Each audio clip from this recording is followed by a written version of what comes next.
Okay. Stream will actually start now. Here we go. Hello, everybody. Peter the Cat here.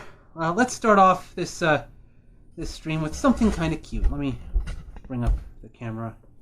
Yeah, look at this. I forgot I had this. It's a guinea pig. I want to say it's a Beanie Baby, but not really. I mean, it's from Thai, the same company that does Beanie Babies, but I decided I'd make this guinea pig the new mascot, because guess what its name is? Look at that. Its name is Twitch. I don't know if the camera's focusing very well, but there we go. We need some cuteness here, because what I'm gonna cover is kind of a bit ugly. But anyway, I guess something on the side I wanted to mention.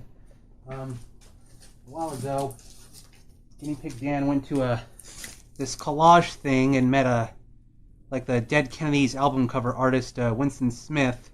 This was back in February. Well, he was supposed to have an event, I think this month, but he had to postpone it because he said he had on Instagram a mild heart attack, which he joked is like kind of like saying you're a little bit pregnant. But you know, I hope Winston Smith recovers and everything. I would like to, you know, GuineaPigDan would like to go to another one of his events, and he had this art show last December where people were like drawing their own bats for the Alternative Tentacles record label, which is Jello Biafra's independent record label. If, in case you don't know, Biafra split with the other Dead Kennedys like several years ago. It was a really weird drama involving a supposed Levi's commercial or something. But anyway, you know, like maybe one of these days GuineaPigDan will draw something for the next bat show. I think that's what they call the art show. But anyway, I hope Winston Smith recovers. Yeah, he does a lot of pretty amazing collage art. But anyway, you know, in the future, GuineaPigDan might do another collage. One of the ideas he had was to make a collage out of alarming Twitter posts, and that's what we're going to go over today, because the Switch 2 was supposed to come out, but then Elon Musk decided to steal all the attention for himself.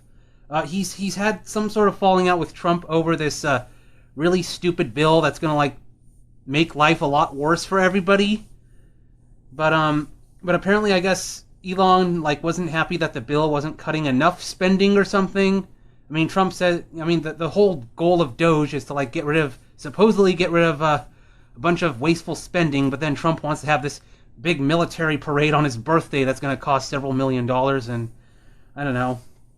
And I guess Elon was hoping he could be shadow president with Trump as just his puppet or something, but now the unstoppable force meets the immovable object, and we have these two just egomaniacs just going at each other.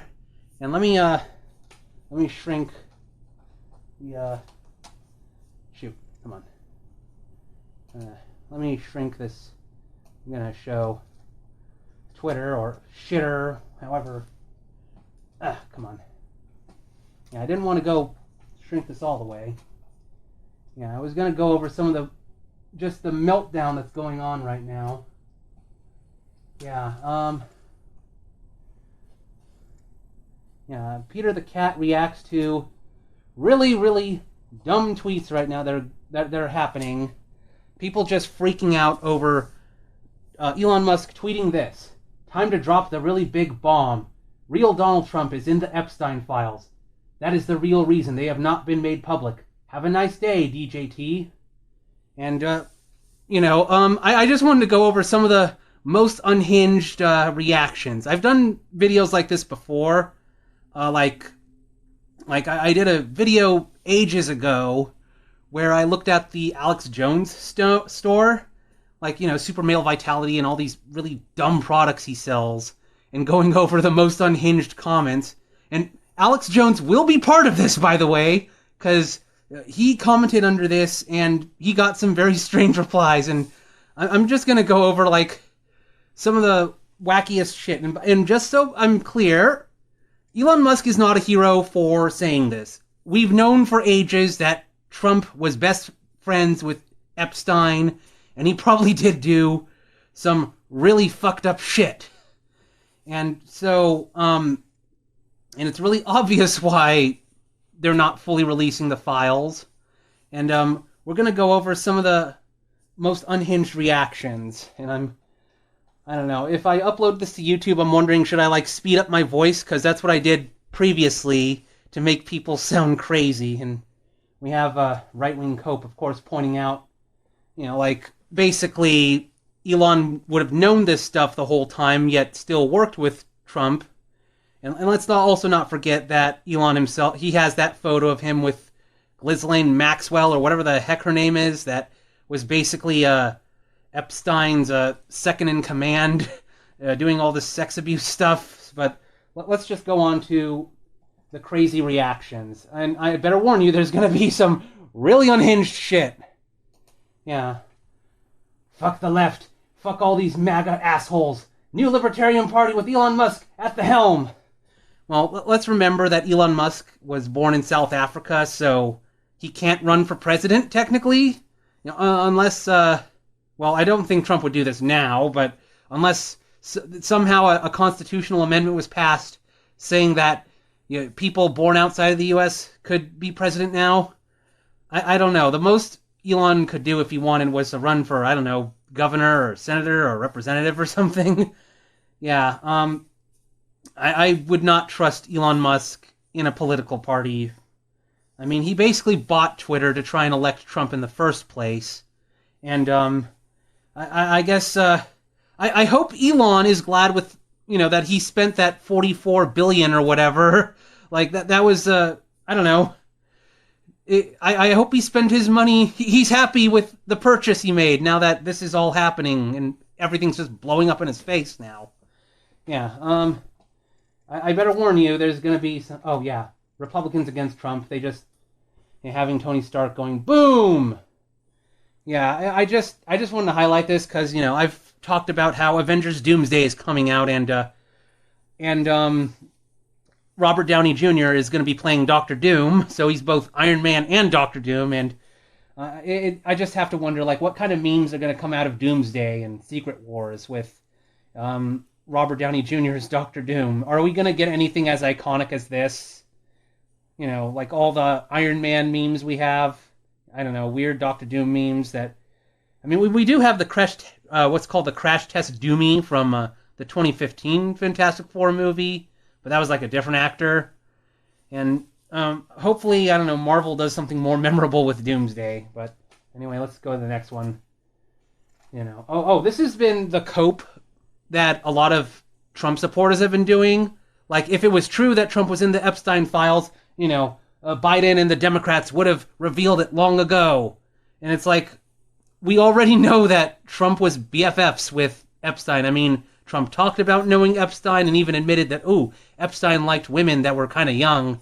And I'll show this later. There's an audio clip that was released before the 2024 election where Epstein back in 2017 was basically saying that he was still talking to Trump at the time.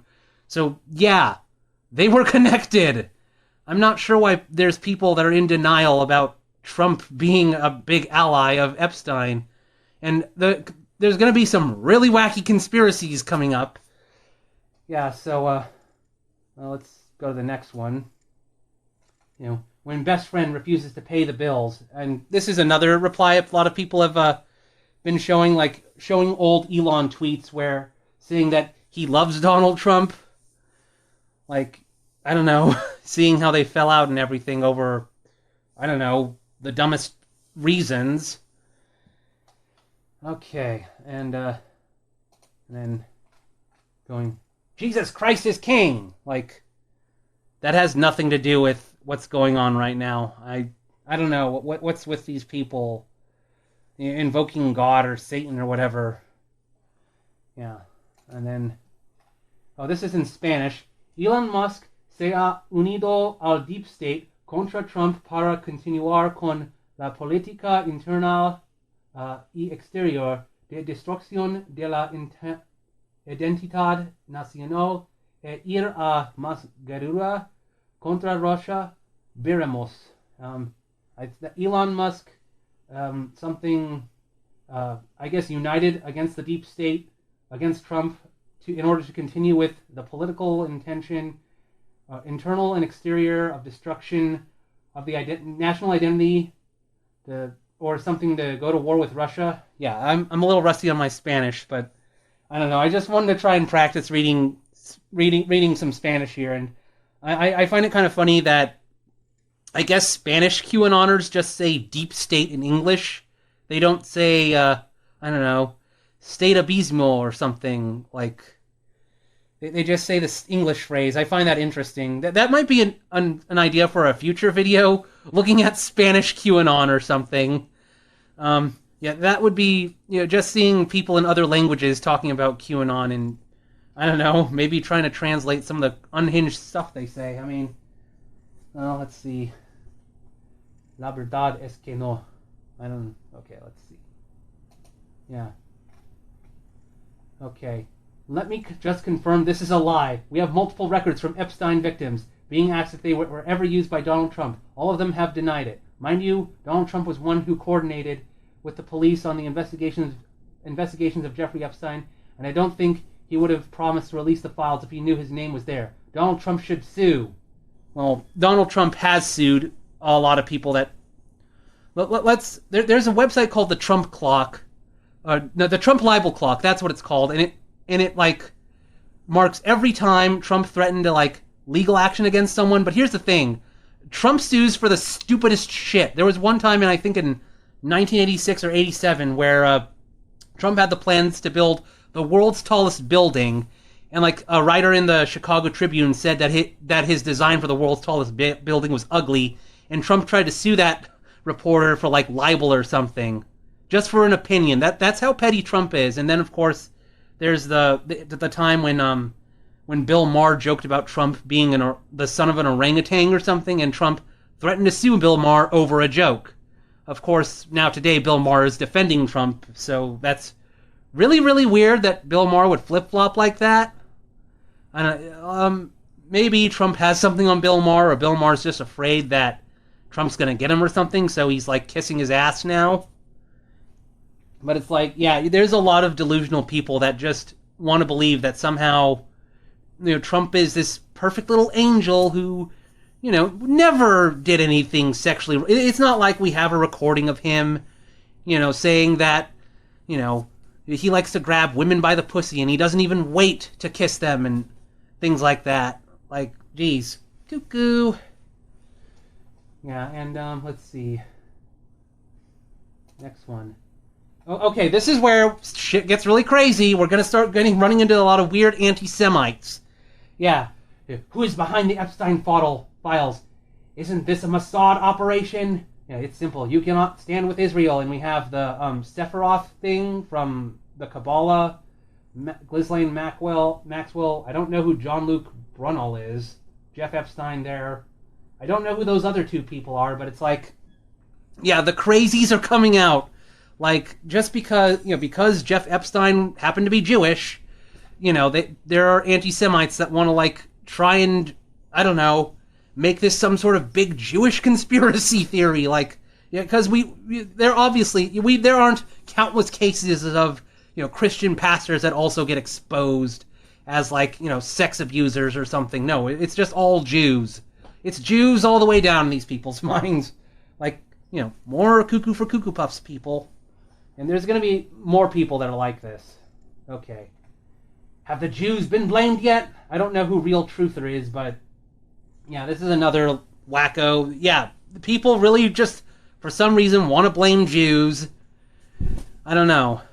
It's there's an Alan Moore clip. I showed this in one of my Alex Jones videos where he's talking about conspiracy theories, and he said that he studied conspiracy theories for one comic he wrote, and he said that the thing he learned about conspiracy theorists is that basically they want to try to they're very insecure people, and they think that if they explain everything as some giant, everything that happens in the world is some giant plot that's being run by the Freemasons or the Jews or Hollywood or whatever, it's they find comfort in that, thinking that everything is under control. And he said, the really scary truth is no one is in control.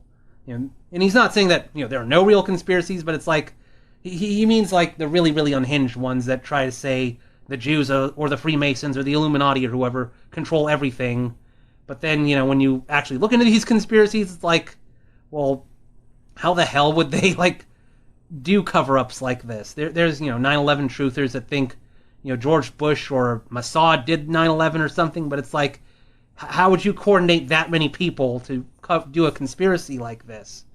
So anyway, Mossad is going to come up a few times, and and then another person that's in denial. If that's the case, the Biden-Harris administration would have released it during the campaign. I mean, as I mentioned, just days before, maybe the day before the election or something, like that audio of Jeff Epstein talking about how he was friends with Trump, came out. I don't know if it was Biden who released that, probably just a journalist.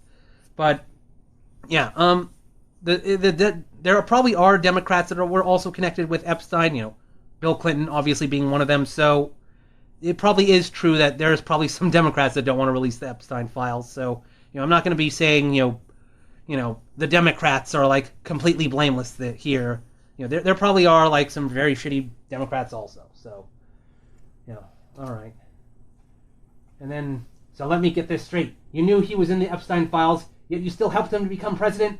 Well, if true, the appearance of him in the files doesn't surprise me. This is not the win you think it is. And, okay, that's not as unhinged, although, I don't know if I click on this person's profile, it's like, we'll find out she's actually crazy, but I do like the last line, this isn't the win you think it is. Because, Elon Musk knew Ghislaine Maxwell. Well, this could be the most expensive tweet ever made. Alpha Fox. I guess what people mean when they say this is an expensive tweet is they think that Donald Trump is going to sue Elon or something. But here's the problem: it's not defamation if it's true. Yeah. So, I mean, if Trump does try to sue Elon or something, the Trump libel clock is going to just have a field day with this. Yeah.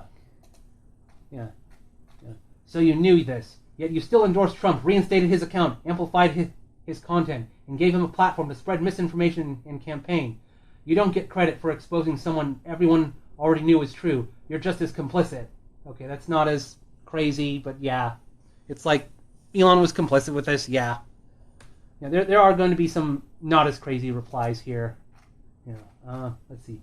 Being honest when you have a party that worships Andrew Tate, Russell Brand, and Conor McGregor, 3 serial rapists, and you really think they'd care about one more? That's also a more sane tweet. Yeah, it's like, let's not forget that Donald Trump basically gave asylum to Andrew Tate and his brother. I think his name is Tristan or something. Yeah, this is the party that claims to, frequently says, oh, trans people are, sex abusers. They're going after your children. And then Trump goes and protects the Tate brothers. Like, yeah, this is the party of, Christian and family values. They worship a man that's been, divorced 2 times, has children with 3 different wives. And I wouldn't be surprised if, despite Trump's Supreme Court overturning Roe v. Wade, I wouldn't be surprised if Trump probably has a lot of secret abortions to get rid of, inconvenient love children that he might have had. Yeah. Next one. Everyone knows Trump is not implicated with Epstein. This is really pathetic, Elon. If there was any dirt on Trump, it would have been out there long ago. You're the one who should be careful. Okay, This person is just plain crazy. I'm sorry. If there was dirt on Trump, it would have come out years ago.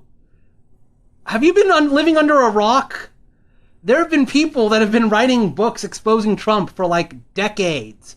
When Trump was elected the first time, I went to just to learn more about Trump. I went to the library and found some old books. There was a book by a guy named John O'Donnell who was actually worked with Donald Trump in the 80s. It was called Trumped, and it was in this book. He basically detailed how Trump is a fucking idiot, how he loses his temper really easily and bankrupted several casinos. And it's basically even back in the 80s and 90s, Trump was just a fucking idiot and didn't know what he was doing. And basically, he was not the successful businessman that he portrays himself as. And it's also in that book that John O'Donnell like detailed a conversation he once had with Trump, where Trump was like unhappy with a black accountant, and Trump made a comment along the lines of, I don't want black people counting my money. I want those short people in yarmulkes counting my money instead. Basically making a really anti-Semitic comment, and just keep that in mind since Trump is really, really pro-Israel and everything. Like, that's what he really thinks about Jews. He even though he has his daughter and son-in-law are Jewish, it's like Trump does not have a very positive view of Jews. Yeah. Just keep that in mind. And of course there's also, trying to think of other Trump books. There's a book I haven't read it yet, called Lost Tycoon by, I think his name is John Hurt III or something. And like, that's another one of those books that was exposing Trump, and there was controversy because I think he had like a part of the book where Ivanka Trump, Trump's first wife accused him of like rape or something. But before the book was published, like Ivana said she wanted it to be redacted or something. And so they had to put a thing in the front of the book saying Ivana has redacted this. Yeah, so that was a bit of controversy. And Wayne Barrett also did a big book on Trump called Trump That Deals the Downfall in the 90s, and he had an assistant on that named, I'm trying to remember, just a moment, let me look up. Yeah, I'm trying to remember his name. Something O'Brien. Trump deals, yeah, the downfall.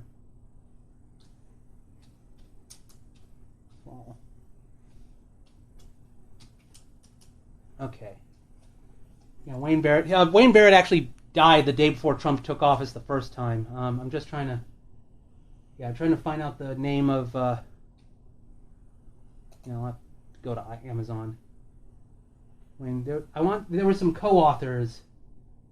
Trump. Oh, that's it. Trump Nation. Timothy O'Brien. Yeah, Timothy O'Brien was like an assistant writer, I guess, on Wayne Barrett's book, and in the 2000s he did his own book on Trump that was going over when he appeared on The Apprentice, and basically goes over all these unflattering stories about him. Like there's been dirt on Trump for like a lot of years. I don't know where people get this idea that Trump was some beloved character, before he ran, but only when he opposed the Democrats, suddenly people hated him. Like, no, people have hated Trump for decades. Yeah, it's just that, I don't know, there's some people that took The Apprentice at face value and thought that this is who Trump really is, when no. He has a whole life of crime and just shady behavior. Yeah, let's see. Elon, I'm disappointed in you. I thought you truly cared about this country. I'm sure you do, but airing dirty laundry is not a good look. I hope you patch things up together. You can change the world. Wow. There's people that. Do you really think Elon gives a shit what people like this think? Like, I don't know. Like, they're worried about Elon airing out dirty laundry. It's something that was already known for years, that Trump and Epstein were friends. Like, I don't know. Really unhinged comments here. Yeah. Well, I didn't have that on my 2025 bingo card. Well, I mean, the signs that Elon was unhappy with Trump were happening for a while, so I don't know. I guess it shouldn't be too surprising. If you're going to be ballsy, you might as well call out Israel too. Yeah, this is another people that are obsessed with Jews and Israel. They want Elon. Like, Elon was already tweeting some anti-Semitic shit, like retweeting white nationalists saying Jews are the reason why are inciting racial tensions, and Elon responded, you have spoken the truth. But then Elon went to, I think, Auschwitz or something to try and, with Ben Shapiro, to try and trick people into thinking, oh, I'm not an anti-Semite. Here I am, going to a concentration camp but it's like Elon will do things that try to make it seem like, he's not an anti-Semite, but then he'll just do anti-Semitic shit, retweeting, the Nazi salutes he did. Like, I don't know. It's like you you don't have to research very difficult to find out that Elon Musk is a piece of shit. This information is out there all on the web. You just need to pay attention. I don't know. Again, people are acting like Elon was like this. He was just a well-meaning, okay guy until, I don't know. Are people just not paying attention? This is why America used its veto yesterday to stop the ceasefire resolution in the Security Council, because Israel is blackmailing Trump. Again, people think that Israel or Jews are responsible for all the problems in the world. I mean, I don't know. Yeah. Very fine people. Come on, man. If he was in there, the deep state would have found a way to bring that out the last time around when covering themselves. He would have been blackmailed to not run for president. Can't you guys handle this in private? Can't you guys handle this in private? Like, what? You expect that Trump and Elon would talk about this in Twitter DMs or something, or they'd go on to Signal? What do you mean by talk about this in private? And plus, again, the Epstein and Trump connections have been known for years. Like, it isn't private. It's out there already. Jeez. Okay. If that's the case, the Biden-Harris administration would release it during the campaign. Okay, another person that's like trying to cope, being like, well, just in denial. Yeah. Bro, put the phone down. You're in full crash out. This is going to hurt SpaceX and the country as a whole. I don't know. I think Trump being president hurts the country already. I mean, I don't know. The country is basically a dumpster fire already. I'm not sure, like, pouring just, a couple more. Like, dude, look around you. I feel like, I don't know. You're that meme of the dog and the burning down house going, this is fine. And then, maybe a few seconds later, they're like, maybe things aren't all that fine. I don't know. Like, I don't know. Does he really think things were going smoothly until Elon Musk tweeted this? Calling out Trump or something? Like, we're already a worldwide embarrassment, sorry to say. I don't know. This is... Yeah, supposedly I think, like, Elon is, like, on ketamine or something, so it would be interesting if, like, Elon posted this while in a drug stupor or something. I am literally never deleting this app. I will be honest, I know Twitter is a shithole and everything, but it's like, crazy shit like this is kind of entertaining in a weird way. Yeah. Let's see. Elon for president. No.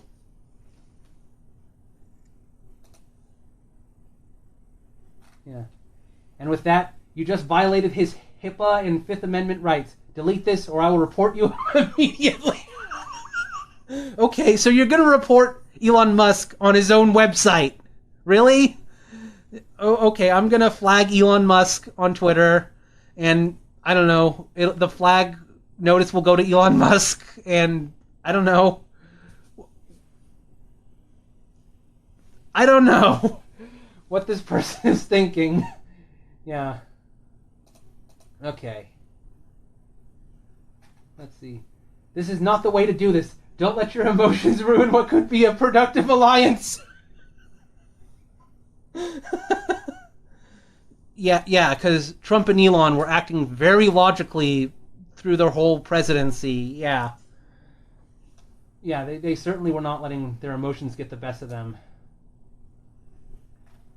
Come on, Elon. Who was Epstein working for? Say it! Of course, another person that blames Jews and Israel for everything. Elon's already tweeted a bunch of anti-Semitic stuff, but apparently Elon is not anti-Semitic enough for them. Like, they wish Elon was even more blatantly racist and more blatantly Nazi somehow. I don't know, like doing 2 salutes, like that wasn't enough. Donald Trump should release the Epstein files in full immediately to clear him of this serious accusation. Wow, yeah, another person that wants to think that Trump is innocent. Like, oh, if Trump just releases the Epstein files in full, he'll clear himself. And of course, you can see below, someone posted photos of Trump and Epstein together. Yeah, let's see. Then this will be known as the most expensive tweet of all time. Mark this. Another person expecting, Trump is going to sue over this or something. Question, how long have you known this information? And why did you continue to work with him if it's true? More people that are basically like, Elon was being complicit. Well, at least no one is talking about Pride Month anymore. No one's talking about the Switch release either, I guess. I don't know. I mean, it's kind of bad timing. Like one of the collages I was thinking of doing, when the trailer for Pokemon Legends AZ and Mario Kart World went up, like on the same day, I think the same day was like when Donald Trump gave asylum to Andrew Tate or something, and I thought of like, in this collage, just juxtaposing, game news that, that's fun and everything, but then at the same time, while Nintendo is trying to promote their new games, you have all this real world shit that's just, I don't know, not so fun or something, to kind of just show how crazy the internet is. Let's see. Okay, next one. Okay, this is getting ridiculous. I was going to give you some grace, because you've obviously been disappointed by Congress and some of Trump's decisions, but now you're just getting petty and nasty, Elon Musk. Yeah, like they weren't petty and nasty already before. Like, I don't know, when Robert Kennedy was saying that he wants to put autistic people on a registry or something because they can't pay taxes and they can't write music, or they can't write poetry, they can't play baseball. Yeah, that was just perfectly logical and everything. Yeah. Yeah, that isn't nasty at all. Okay, this dropped harder than Israeli missiles on the USS Liberty. Again, people that are just obsessed with Jews in Israel. Like, this is referencing something that happened in the 60s where, like, I think, like, Israel fired missiles accidentally at the USS Liberty or something. And, like, this is an incident that, I don't know, anti-Semites just will not let go of. This one time, friendly fire hit a U.S., like the USS Liberty or something. It's, I don't know. Like if I was going to criticize Israel, I would probably focus on current events, not something that happened like nearly 40, 50 years ago. I don't know. Let's see. Cenk Uygur is like, wow, shit just got real. I remember Anna Kasparian, Cenk Uygur's assistant or whatever, like, was going on about the dancing Israelis conspiracy that Mossad agents saw 9/11 from like New Jersey or something and were dancing around and were arrested or something, and the implication is to like try and imply that Israel knew about 9/11 beforehand or something. And I mentioned in like one of my Alex Jones videos, you can see how conspiracy theorists like will kind of flip-flop. The ones that want to blame Israel for everything bad in the world, they'll say it was Mossad agents. But then people that want to say that Muslims are evil, they will say, actually, it was dancing Muslims. And you can find like 2 articles on InfoWars where one article it's calling them Mossad agents, and then a later article when Trump was saying that he remembered Muslims celebrating 9/11. They brought this story back up, but they said it was Muslims that were celebrating 9/11, not Mossad agents. So it's like the conspiracy theorists, like, they can't decide which is the real conspiracy. I don't know. Yeah. Let's see. Wasn't Cenk Uygur, like, recently saying he wanted to work with Trump or something? So, like, now he's flip-flopping. I don't know. I mean, Young Turks has been kind of going downhill for quite a while. Oh, we have someone with a Cookie Monster avatar that's like, you do realize you can be sued for defamation, correct? Do you truly want the entire Trump family against you? Keep it up! Wow. I mean, again, it's not defamation if it's true. But, I don't know. I think Cookie Monster here needs to... I should read this in Cookie Monster's voice. Just a moment. Yeah. You do realize you can be sued for defamation, correct? Do you truly want the entire Trump family against you? Keep it up! Yeah, I do a terrible Cookie Monster impression. Yeah. I don't know. I don't know. It's a bit funny. You have an account that's like, I don't know, QAnon or anti-Semitic or something, and their icon is Cookie Monster or, I don't know, Elmo or something innocuous looking, but then you go to their account and it's like the craziest shit ever. I don't know, or it's a cat or something. Oh, the quartering. The quarter pounder, as people call him. So you're saying you willingly worked with a pedophile and kept his secret? This smells like a massive lawsuit, my man. And quartering, just so you know, there's like tons of videos like exposing him. Like he once did an ad read for some far right organization that was basically, like I think like Nazis or something. And when people called him out, quartering didn't care. Like there's lots of YouTube videos that just go over how slimy he is, but still, it's just hilarious to see the worst people, freaking out over this. Yeah, let's see. We're almost done. Sorry. If President Trump were in the files in any significant way, the Democrats would have already released them. That's how you know there's nothing major in there. Wow. These same people, by the way, will say release the Epstein file. They'll go on about how Bill Clinton he was a friend with Epstein also, and it's really important we release the files, so we ruined Bill Clinton. But then when it comes to Trump, it's like, oh, there's probably nothing in there. Like all of a sudden, it's like release the Epstein files so we can get Bill Clinton. But no. There's nothing important, if it involves Trump. Like, I don't know. Again, there is no consistency here. Dios mío, what? Este probablemente es el post más importante de la historia de esta red social. Ahora sí se fue todo al carajo. Yeah, this is probably the most important post in history of this red social. Yeah, again, I'm a little confused when like a Spanish tweet like uses English words. I mean, if it's a loan word, but it's like, I don't know what red social is supposed to mean. And then I had to use Google Translate on the last sentence, but it's something like the world is going to shit. Like, so there's I don't know, what's that? Carajo? Yeah, there's I don't know, a lesson in Spanish vulgarity right there. Yeah, now everything has really gone to hell, that's it. I thought hell was like Inferno or Fuego or something. Yeah. So you know who is on the list, but you only name Trump. So it is safe to say you're protecting Democrats, because the Democrats would definitely have dropped this list in the last 5 years if it incriminated Trump. Yeah, so this is how duplicitous, the Elon cult is. Like, yeah, they praise Elon, they think that he's going to save the world or something and send us all to Mars, but then, the moment Elon does something out of line, all of a sudden, they're like saying he's a Democrat. I don't know. Who are the Democrats that Elon is trying to protect here exactly? Like, I don't know. This makes no sense. Okay, let's see.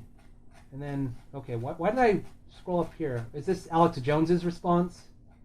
Yeah, you can... I think this might be Alex Jones's response. Let me scroll all the way up. Yeah. Alex Jones's response was just, God help us all. Like, I don't know, that's kind of an underwhelming response from Alex Jones. Like, remember, Alex Jones is the person that went on for years talking about how the globalists and all, billionaires and rich people are out to get you or something, but then all of a sudden, he was very, very, really buddy with Trump. There was that interview he did in 2015, I think, that was arranged by Trump goon. I think his name is Roger Stone or something. And there's a book that Roger Stone wrote about how he got Trump elected. And when it comes to, he talks about the meeting with Alex Jones, and he says something along the lines of Alex Jones needed no persuading, which, I don't know, that's a bit concerning that Alex Jones just jumped on the Trump train like that. That's a little weird. And in secret, there's leaked video, I think from 2018 or something, where, and I think even from 2019, where Alex Jones is saying he hates Trump and just wishes Trump would go away. So this is just a reminder that people like Alex Jones and Tucker Carlson, like a lot of these people in secret hate Trump. They're going on TV or radio or whatever and pretending to be these Trump bootlickers, basically just to grift viewers and everything. So, and I guess the next couple posts are going to be people responding to Alex Jones. Way to make the Democrats happy, while the rest of the world wonder why two grown-ass men are behaving like children. Again, there some of the cope that's going on here is like, well, I don't know. They think that this is some being done to help the Democrats somehow, even though we know that Bill Clinton is in the Epstein files.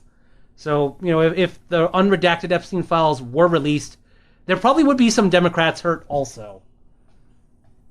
Yeah. So, yeah, Alex, this is a huge win for the globalists.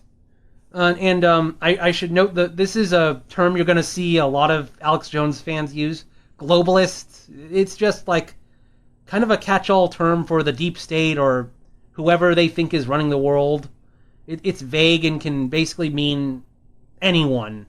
Basically, the Illuminati, the Jews, the Freemasons, whoever. And I don't know. It's basically a word that's so overused that it probably means nothing. And then people should be asking why Elon showed up to the White House with a black eye, and the next week he is accusing Trump of being in the Epstein files. Yeah, that is something I saw, that like Elon's eye was like he was hit or something. Yeah, I'm not sure what's going on there. I insist, even if they themselves don't realize it yet, this is a brilliant good cop bad cop strategy to enhance the system and corner opponents of the great duo. I'm not sure what that person's trying to say there. A good cop, bad cop scenario. I don't know. Yeah. You're trying to tell me you didn't know this, Alex? Yeah. I'm glad to see there are some people that are like questioning Alex Jones a bit. Like, I don't know. You should have been questioning Alex Jones like 30 years ago when he first went on air. This page, I don't know. That might be a tweet that was just deleted. Jones is trying to figure out to kiss both asses at the same time. Yeah, that is kind of the trouble there. God is not the author of confusion. 1 Corinthians, chapter 14, verse 33. If Elon is flipping the script like this, we should be asking who is whispering in his ear, because deception always serves a darker agenda, and Satan is the author of chaos and confusion. I guess this person is trying to imply that Satan is in control of Elon Musk or something. I don't know. I think that's giving Elon Musk a little too much credit, saying that Satan is controlling him. I don't know. I think Elon Musk is one of those people where Satan would be like, oh, I don't want anything to do with that guy. Isn't it already bad enough down here? Yeah, there's a Looney Tunes cartoon that ended that way with some granny going to hell, and then Satan kicks the granny out and is like, it's already bad enough down here without her. Yeah. You said it, brother. Sorry, but I do believe the devil is at work here. Lucifer is all about division. Just look at the splits in the history of the church. So you guys, I love you all like a brother and a fan of all your works. You all need to come together and work this out like men and be friends again. The nation nor the world can make it without you two working on the same page. We have a nation and a world to save. Yeah, can't we all just get along? Okay. I don't know. Like people are acting like this is just, I don't know, some minor disagreement between Trump and Elon or something. And they think that they could just patch things up and, be kumbaya and everything. Like, I don't know. It's just another really strange reaction, I pray every day for this country and our leaders, specifically for Trump and Elon. Everyone needs to pray for healing. This too shall pass. I don't know. I can only... There's a Voltaire quote. I think it's said by Voltaire. Maybe I'm wrong. It goes something like, I've only prayed one prayer. I prayed that my enemies would be made foolish, and lo, it was granted. Something like that. But if Trump was in the Epstein files, wouldn't the left have crucified Trump for it? Another one of these people that are like, oh, well, if the Democrats didn't release it years ago, then, Trump must be innocent. I don't know. And then, if Trump was in the Epstein files, the Democrats would have released it to elect Kamala. Again, just very soon I'll show an article talking about the Epstein audio. Oh, and then, of course, Trump's own reaction, apparently on Truth Social. The easiest way to save money in our budget, billions and billions of dollars, is to terminate Elon's government subsidies and contracts. I was always surprised that Biden didn't do it. And then I didn't know that you have to be logged into Truth Social, which is Trump's own version of Twitter. Like, he tweeted something like, saying, he truthed, I don't mind Elon turning against me, but he should have... no, I should try and do this in Trump's voice. I'm probably going to sound really bad.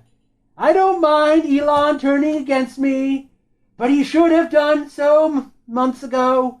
This is one of the greatest bills ever presented to Congress. It is a record cut in expenses, $1.6 trillion, and the biggest tax cut ever given. If this bill doesn't pass, there will be a 68% tax increase, and things far worse than that. I didn't create this mess. I'm just here to fix it. This puts our country on a path of greatness. Make America great again. I don't know, 25th Amendment, please. And then, what was this? Yeah. And then apparently Elon Musk has called for Trump's impeachment. Like, I don't know. I'm kind of hoping this is going to, cause the right wing in this country to just, I don't know, break up or something over these two, these two guys just going at it. I don't know. And, I think, what's the last one here? And news stories talking about the leaked audio tape from, I think, 2017, released in 2024, where Jeff Epstein was basically talking about how, I guess I'll choose The Guardian here. Yeah. Oh, shoot, an ad. Go away. Yeah. New York author and journalist has released audio tapes that appear to detail how Donald Trump had a close social relationship with the late sex trafficker Jeffrey Epstein that he has long denied. The tapes released as part of the book Fire and Fury podcast by Michael Wolff, author of 3 books against Trump's first term. Blah, blah, blah, blah, blah. Yeah. I remember that when this audio came out, people were basically criticizing, what was it, Michael Wolff or something, that, again, you held on to this for years and you're only releasing it now to promote yourself. Yeah, so it's like, better late than never, but Michael Wolff isn't exactly a hero when he was just holding on to this for, I don't know, ages or something, just to promote a book he's writing. Yeah, so, yeah, shit is really crazy right now. Yeah. All right, so there's probably even more crazy responses, but those are the ones I just wanted to go over. Yeah, the internet is on fire once again. Thank you, Elon, for getting in the way of us enjoying the Switch too. Although some of us can't enjoy the Switch because tariffs and having to go on wait lists or whatever. I will eventually get a Switch too, and so I can play Metroid Prime 4 and Mario Kart World and trying to think, what was the Pokemon Alphabet Soup or whatever. But that'll be later down the line. Yeah. Eventually, I would like to do some videos on. I've mentioned this before, chick tracts. So I guess this is kind of a preview of what Peter the Cat reading a chick tract would be like, going over all this crazy shit. I even have this Ray Comfort tract that I picked up at Fanime. I saw this person holding some repent, didn't believe in Jesus sign there, although I didn't get close to them. And I guess they dropped this tract here. The artwork's much better than what Jack Chick draws, much more colorful and everything. But it's from Ray Comfort, aka Banana Man. It's you would have thought that Ray Comfort would have been shamed off the internet years ago, but no, he's still at it, and he's just saying the same crap that he's said for the past 10 or 20. I'm trying to think, like 20 years, 30 years. He's been. There was that one debate between him and the Rational Response Squad where Kirk Cameron showed off a picture of the crocoduck. You know, if evolution was true, we should see crocoducks. And, you know, actual biologists point out that a crocoduck would actually disprove evolution. That, you know, it's common ancestors and everything. It's not hybrid species. Yeah, but so that's probably enough crazy.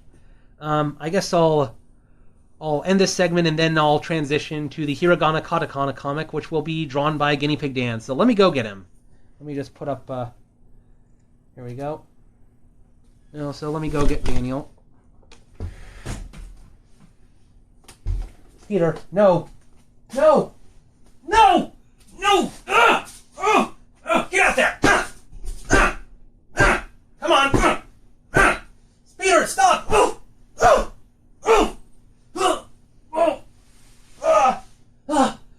Peter, please don't! Have mercy! Have mercy! No, mercy is for the weak!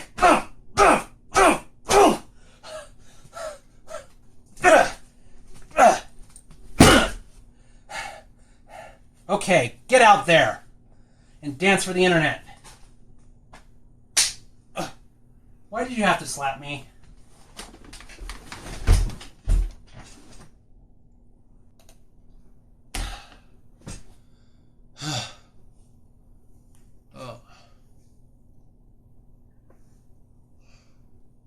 Hello, everybody. I am in immense pain right now, so...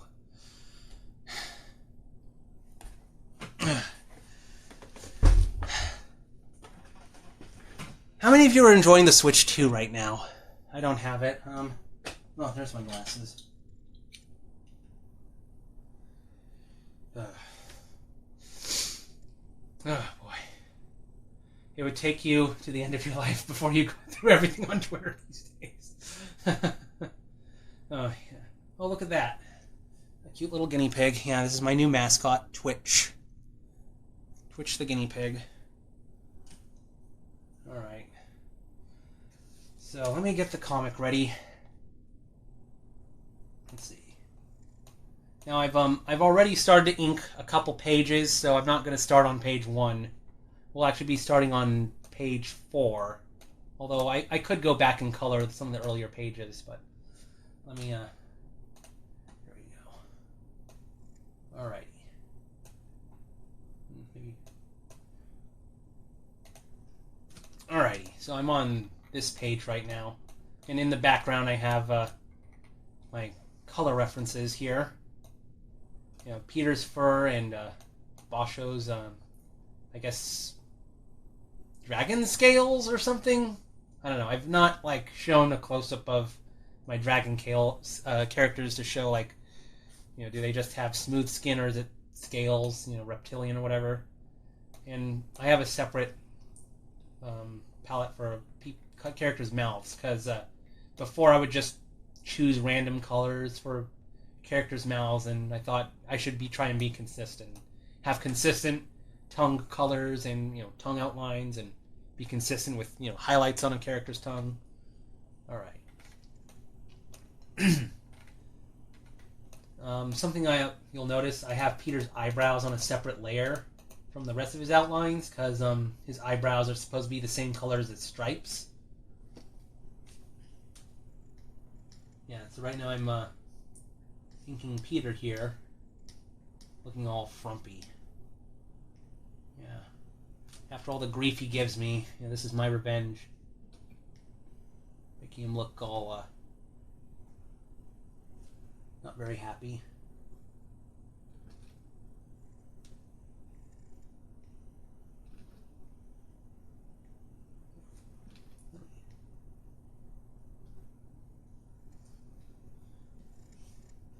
Alrighty.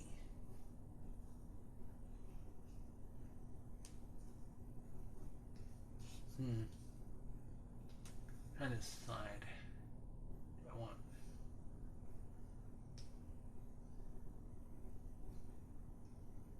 I can get a bit picky on things like the height of a character's cheeks.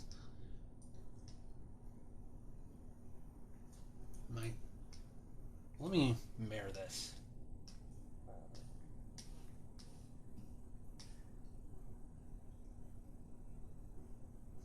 I might make this cheek a little higher. So as usual, if I edit something, I'll usually put on, make a copy, and here we go.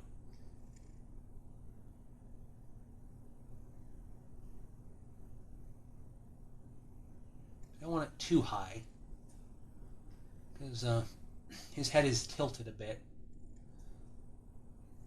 just so it looks a little bit more even with his other cheek.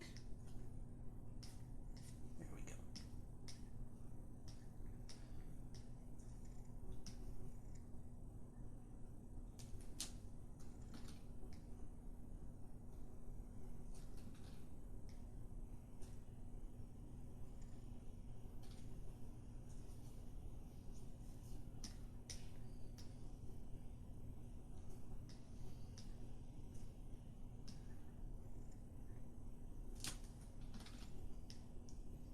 There we go. I like that I can rotate the canvas. You spin me round like a record, right round, round, like a record, right round, round.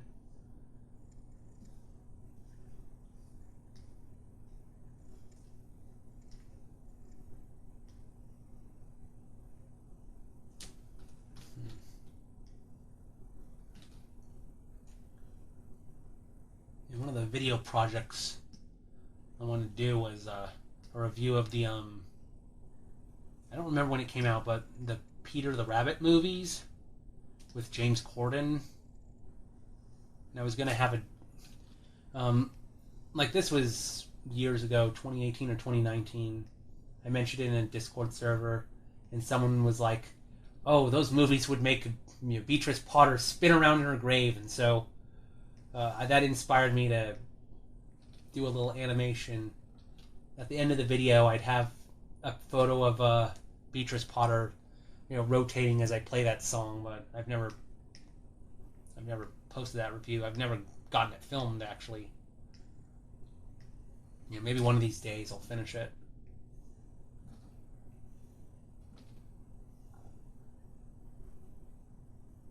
I'd have to refilm. I only filmed like the opening and closing of that video, and none of the actual review in the middle. So I would probably have to refilm it just because my room is now different. Yeah. Oh, shoot. Yeah, this is something I can... Sometimes if I'm unhappy with a line, I'll redraw it like a dozen times.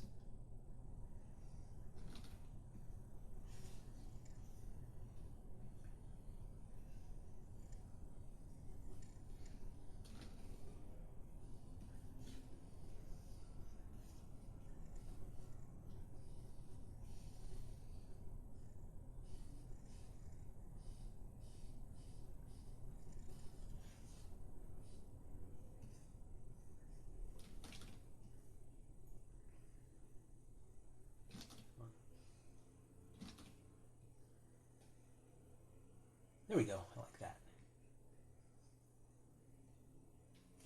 I know I can be inconsistent with how many hairs Peter has in his ear. I think sometimes I've drawn like 3, and other times it's just an indeterminate number of ear fluff. Although I always have 3 little hairs on his head.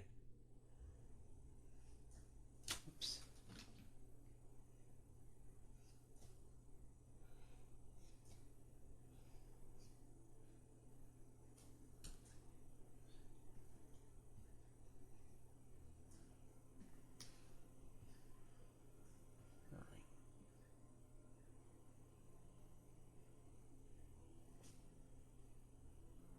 There we go.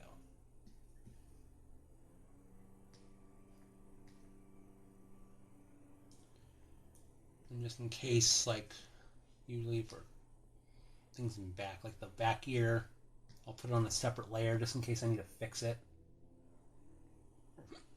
Excuse me. Got hiccups.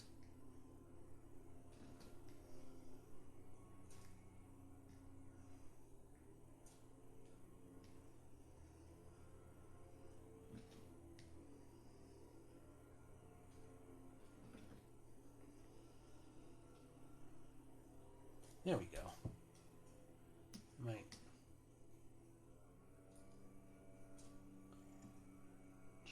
just a little bit.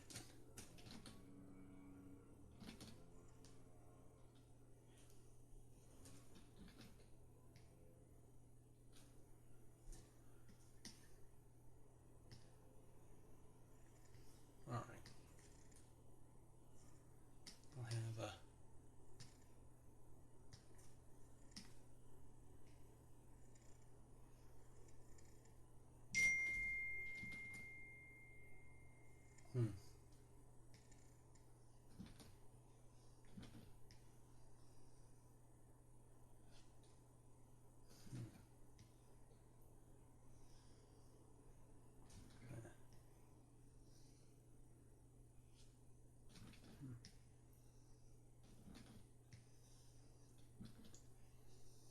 There we go. Oh, maybe I can.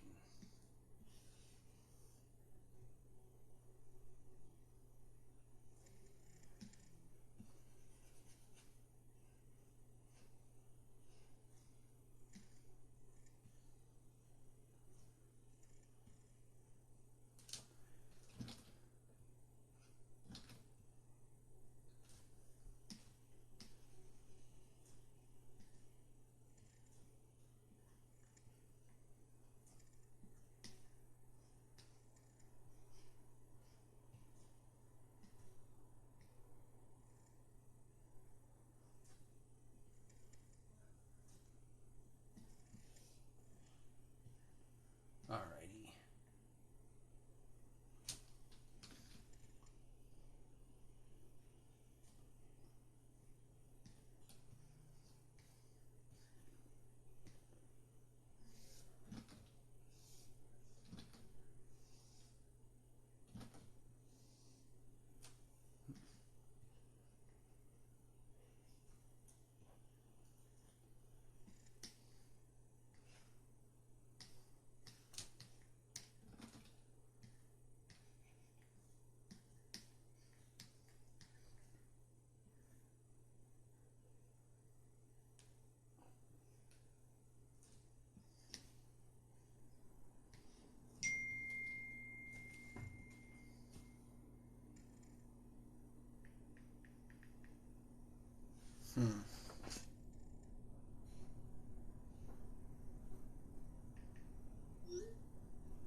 Shirt there.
There we go. I think that's...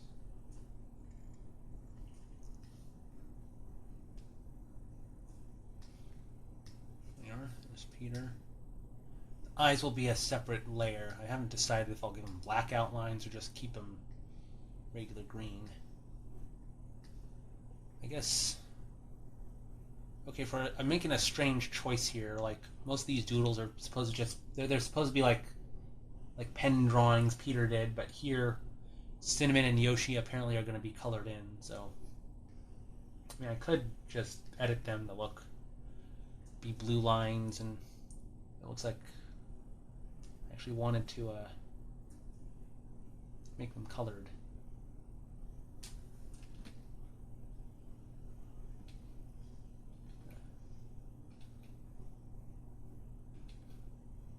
Even a line where Cinnamon is smiling, I have to redraw it multiple times.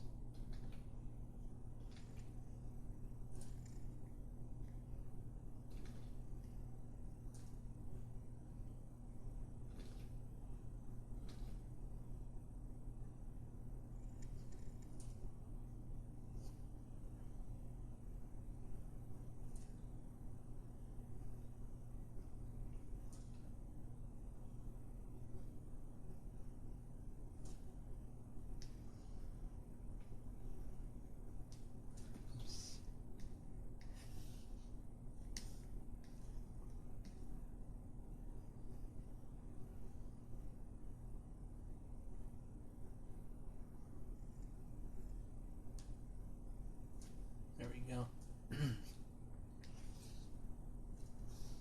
Now, originally, excuse me. Originally, I had Cinnamon saying "Watashi wa Shinaman desu," but I changed it to "ware" because I know that in Japanese there are many different ways of saying "I" and "you," and "watashi" is like a polite way to say "I," but "ware" is makes you sound more haughty or something, which I think would be more fitting for Cinnamon.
Right here.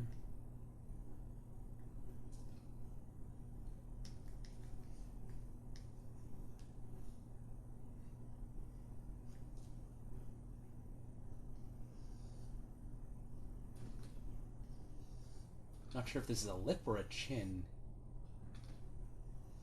I forget.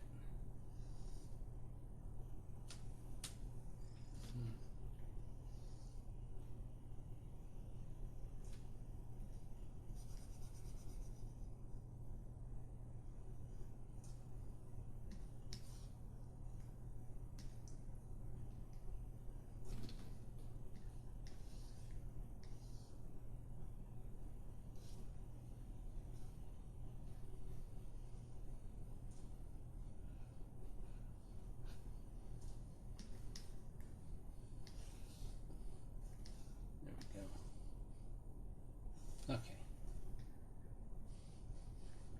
I just need to do Cinnamon's ears. And he'll be done.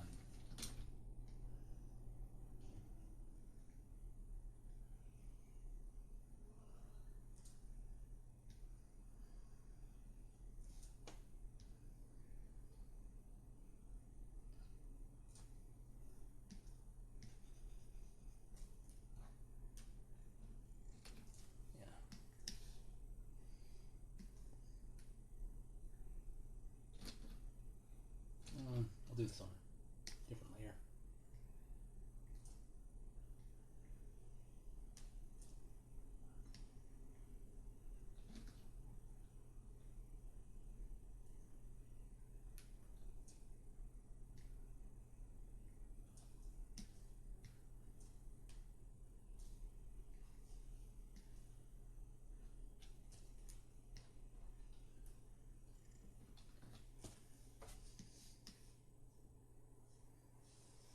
Almost forgot.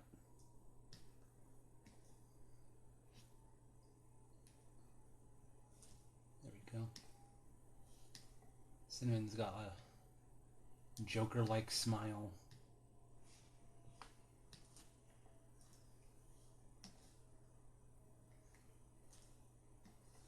There we go. Now Yoshi here, I guess just... Oops.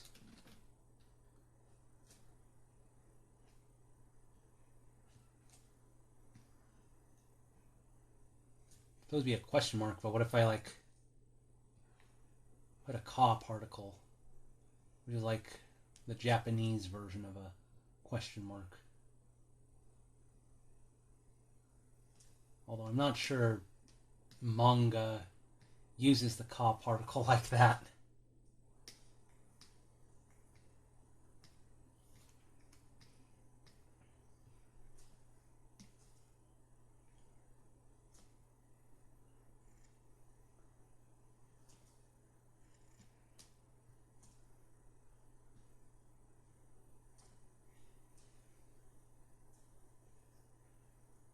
Huh.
Yeah, I can get worked up over even a small line, like how do I want Yoshi's lip to be shaped? Okay, I think that's good. Sometimes I just gotta let it be.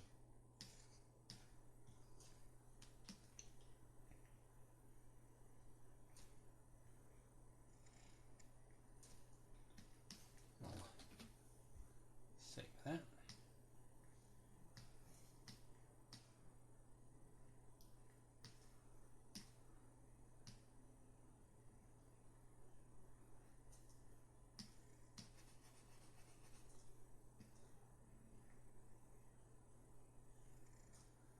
There we go.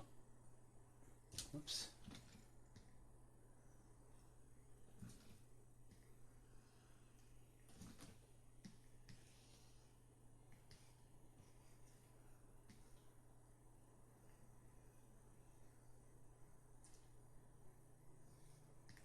There we go. Skeptical Yoshi is skeptical.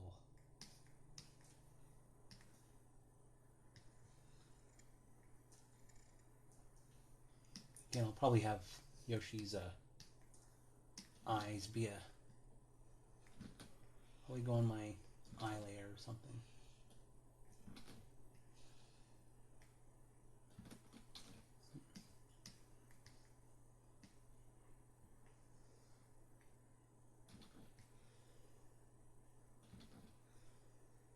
Okay, I think I like that.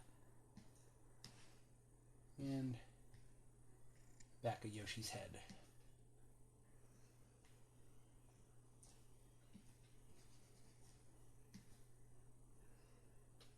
Whoops. It's something I recently learned in Twitch, how to make like multiple highlight reels. I just did that before I went live to cut up my the streams I did where I was doing this comic and then working on Axel, dividing them into different parts. Like here's the parts where I draw the comic, and here are the parts where I build Axel. Oh, speaking of Axel, well, let me finish up Yoshi there. Let me just very quickly.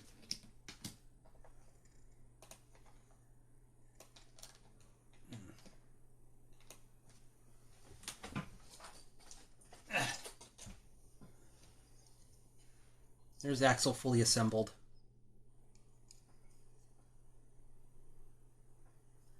Yeah, maybe some of you saw my little story I posted on Blue Sky where Axel is found and rebuilt.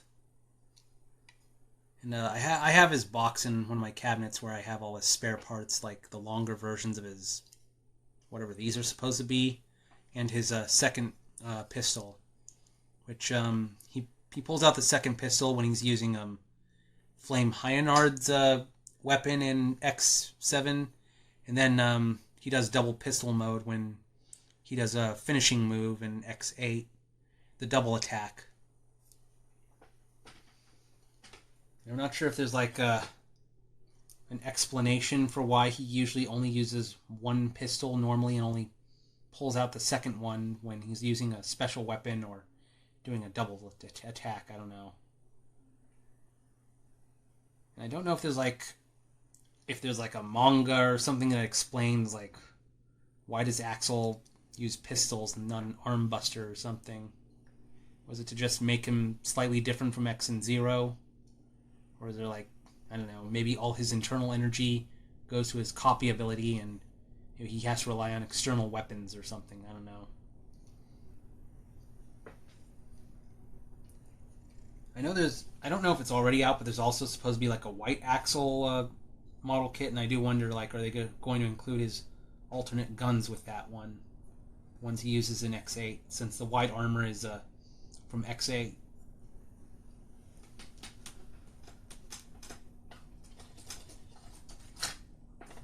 There we go. Okay, let me back to the comic.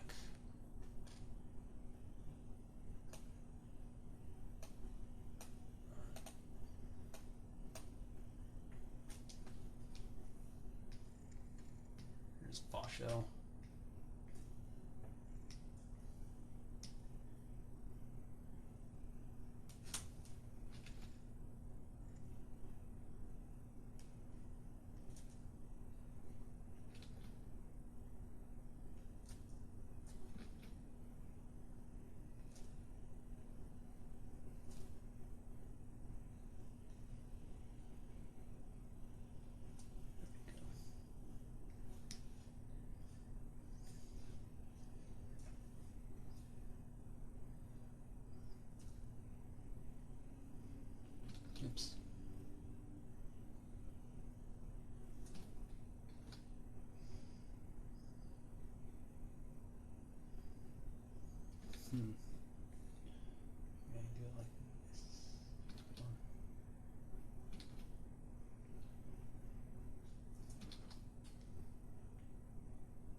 make this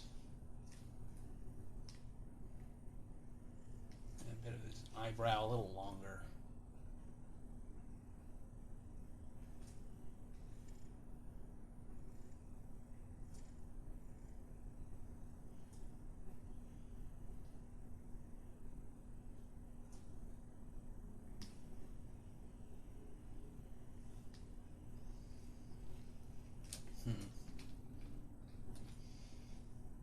I have some difficulty sometimes drawing the tops of my dragon's heads, just trying to figure out how the eyebrows transition to the forehead and transition into the spikes.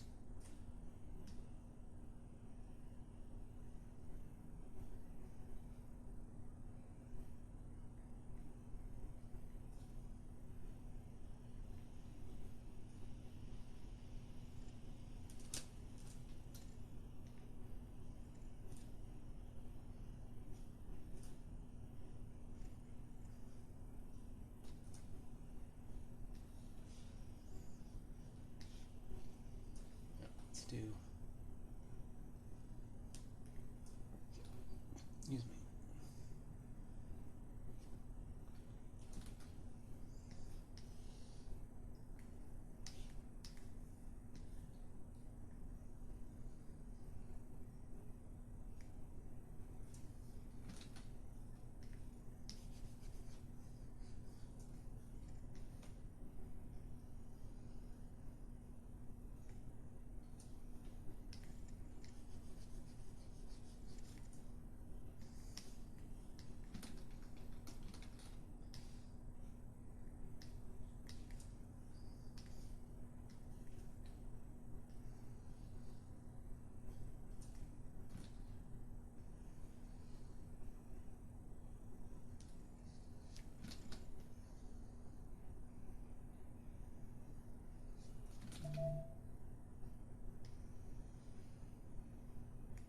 Wonder what my phone's notifying me of. AirPod nearby or something. No. Something on Instagram. Is it just someone's oh, okay.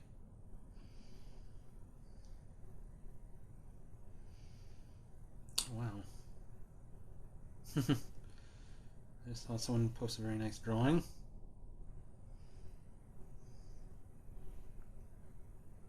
It's Thibault Day. Thibault first appeared in Peanuts. Wait. Thibault. Okay, so the Peanuts, well, technically the Schultz Museum. Somehow they find like the most random one-time characters to show off. Like, do they have it on... Oh, they have it on the regular.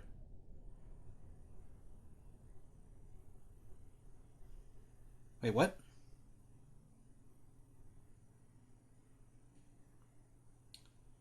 Oh. Oh, so this is... I was just reading that the reason why they're remembering this one-off character Thibault is because Charles Schultz named him after a friend of his. Like... I mean, honestly, Thibault looks kind of like... If I... Yeah, sorry to be distracted.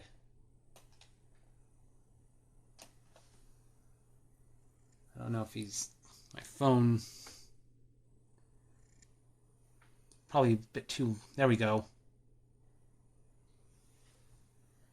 Like, He looks like someone that would be... That went through a Peanuts creator... I don't know, thing on DeviantArt or something.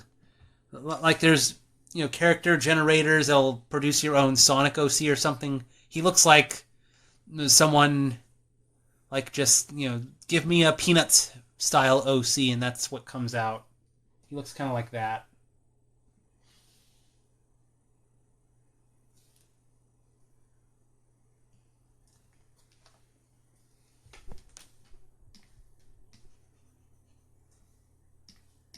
I wonder if the Schultz Museum will remember the character Charlotte Brown or Charlotte Braun. I don't remember her name, but it's like Schultz did one comic where he did a female version of Charlie Brown, and then later, I guess a fan wrote a letter asking about the character, and Schultz drew a picture where I think Charlotte Braun had a axe in her head or something. Yeah, I mean, it sounds like something out of a Peanuts creepypasta, but it like it actually happened. Let me see if I can find it. Schultz. Charles.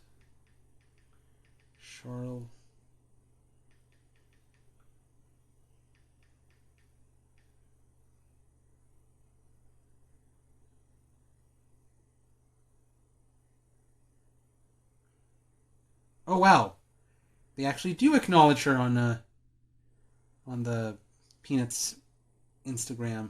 Like,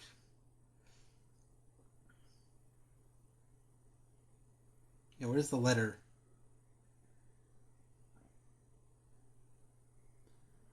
Yeah, this is the character Charlotte Braun. I just have to show this. I'm sorry to get distracted again. Yeah, there's the female Charlie Brown. Again, it looks like something you'd see in a Peanuts OC maker. Let's see if I can... Come on. Well, it's not gonna... If I hold up my phone really, really close, will it be like...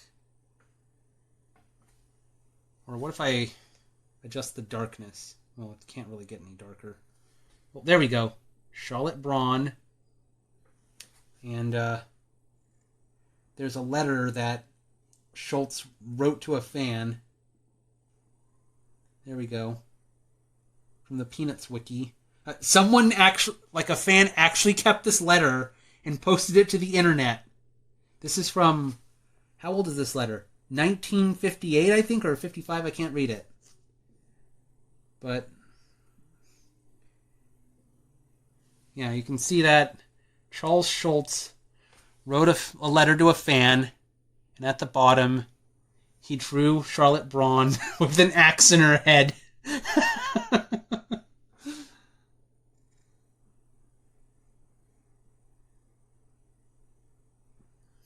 Yeah, I just had to show that. I wonder if there's any Garfield fans out there that have, like, letters they kept from Jim Davis, and Jim Davis drew them something fucked up. Like, I don't know, an annoying fan asks him a question or something, and then, I don't know, at the bottom of the letter, Jim Davis drew, I don't know, Garfield stabbing John or something.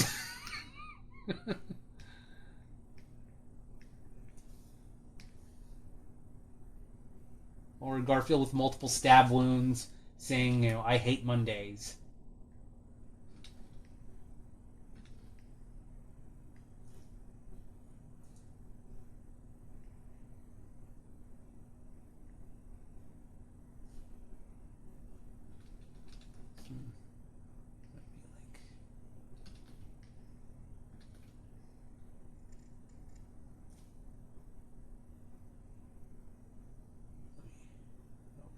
Time.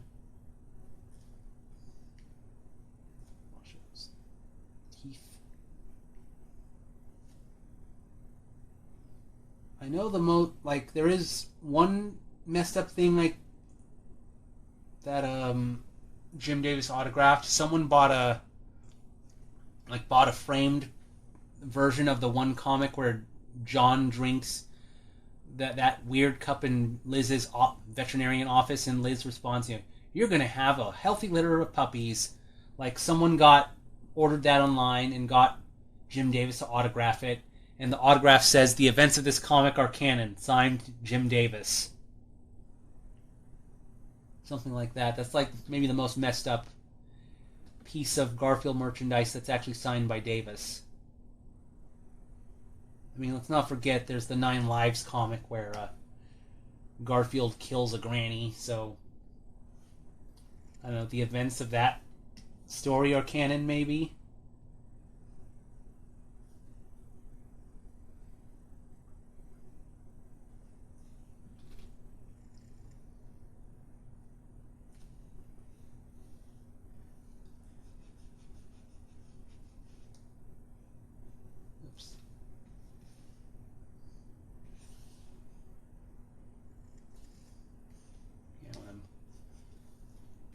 joining separate outlines. I'll have to do some careful erasing just to not make it obvious that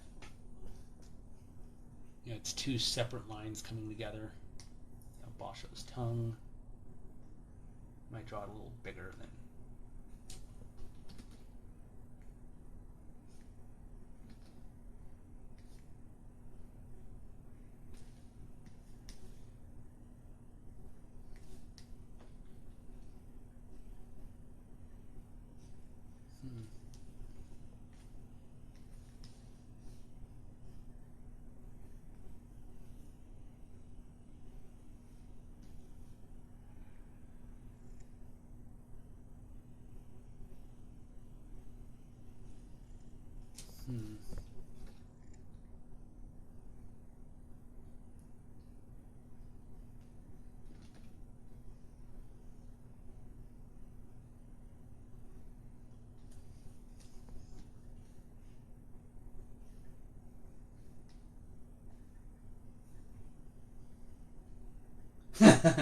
No, John, the knife slipped. I mean, there is the parody comic Barfield that's pretty X-rated.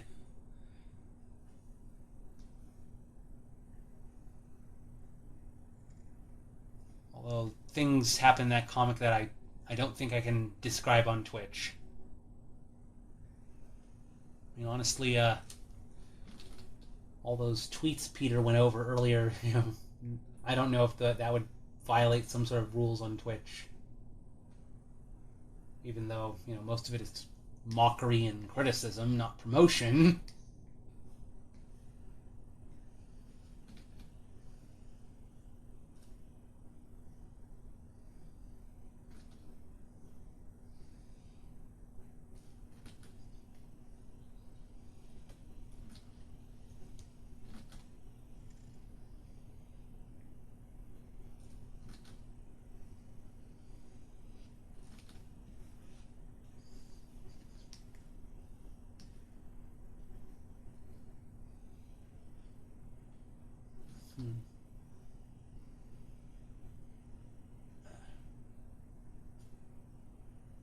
There we go.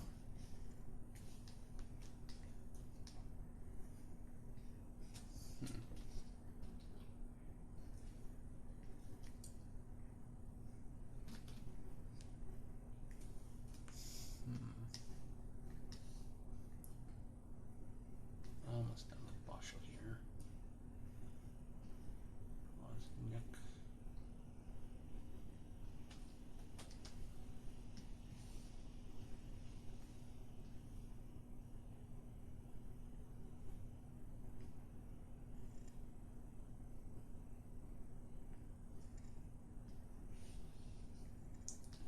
There's Basho's hands. I haven't decided, for the things that Peter and Basho are saying, should I, should I put them in speech bubbles, or should I just, have a little speech line? It'd probably be best if I draw them in bubbles, just so they look separate from all the rest of the text.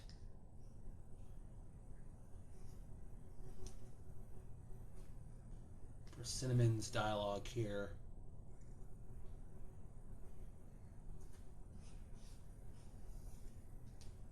probably have it be a pen note. I don't know.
remember to do that frequently.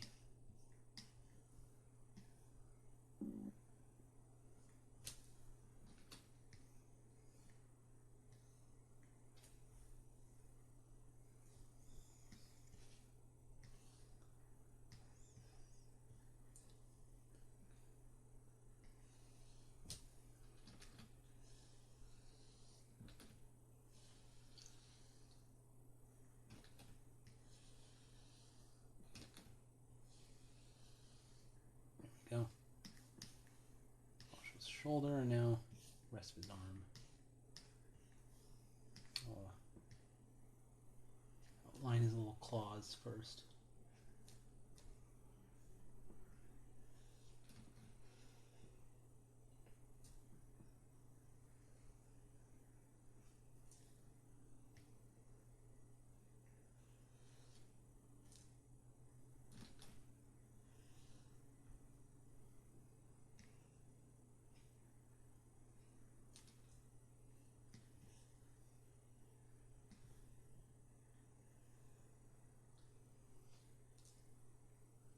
Go.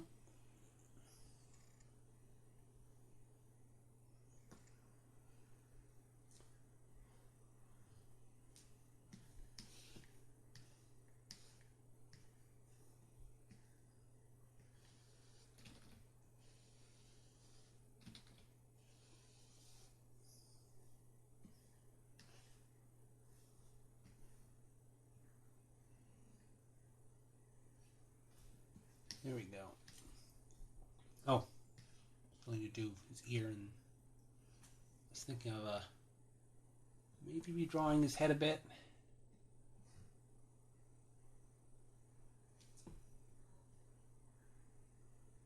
So again, let's mirror it just to make sure it looks okay.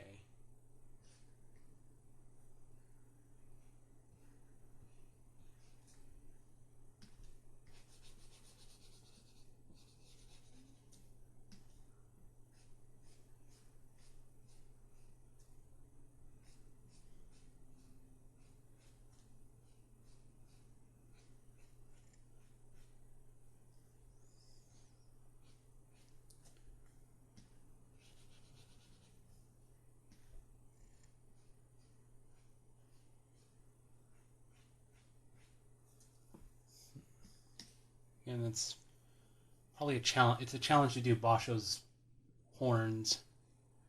Like, there's probably some panels where they're much smaller and some where they're bigger. I think I need to make them a little bigger.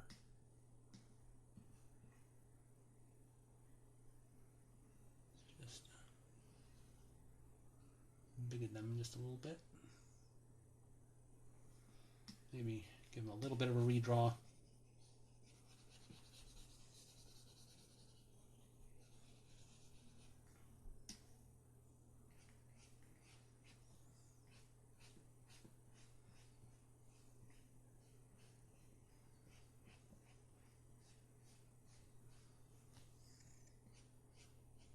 Oops.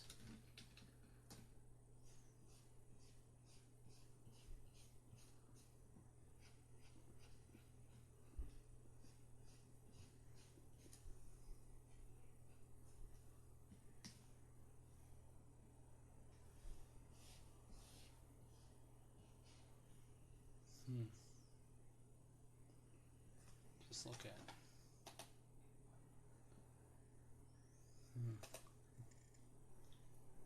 Yeah, just looking at how there's a little inconsistency I noticed. Like, the first panel I draw his horns looking really wide, but then in later drawings I draw them looking more narrow together. Yeah, Basho isn't on that page. I do think I should redraw them just a little bit bigger. Other pages, I think they look fine. Yeah, like there.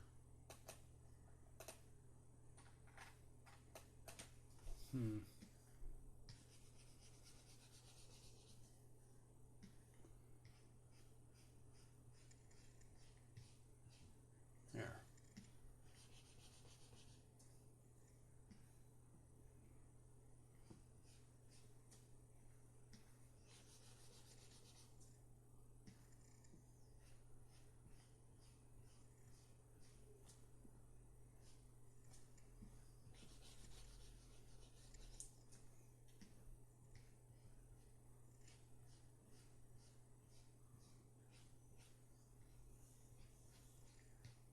There we go. Guess I'm gonna get.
Okay, there we go.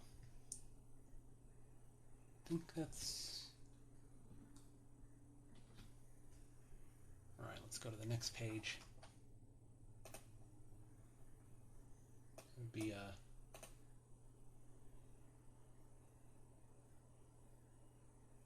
what was that?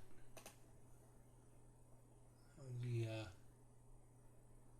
I need to find which version I'm on. Okay, here it's just Peter in this corner, Peter down here, and Domino there. This is... I could have just had one be Peter and one be Basho. But for some reason I decided it would be Peter in two places. Although later on the page for the Y sounds, I have Peter and Basho in two places on that page.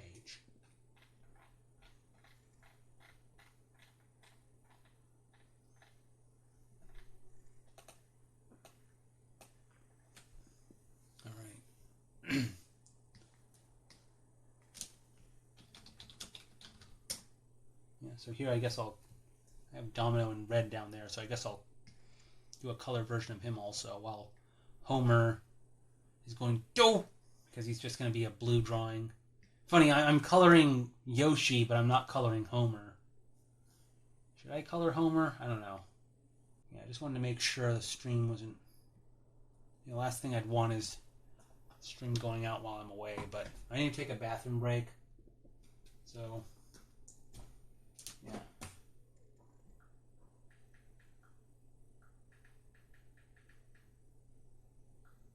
Yeah, so right now Twitch the guinea pig will draw for me.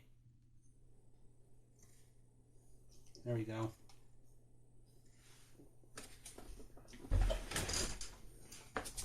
Yeah, isn't it nice having a little assistant here? Alright. Might as well. Twitch, you did a bad job. You should be ashamed of yourself. Excuse me. Oh, God. Wow. Well, it's very appropriate that, that I'm doing, jeez. Yeah, that I was building Axel and making a bunch of jokes about Mega Man X7. Well, saw this on Blue Sky. This will not change anything in politics, I do hope. However, that this destroys as much of X as possible, and someone has Samus from Metroid Fusion. They retweeted and put a speech bubble next to Samus, because for those of you who don't know, in Metroid Fusion, instead of fighting Metroids, Samus fights parasites called the X, and of course, a lot of people make X parasite, Twitter/X jokes. But when I went to the original post, the person underneath posted a bunch of pictures of Flame Hyanard from X7. And for those of you who don't know, who've never played X7, at least in the English version, Flame Hyanard, his main dialogue is just screaming, "Burn! Burn to the ground! Burn! Burn!" over and over and over as he attacks the player. I think he's just as annoying in the Japanese version. Of course, he says "burn" in Japanese. I saw someone once post a gameplay of the X7 in Japanese, showing that he's just as bad in the Japanese version. Okay, so right, let me shrink down again and get back to work, slave.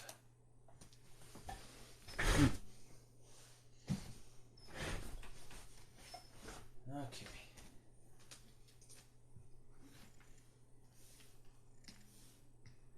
There's something I like about Twitch here. He looks kind of like the real-life Domino I once owned. Except real-life Domino, of course, had, black fur over his eyes and his back and was white everywhere else. Unfortunately, I owned Domino in, 2000, 2001 or something? No. 2002, 2003 is when I owned him. For about a year before he died. I don't think I have any photos of the original Domino, unfortunately. Because, that was before cell phone cameras were really a thing. I wish I had pictures I took of real-life Domino. I don't know if I have any pictures of our rabbit Starbuck, but I do have plenty of pictures of Speck, our first dog, before Stelly, Scamp, and Bella.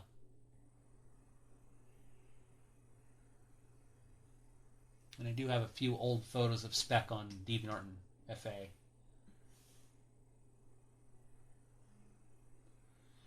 Back in the days when my room had carpet in it instead of a wooden floor that we now have. I miss the carpet.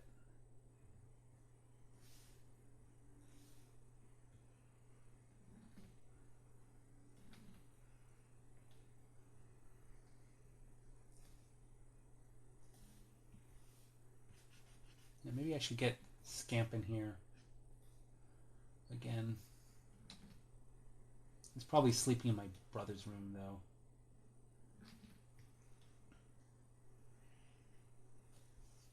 I might take another break for dinner later on.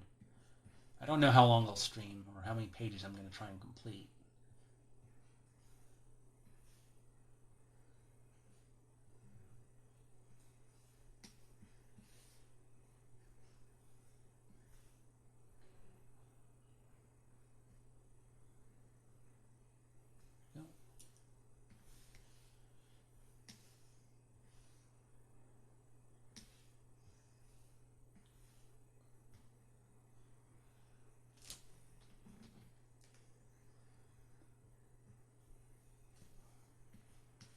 Since I now know how to magically do multiple highlights when clipping a Twitch stream,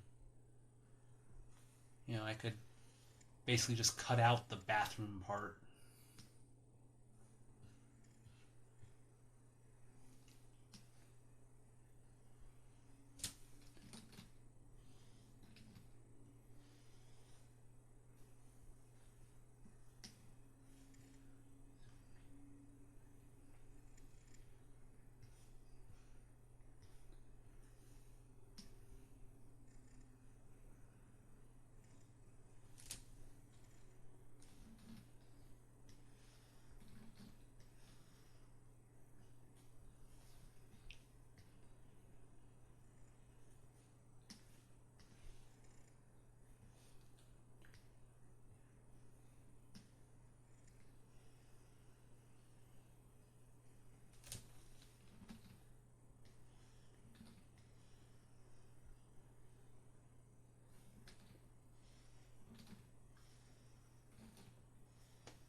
careful because Peter's hand is very nearby.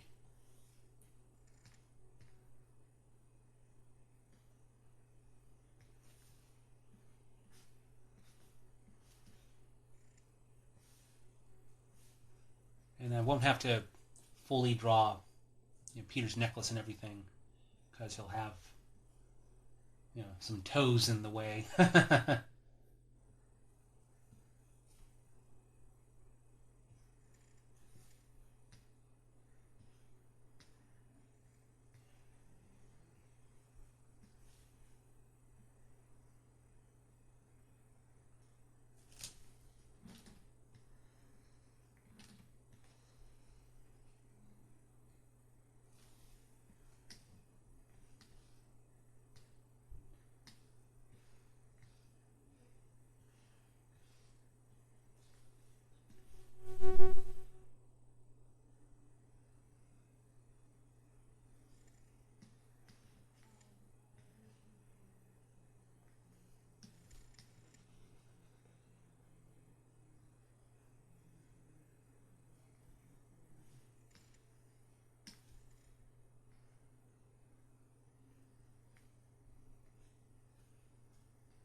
Oh, shoot.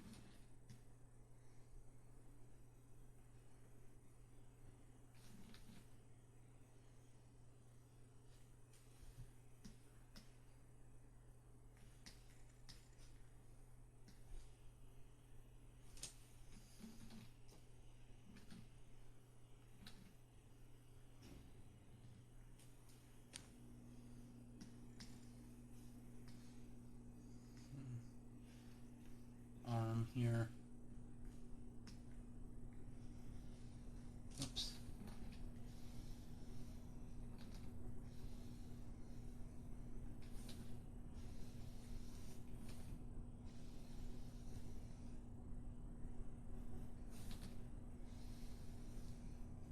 Shit.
Of course, I don't have to draw the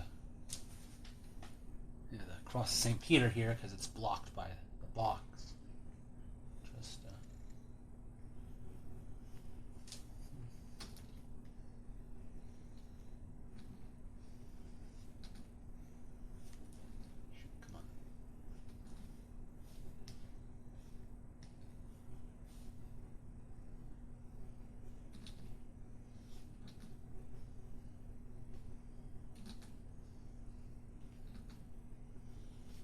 There we go.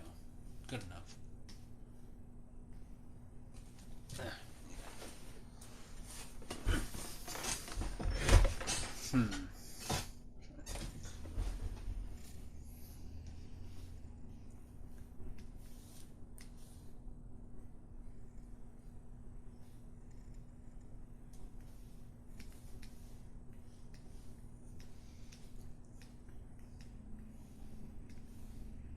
There's a little speck there next to Peter's ear. I might get rid of it, just so it's not a distraction.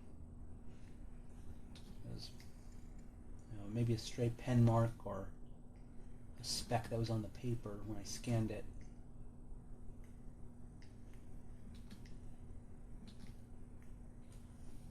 And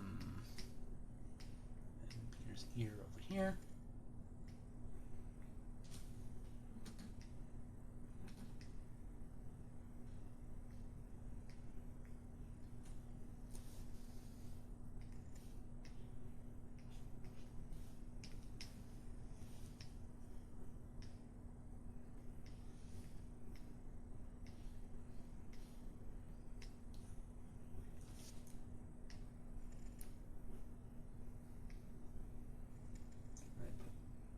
There. Let's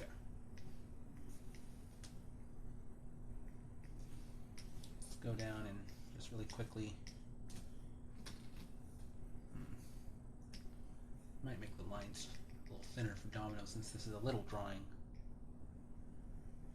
Oops.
Peter over here.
Flip Peter around.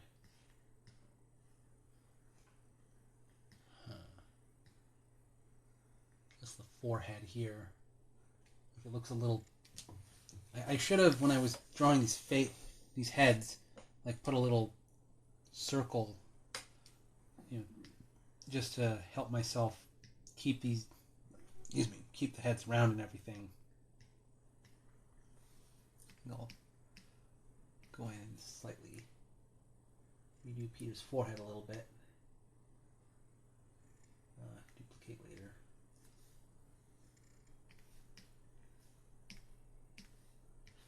Okay. Usually, like when I draw characters' heads, I'll have like a circle behind them just to act as a guide.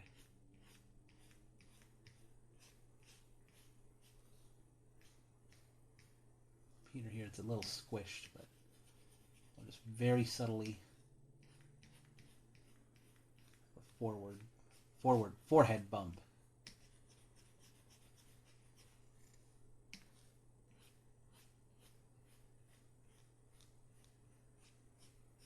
Here we go.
I didn't put the ear on another layer, but oh well.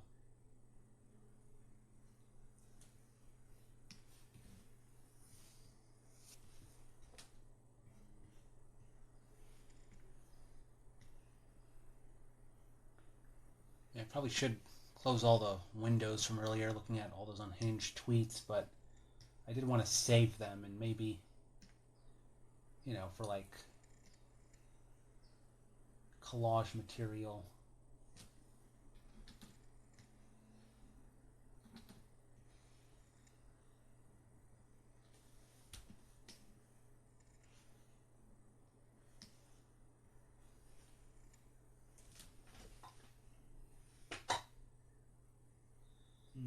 Out of curiosity, when you open commissions, just whenever you feel doing them, I wish there was a way to poke you to read the chat. Yeah, there's way... Well, I don't know if they would have it on my computer.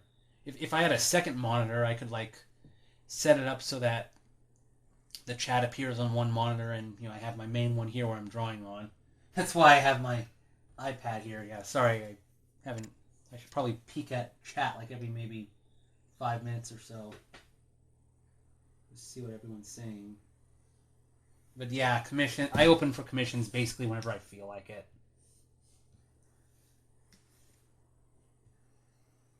I mean, technically I'm always open, unless, I'm at a con or something. But I probably should, post a journal saying, hey, I'm open or something, just so people know.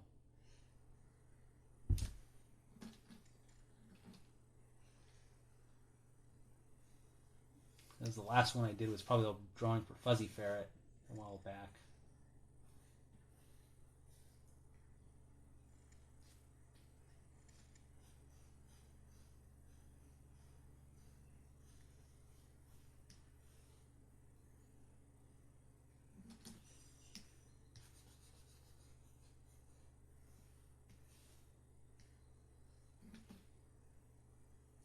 There we go.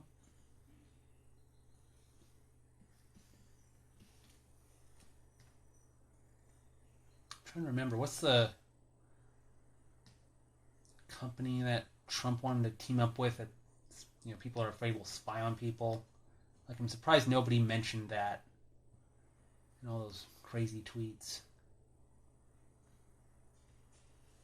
Patriot Act 2.0 or something.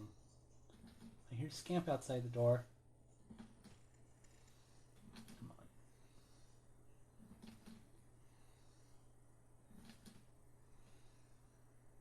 Maybe I should invite him in. Yeah, the stream... What is it? Not host. The stream guest will be the dog Scamp.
I don't know, it's just... I don't like having this tangency right here with the necklace. Three-way going into the neck and the chin, but on the other hand, that's kind of how necklaces work.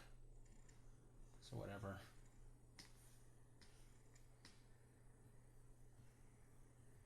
Of course, hands are difficult to draw.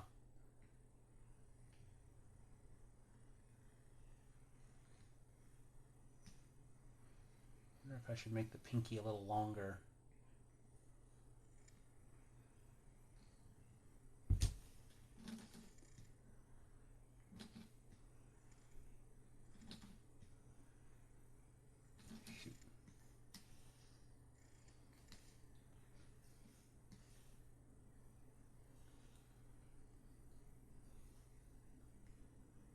We should check the Kotobukiya website later, just to see if there's any new model kits they just shadow dropped. Since I don't pay much attention to Twitter, aside from like furry artists, I probably miss like some things like announcements they make, because I don't think Kotobukiya is on Blue Sky. Like, I just remember it felt like forever waiting for the Axel model kit to come out, and it's like it's finally here. I got it at Fanime. Shit.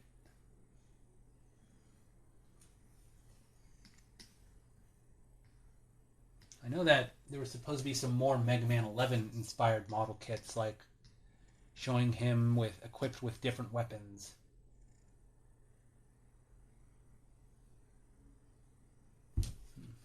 Shit.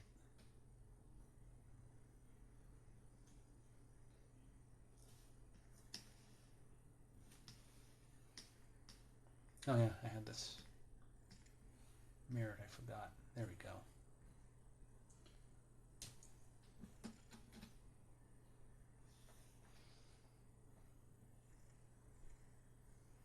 This is page 5, so next will be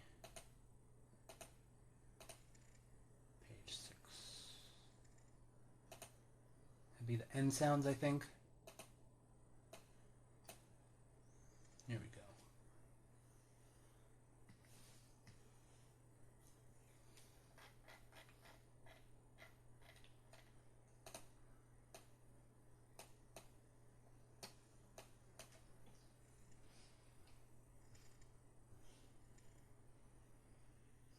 I might raise up the sketch here a bit.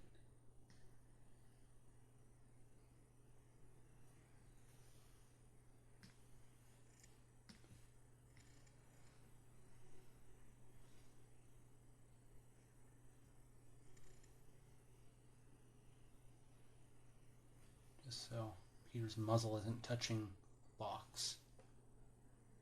It's going to be a bit hard raising Bosho up a bit, because he's pretty close to the ampersand. Maybe just 2 or 3 pixels. There. Just didn't want his chin touching the box. Having another tangency.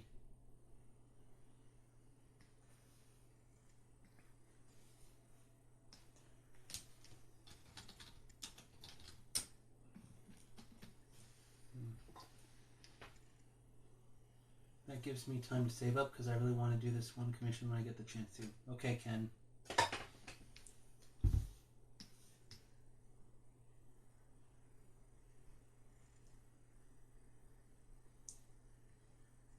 I still want to find out, like, how do I have chat display on the screen? As not like in a separate text box or something that I see some streamers do. Like, I'm not sure if I would actually see it on my screen, but it would like.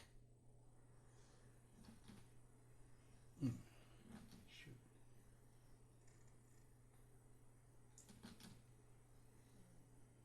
I'm not sure if there's like an extension or something, or if that's something only Twitch affiliates get to do.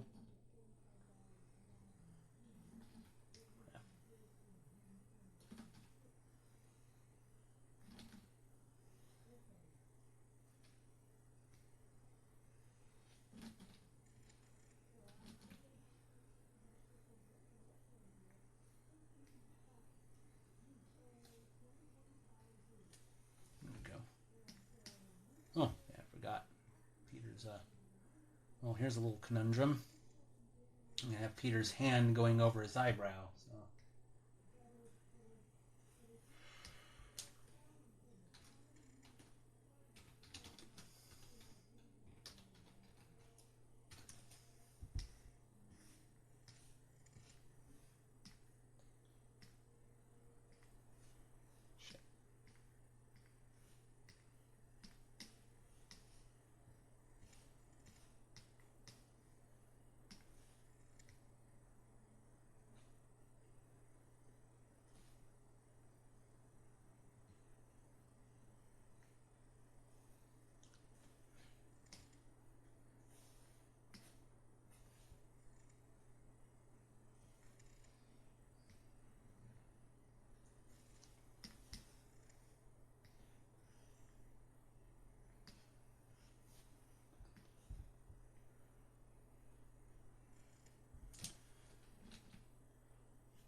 accidentally put that on the wrong layer, so. But. Be like. Excuse me.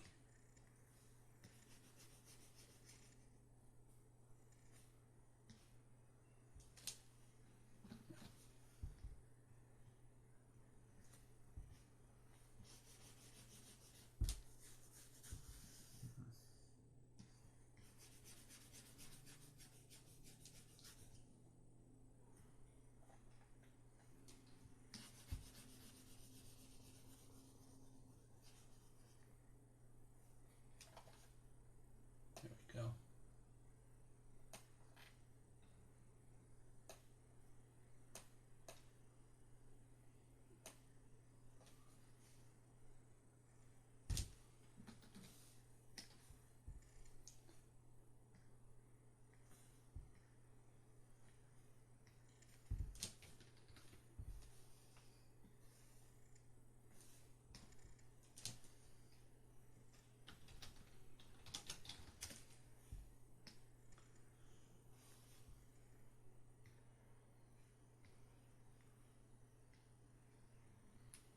Oops.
Let's do Basho.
Well, that's I have one of Basho's shoulders right on where the box would be. Oh well.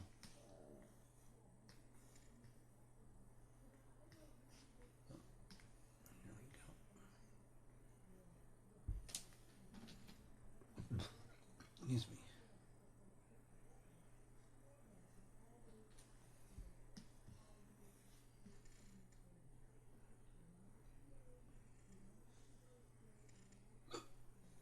Excuse me.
Might have to draw Basho's horns yet again.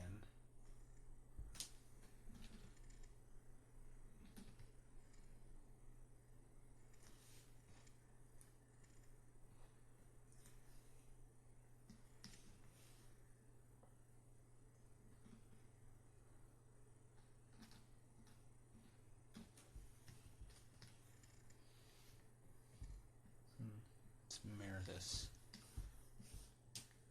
Save my progress.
Go.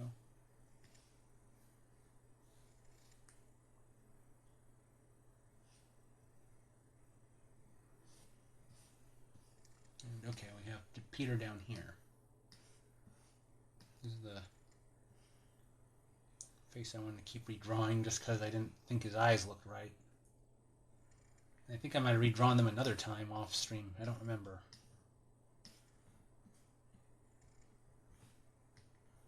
Again, let's... Oh yeah, an animation stream. I've considered that.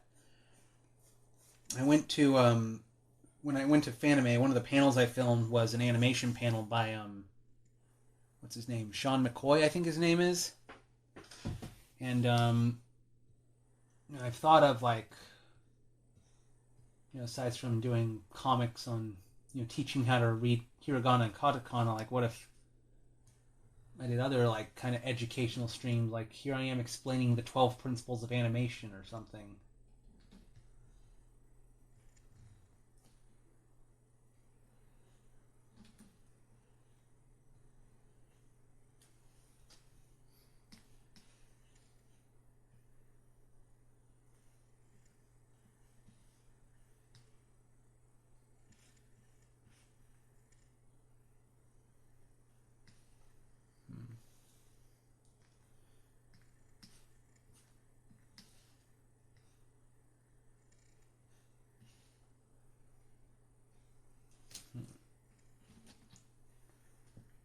Yeah, aside from katakana, I also taught myself the Hebrew alphabet. Aleph, Bet, then Gimel, Dalet, He, Vav, I think Zayin. Aleph, Bet, Gimel, Dalet, He, Vav, Zayin, Ket, Tet, Yod, Kaf, Lamed, Mem. Oh, and don't forget there's final forms of letters, so Kaf has that form, but also this. Kaf Mem has a circle form. Well, I think, no, it's more a box, I think. Nun.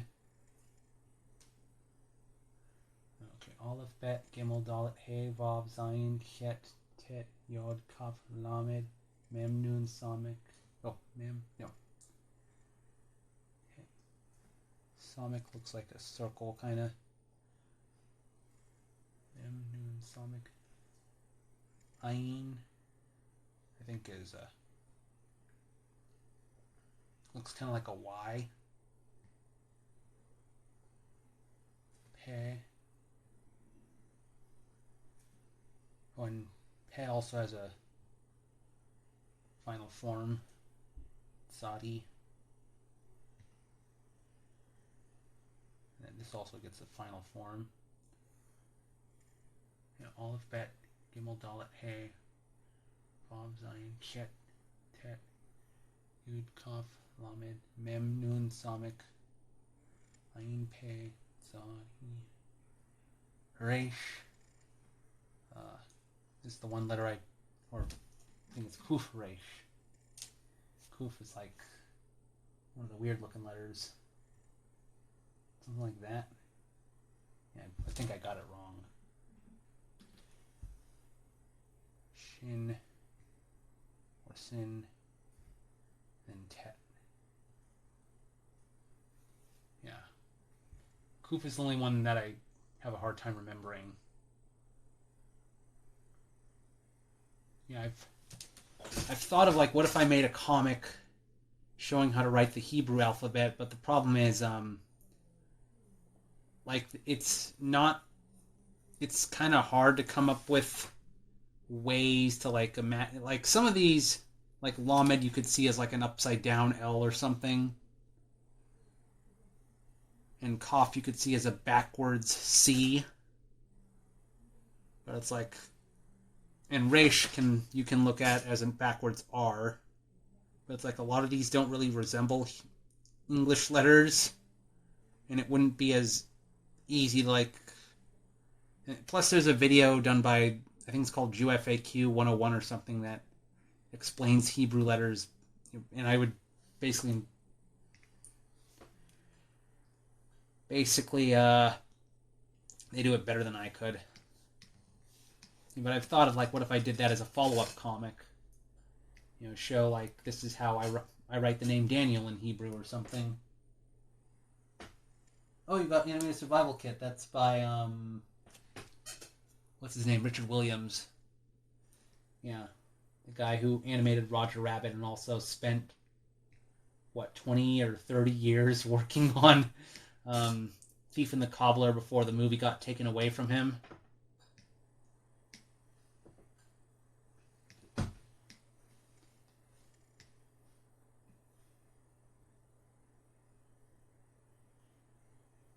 If I showed you my notebook, like, not only did I try writing some of my characters' names in Japanese katakana, I also like try to look up what Peter's name would be in, well, technically Aramaic, but with Hebrew letters.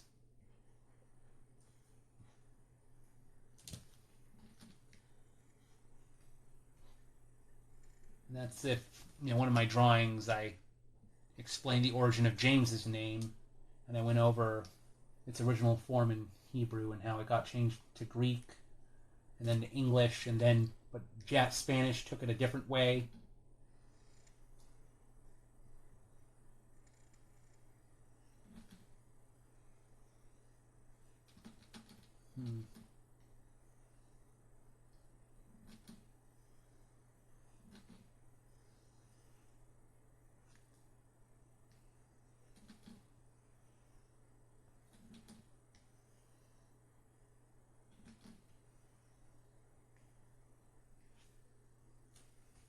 Like Peter would be Kipa HaChatur. It helps that the Hebrew word for cat, Chatur, does sound a little bit like the English word.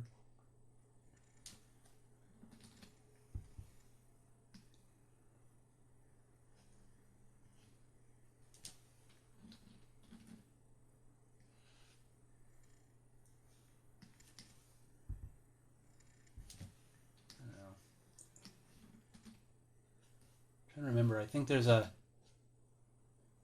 Instagram or a Twitter account called Front Facing Simpsons, where they show times when the Simpsons characters would look directly at the camera and always looked kind of strange. I feel kind of like that looking at Peter here. Like, you're used to seeing them at 3/4 angles, but then when they look directly at the viewer, like, it's almost a bit unsettling.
Oops.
There we go.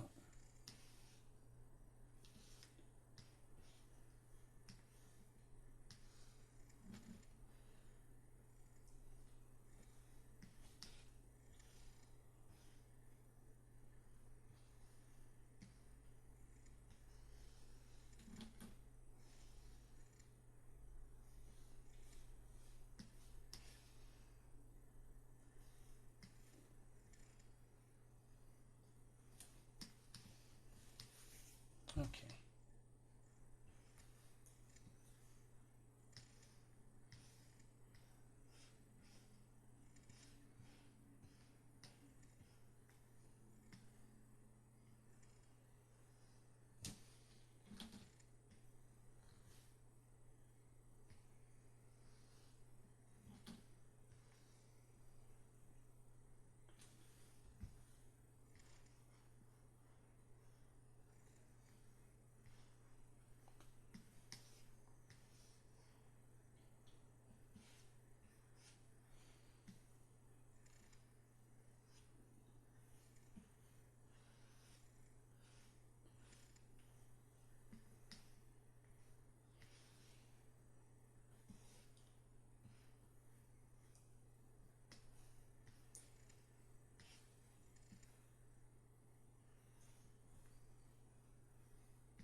Hand here.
Page 7.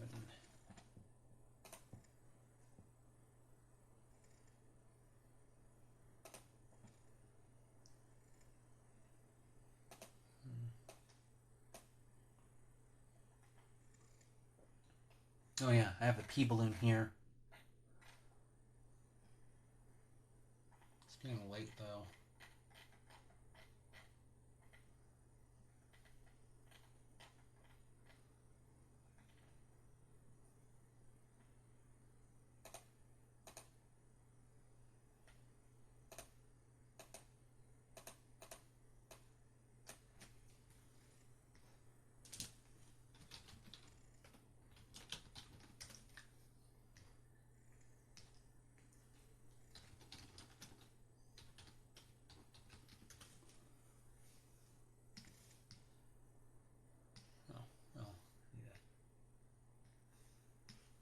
There.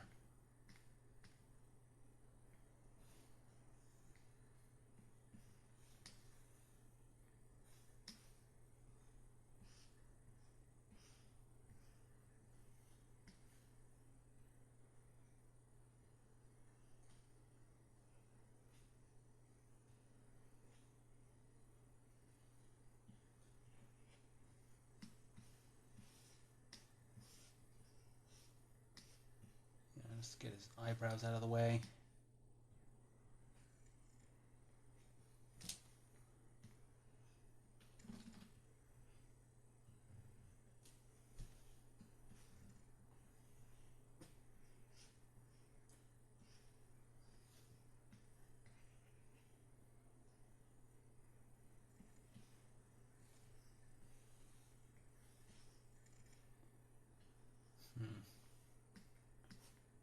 You know what? I think I'll save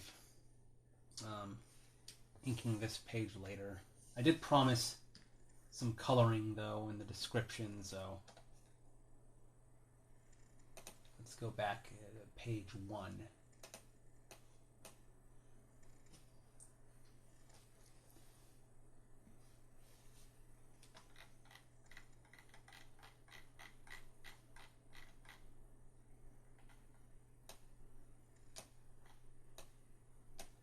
Yeah, I double the lines because the lines in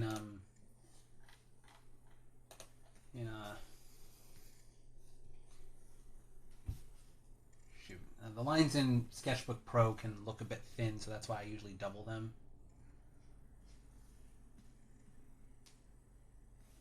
Now let's do a bit of coloring.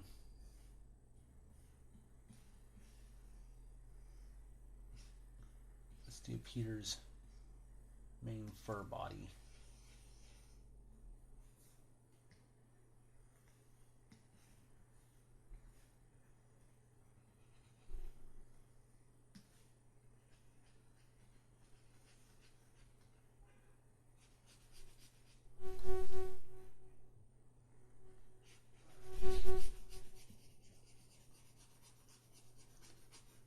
I'm trying to remember in my old streams from over a decade ago, did I color in those? I think I did. So it's like this is the first time in like a decade that I'm coloring in Sketchbook Pro again. Oh wait, I colored my domino drawing in Sketchbook Pro, never mind. One where he's got the flaming pie.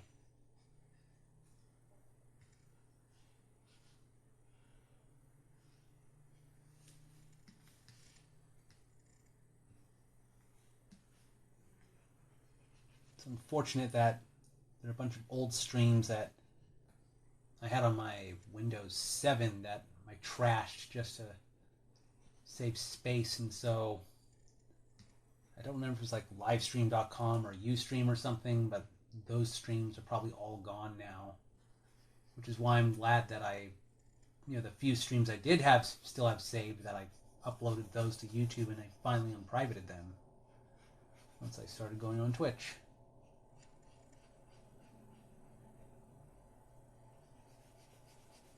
It's still kind of surreal looking back on my old streams from a decade ago and seeing that I had my grandma as a stream guest.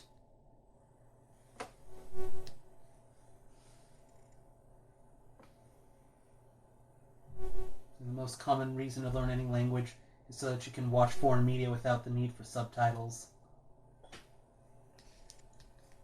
Yeah, for most people, probably, yeah, if they're doing it for fun. Like, one of the panels I went to at Fanime was a panel on game translation, and the panel host did kind of make a joke, like, you know, if you're learning another language and you want to make money, the two languages you want to know are English and Chinese, since those are the biggest markets. You know, any other languages you're learning, unless you actually plan on living in those countries, you're going to be learning for fun.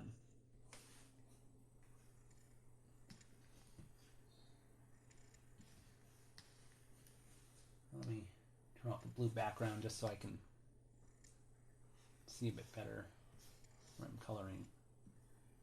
I'm just going to apply a little gray to each drawing with Peter just so I don't have to keep returning to the color ref thing in the middle.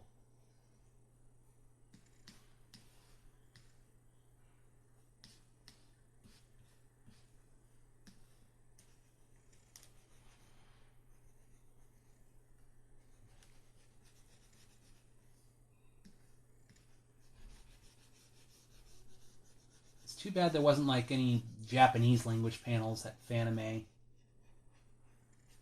I mean, I'm sure, you know, if I look in the past, you know, look at old Fanime videos, maybe they did have some panels like that. It's like, it'd be kind of the most obvious thing to do at a anime panel. Or anime convention, I mean, not an anime panel, what am I thinking?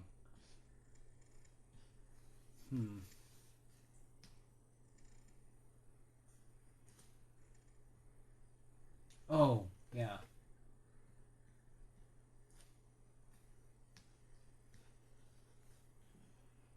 There we go. There are those.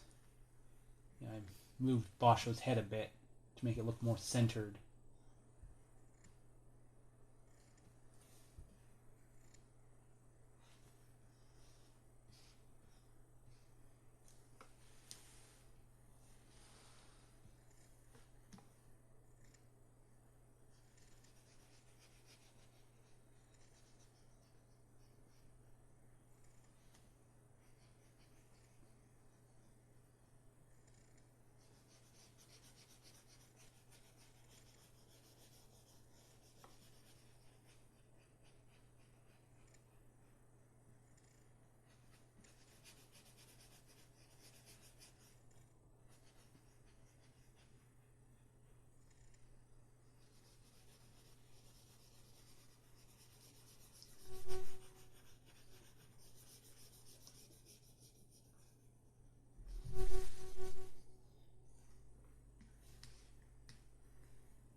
I don't have to color in Peter's muzzle all the way, since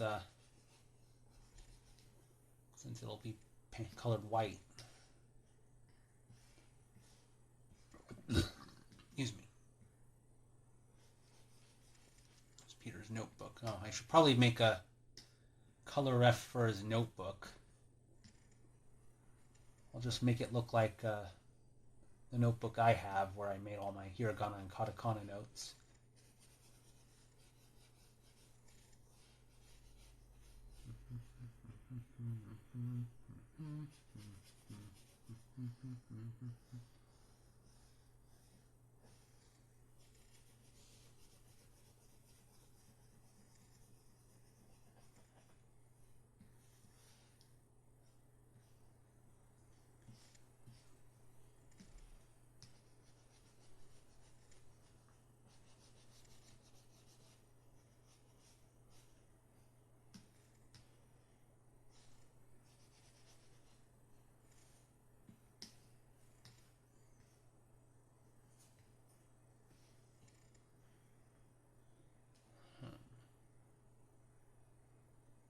I should do all of Peter's stripes.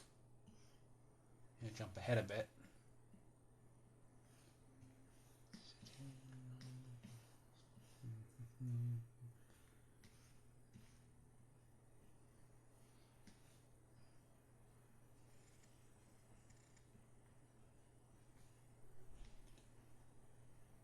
A little difficult having one little tuft of hair covered in a stripe, but the other one isn't. And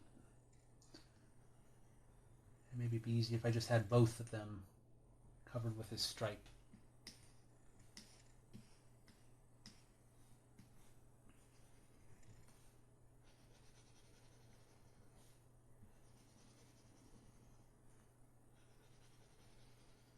I can't.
Okay.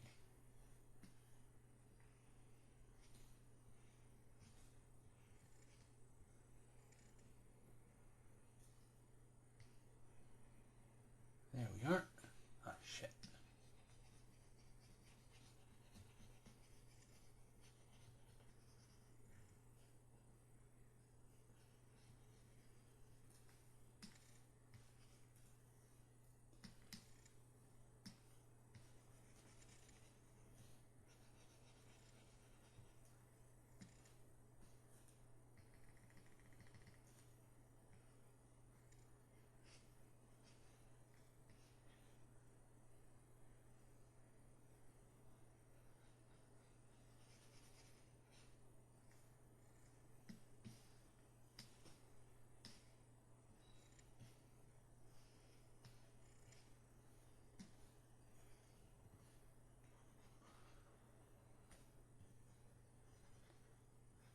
There we go. Peter's stripes.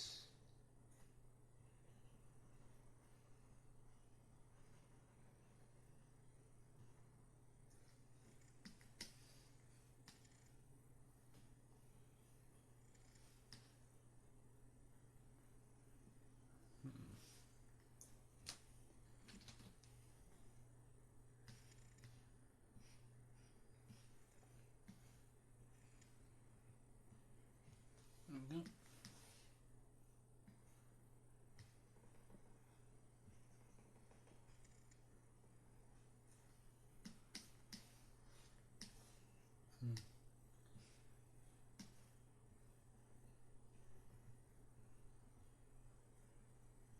There we go.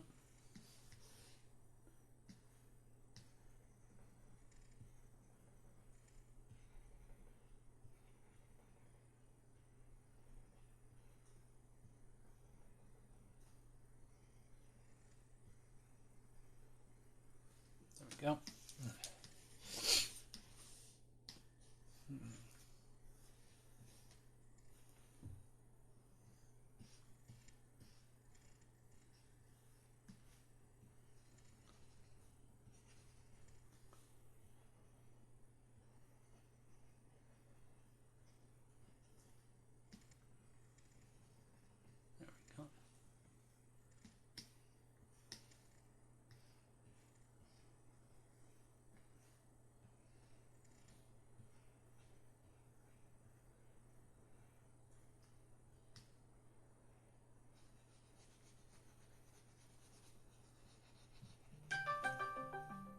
No.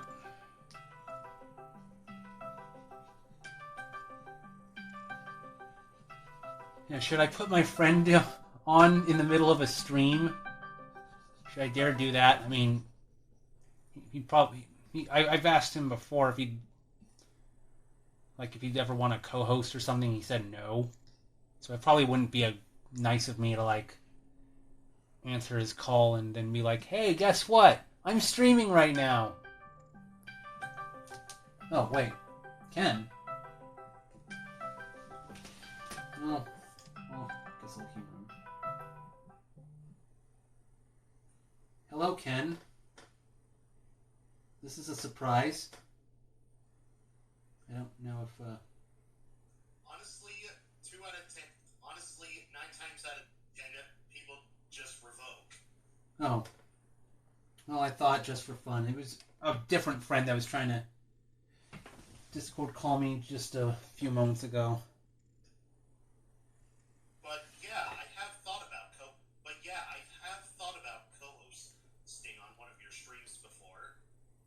Well, Such a shame it's really late and all that. well,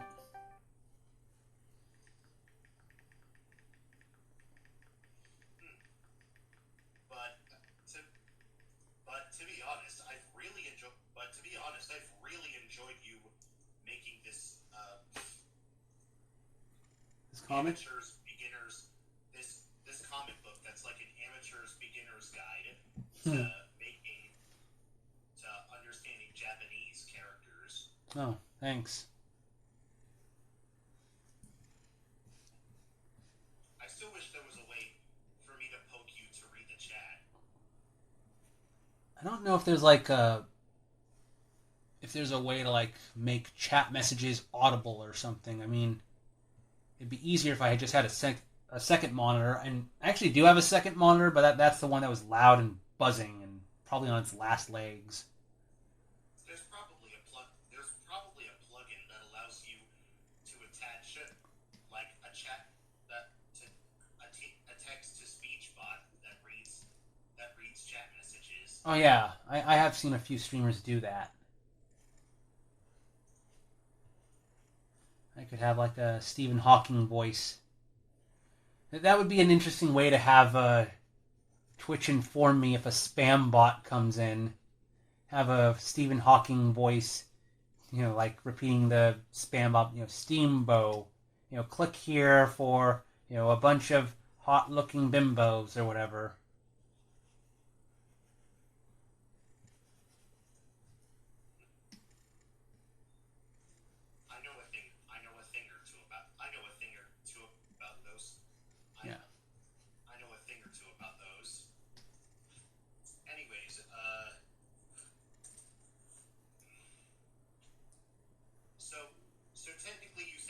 You said that technically you're always open for commissions. Yeah. You just only do them when you feel like it. Yeah. That's perfectly reasonable. Then that just gives me more time to save up. That gives me more time to save up for what I want. Ah. Let's see how much.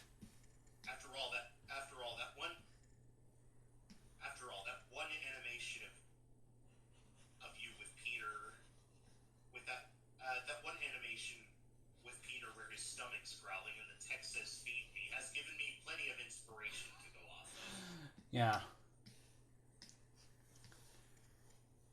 Yeah, that was a kind of a difficult animation to do since I wasn't doing it in Flash. I was drawing it hand drawn in Sketchbook Pro, and just looking at it over and over and over just to see, are there any frames I need to fix. Despite it only lasting a few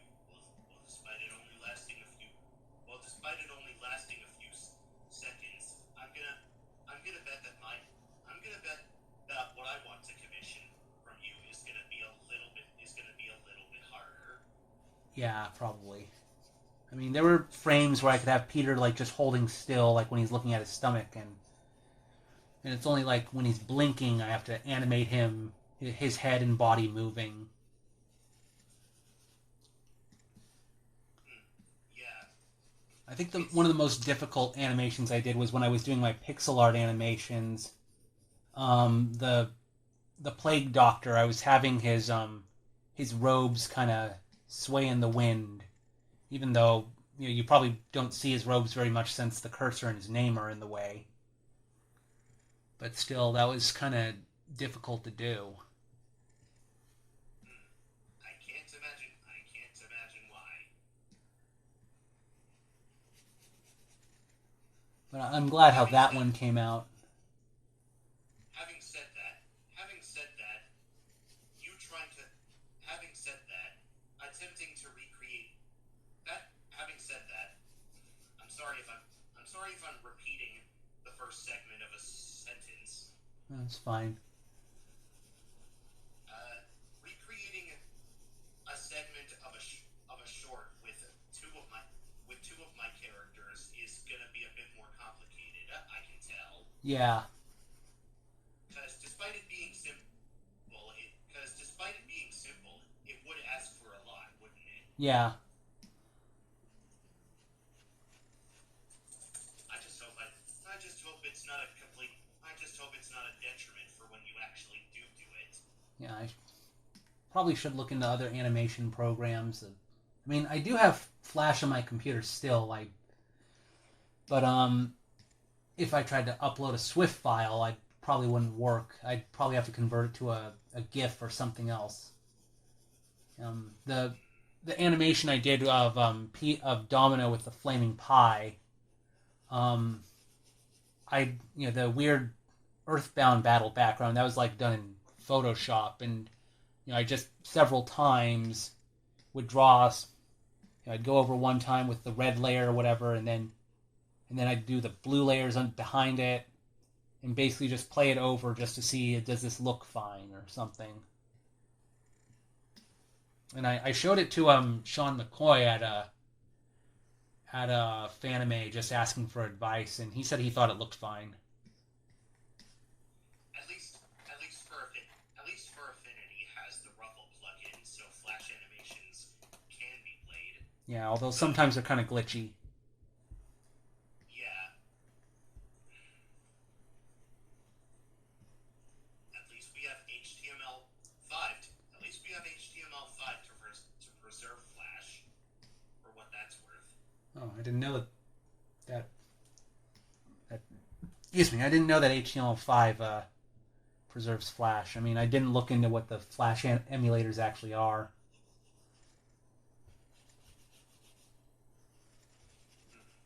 There's something, a lot of Academy of Art students really hate Adobe, and kind of a funny thing. When I was going to Fanime, like every day I was driving there, I had to pass by the Adobe office that's in San Jose. It would be funny if I could, like, I don't know, organize a bunch of artists to, like, protest outside Adobe or something.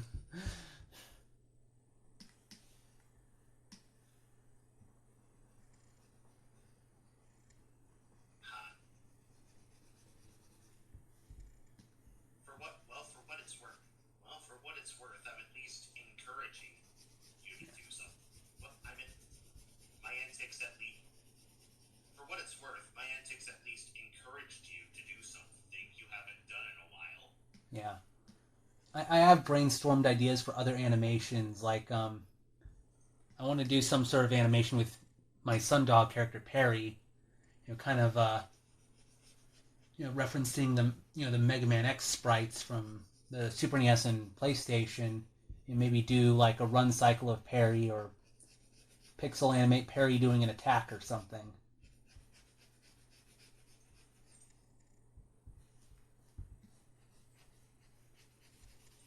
Pin these so I don't forget about them. There we go.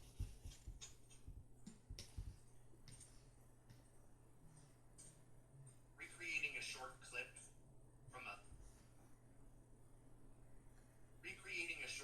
with my characters would be a bit more complicated than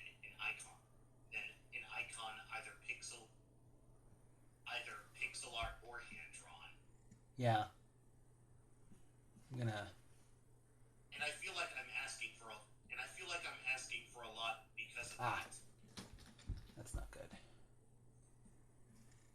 Uh, Yeah, I'm just, I'm doing something kind of weird with the comic page, if you see.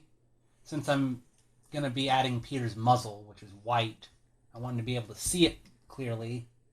So I colored the background an ugly yellowish green. I didn't... I was gonna go with red, but then I can't see the sketch lines, so that's why I switched to this ugly green. the stream's a bit delayed from when you're talking, but that's normal. Yeah. Forgot I need to color Peter's nose. Given that I'm still a bit of a noob when it comes to the whole art stuff beyond illustrations, I feel like I'm asking for a lot. With something so simple on paper. No pun intended.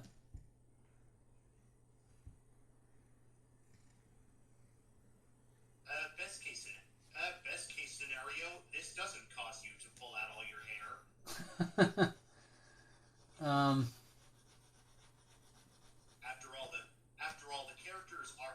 all the characters in question are pretty simple. yeah, like, what's the most difficult animation I've done? I mean, there was stuff for Word Girl, like, over a decade ago, but that was all animated in Flash. If I was drawing something hand animated, it would probably be the animation I did of, I'm trying to think. The one where Cinnamon leads Midnight into a heart attack simulator. I wasn't able to finish that animation, unfortunately. But that was kind of complicated to work on. So you're saying that's lost media? No, I actually have the rough animation posted on YouTube. I don't remember if I have it unlisted. And I also have... I might have posted the original comic it's based on also. I don't remember.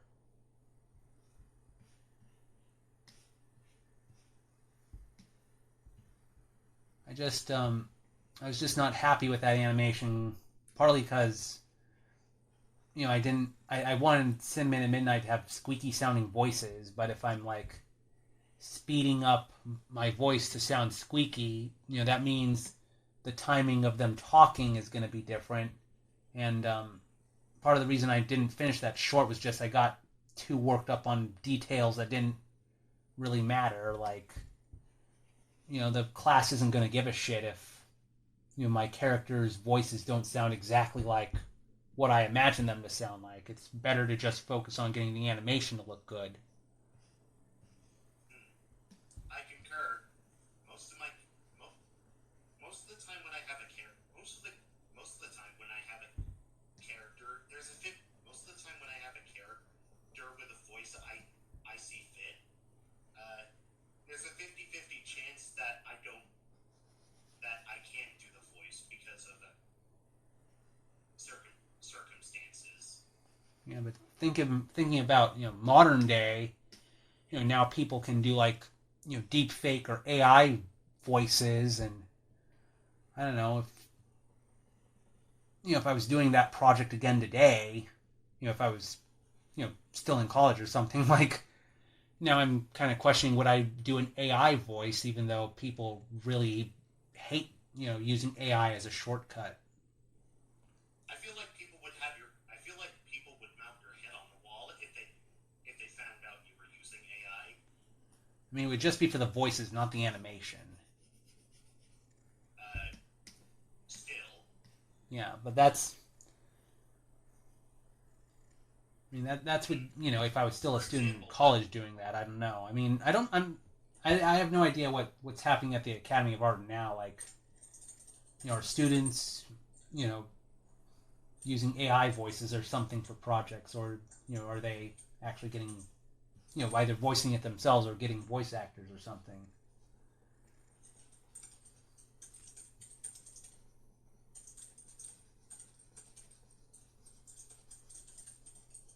not that I condone AI voices, just so people are clear. I mean, it's one thing to do a video, I don't know, where you have an AI voice reading, I don't know, Reddit posts or something for entertainment. It's like if you're doing a serious, project with, it's supposed to be artistic and everything. I don't know. It's a bit. You kind of lose the humanity when you just do a robot voice sounding like a human. That is kind of a problem on YouTube where people just post slop content, with AI voices reading everything.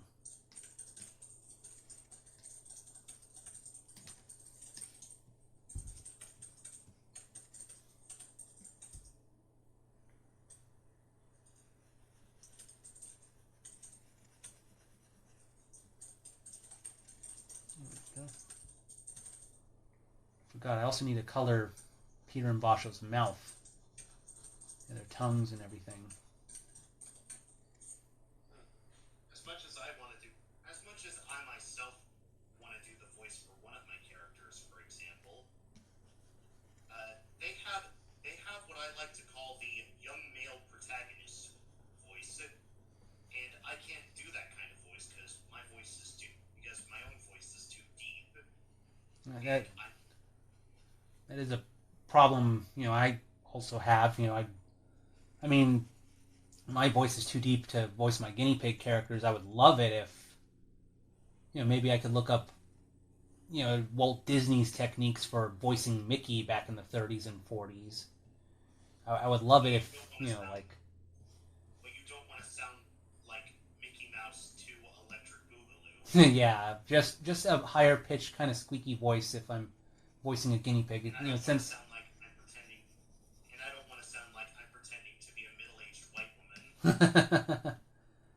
I mean, there are some voice actors that do that, where not just women voicing boy characters in cartoons, but there are.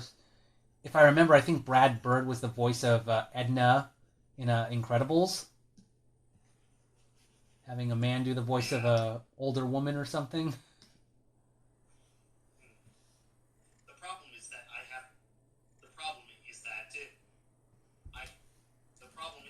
I'm not a woman, and I'm done going through, and I've already passed it going through puberty. So if I wanted to sound like a shonen protagonist, it would sound like a parody. But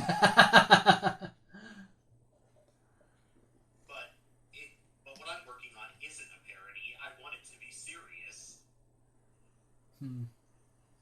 So I'm kind of screwed.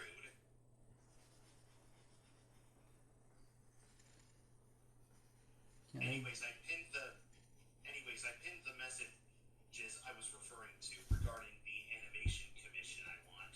Alrighty, thanks. And it's gonna be a while before you actually open commissions, quote unquote. Yeah, there are some doing your own thing. Yeah, there are some art projects I'm working on that I like to get finished before I I open up for 3 or 5 commissions. One of them is definitely going to be me, and it's going to take longer than the others. Yeah. So if anyone else in the chat other than me decides to pay money for a piece of art, sorry in advance. Sorry in advance. There we go.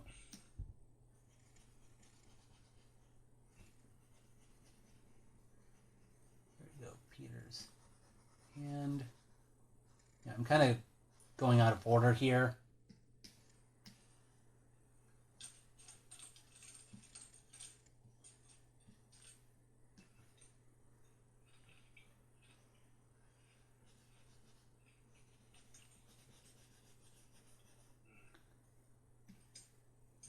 I tend to go out of order as well. Really, it all depends. Really, it all depends on what I'm in the mood to do. There you go.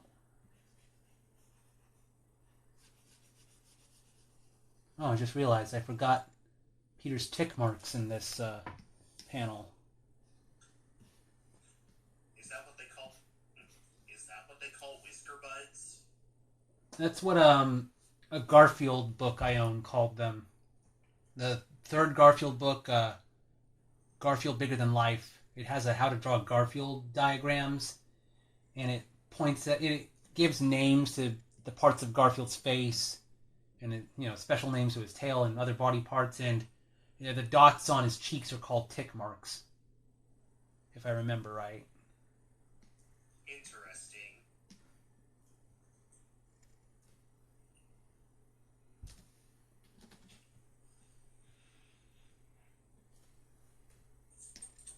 I mean, I don't know if that's what they're actually called on cats and dogs, but that's the official Garfield term. Although I'm not sure if Jim Davis would still use that term now. I have another how to draw Garfield book. I could see if they reuse the term tick marks in there. There's a book that came out in the 90s. And I actually have 2 copies. I don't know why I own 2 copies. I mean, maybe I ordered how to draw Garfield, one book from a Scholastic book fair or something, or one of those book order things, and then maybe the second one I got for my birthday, and Mom and Dad didn't know I already had the book or something like that. Well, whatever the case. I know this is a bit off topic, but tell me if I'm stupid. I thought the Peter fursuit head was supposed to be Domino. Oh. And I thought it was a work in progress Domino head. That is kind of funny. Because I think I'm stupid. I mean, I've had people call my Peter fursuit head think it's a mouse or a rat, which is funny because there's that one scene in American Tail where Fievel discovers Warren T. Rat is a cat, and I think that scene. You're not a rat, you're a cat. Precisely. I think it's widely accepted that Don Bluth's work was very beloved in the 80s, but a bit of a mixed bag in the 90s. Yeah. He sort of just did whatever he felt like. Don Bluth would kind of dispute that a bit. If you read his autobiography or listen, if you go to YouTube, the Q&A I went to is posted, and I asked him a question about some of the lost scenes from his movies, but he mentions that on Secret to Nim, he basically had carte blanche to do whatever he wanted, but on the later films, he'd have to be cooperating with studio heads or Steven Spielberg and George Lucas. He mentions that he had some scary scenes he wanted in An American Tail and Land Before Time, and I don't remember if it was George Lucas or Steven Spielberg, but one of them was like, take that out, it's too scary for kids, and Bluth wasn't exactly happy with that.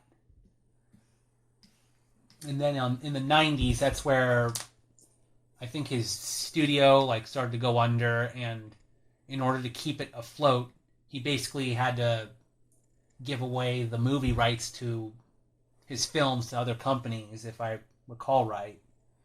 So he's kind of disowned some of his later films like Pebble and the Penguin and the one with the Troll in Central Park.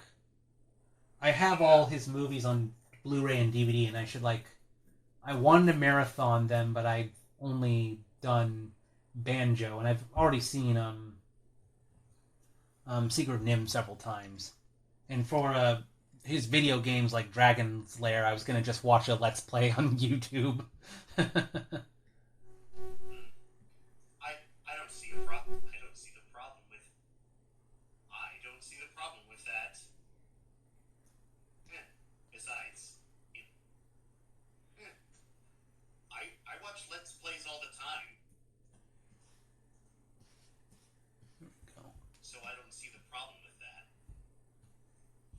I remember, I think Dragon's Lair was re-released on Switch also.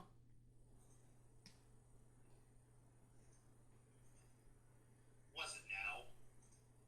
Yeah, I'm trying to remember. I might be like I thought I saw like a Switch port where I guess they converted it from Laserdisc to, I don't know,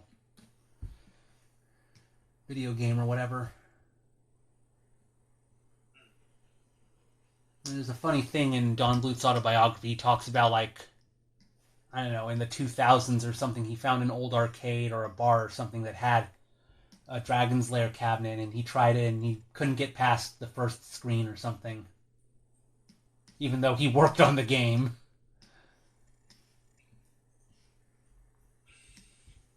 The irony. I'm just, I'm sorry if I'm getting distracted by everything else that's going on. It's fine. I just really like the last commission I got from you. Well, thank you very much. Which is the only commission I got from you.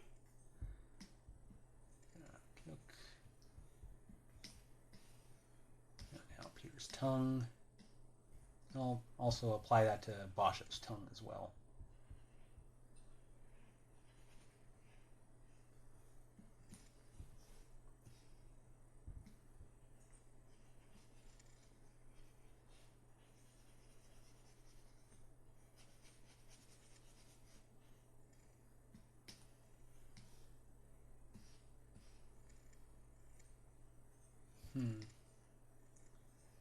Looks like for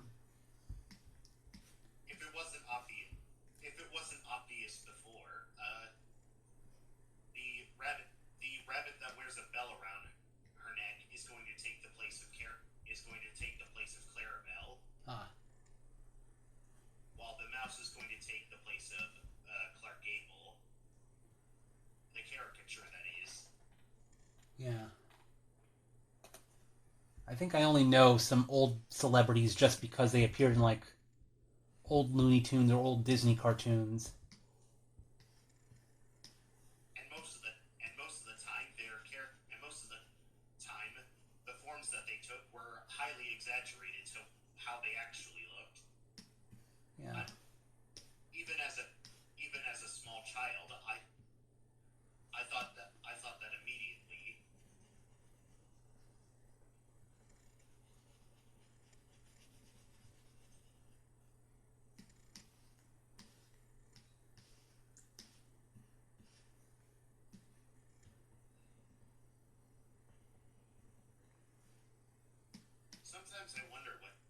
Sometimes I wonder where the idea of caricatures came from, especially with celebrities. I'd imagine it'd be as old as art itself. And I'm sure political cartoons would have probably inspired that.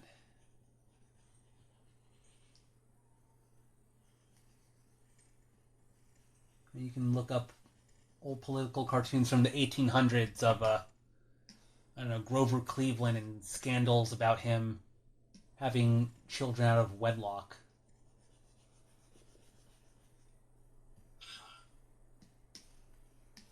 I'm just anticipating the next time you open up for commissions, because it could be tomorrow. I wasn't planning that soon. Or next week. I'm trying to think. But I know you're busy, and I shouldn't have to worry myself too much. Yeah, no rush. I mean, one thing I would like to do is finish. Literally almost every day. Yeah, finish this comic. Guess I'll do Peter's cross necklace on its own layer, and it's going to be easier if I. There we go.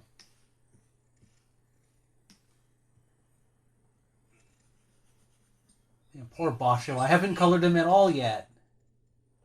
It's all just Peter. Oops, all Peter.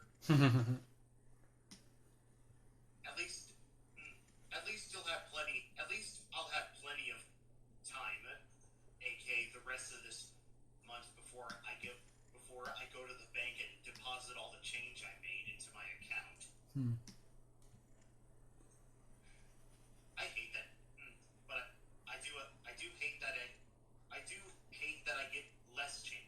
I do hate that I get less change than I would have gotten 10 years ago. Hmm. Oh, inflation or something? Inflation and the fact that all cash is going to be digital soon. Oh. So Oh. that means less. So that means I'm less likely to find a lucky penny on the ground. I just realized I have the table line behind Peter.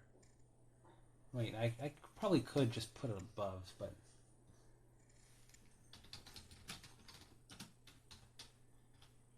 To think the next two characters are minions of it. To think the next two characters I'm going to draw are minions of the antagonist for one of the stories I'm writing. There we go. God, I should probably color the table also. Let me do Peter's eyes. Now here Peter's going to look like he's possessed. Excuse me. Or he had his eyes glued shut.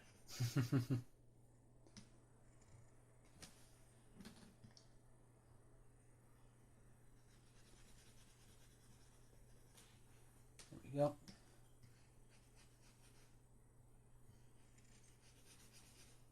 Let's see, well,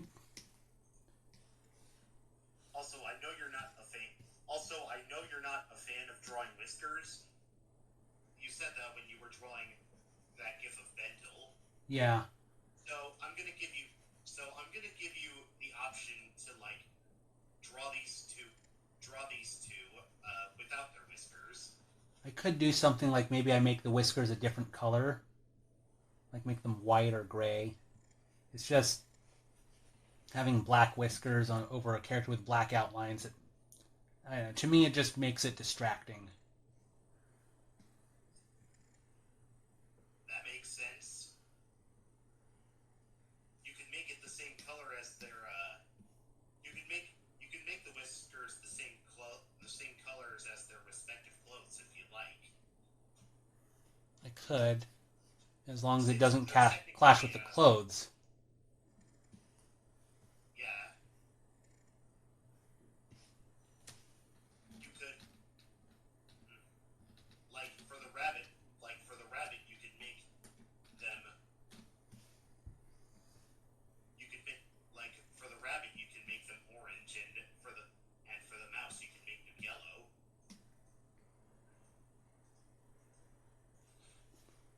Just an idea. Yeah.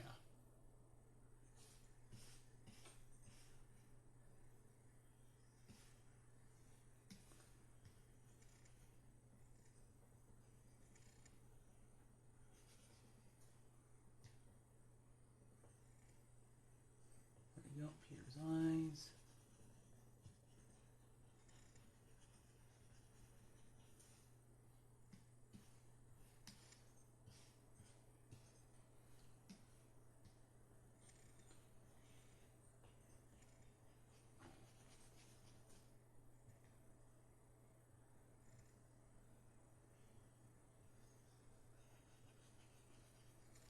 Something I realize I have to take into account, trying to keep the size of the Japanese sun on Basho's shirt looking consistent in size. Like here I can see... If there's one thing I like, it's definitely consistency. Yeah, I mean, I'm wondering if should I freehand the sun or should I just... I do have a file somewhere where I keep, I guess, cutouts of the Hong Kong orchard and the South Korean flag that I use for my other dragon characters. And I do also have a cutout of the Japanese sun for Basho's shirt. But, since it's so simple, I can just, draw it by hand. It's just I'd have to make sure I keep the size consistent. I'm trying to think. Peter's eyes. I have that on a...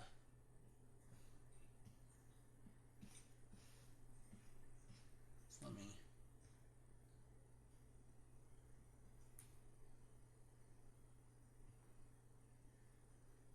see, iris.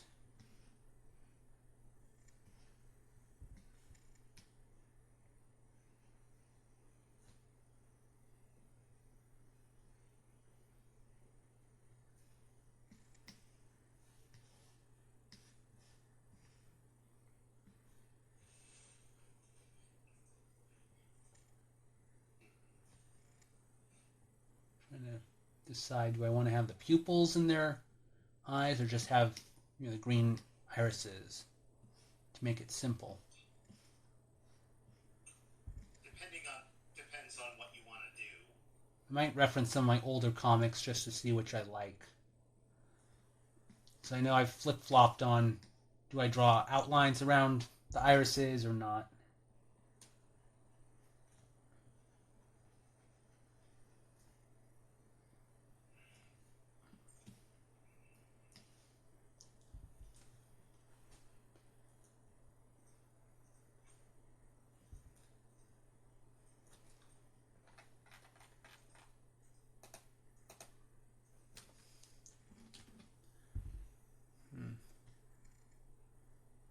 I mean, without the pupils or, you know, the little reflection in the eyes, I call it the eye glint, it does look a bit strange.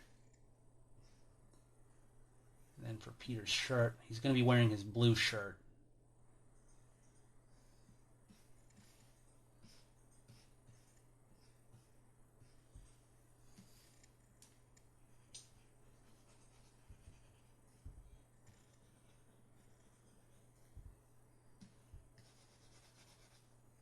And having the cross color on a separate layer is useful because then I can color behind it and not have to worry about staying within the lines of the cross or staying outside the lines. And the binder will be, there we go.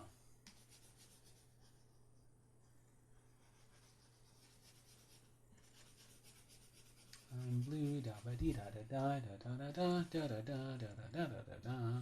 I listened to that song almost every day when I was in elementary school. I could not get enough of it. I could not get enough of it. I just remember it from the movie Big Fat Liar with Frankie Muniz. I feel weird. I remember him for that movie more than Malcolm in the Middle, which I never saw. Is that the show? Where the main character is the middle kid in a family between three other siblings? I never watched Malcolm in the Middle, but I wouldn't be surprised because, you know, it's in the name, Malcolm in the Middle.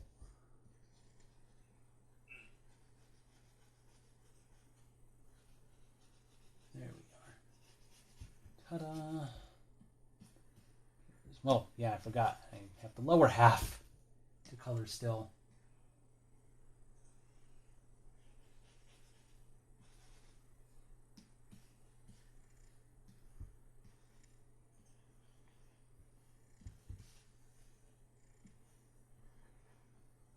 And for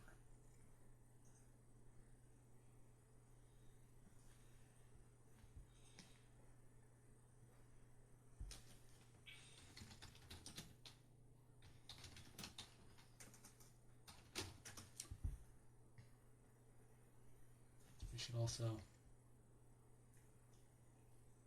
do a layer for the table itself.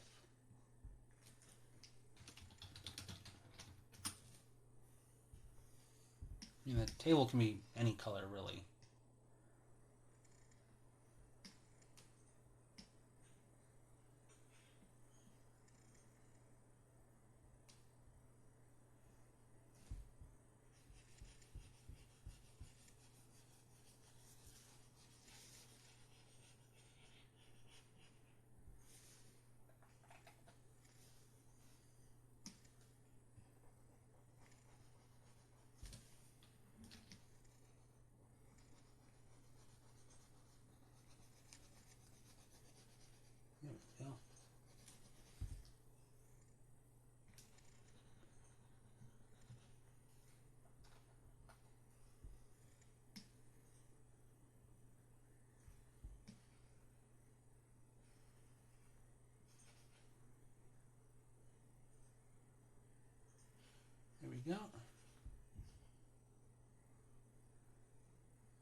Hmm.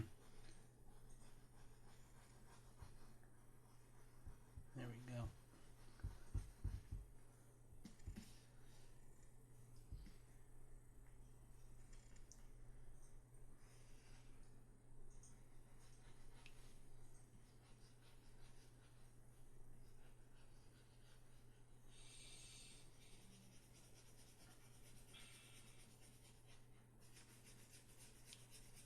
There we go.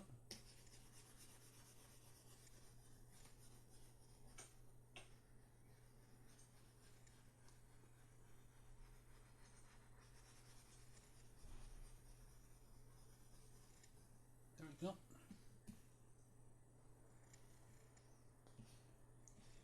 This whole stream is basically me when I draw. Except I don't talk. Except I don't talk as much as you do. Well, I have to be kind of engaging for the stream. I'm not the chatterbox. I'm not the chatterbox I used to be.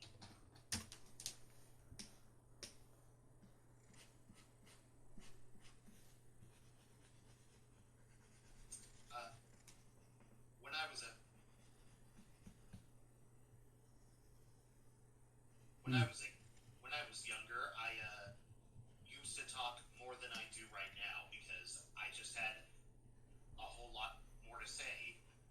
But since I know everything and have talked about everything, there isn't a whole lot to talk about. And also because I like to give people the space they need. And as a result of that, it's made me a lot more self-conscious about what I say around people. Because whatever anyone does, someone's gonna get hurt. Oh yeah, that's something you learn when, I don't know, if you work retail or something, you gotta make sure you always cordial and everything, and not say the wrong thing. Which is why I prefer to be alone most of the time. Except when I'm not. You might make an offhand remark or something that gets misinterpreted as, you being rude or something. And then you're left wondering, what did I say wrong? I wonder that all the time. But then I remember I'm one of the few people who has the gall to speak their mind. Some people end up thrown to the wayside because of them speaking their mind. There we go.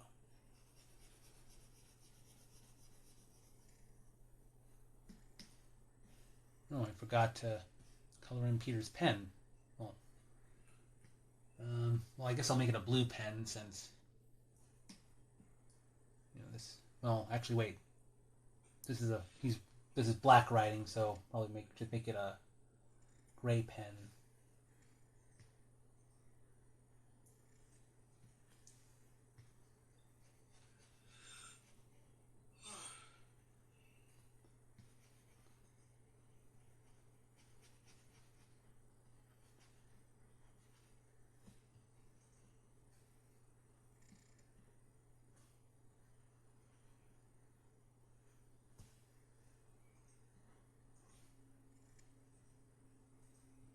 There we go.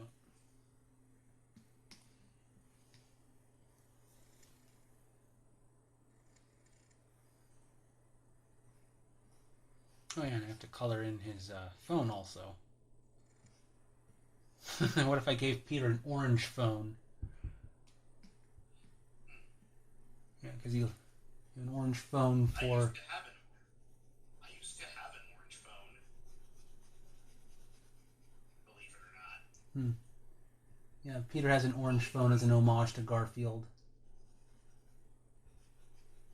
Wouldn't it be orange with black stripes? I could probably put a black stripe somewhere on it. Like maybe it's a Garfield. Well, It'd probably be behind his hand or something. Maybe something he put on the back of his phone.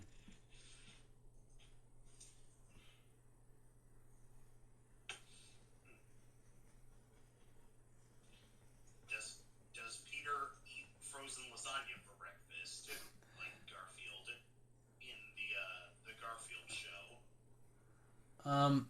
I can't remember if I've ever drawn Peter eating lasagna. His favorite food is fish.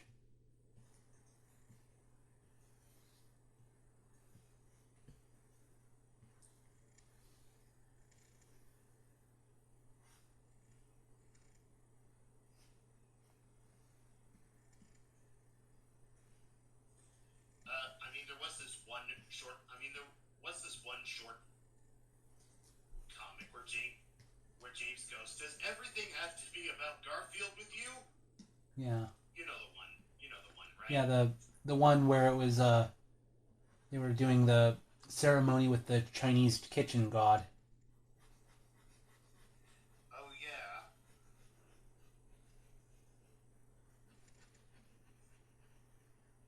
Wouldn't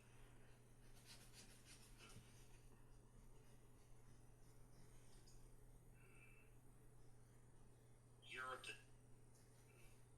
Well, I guess this was.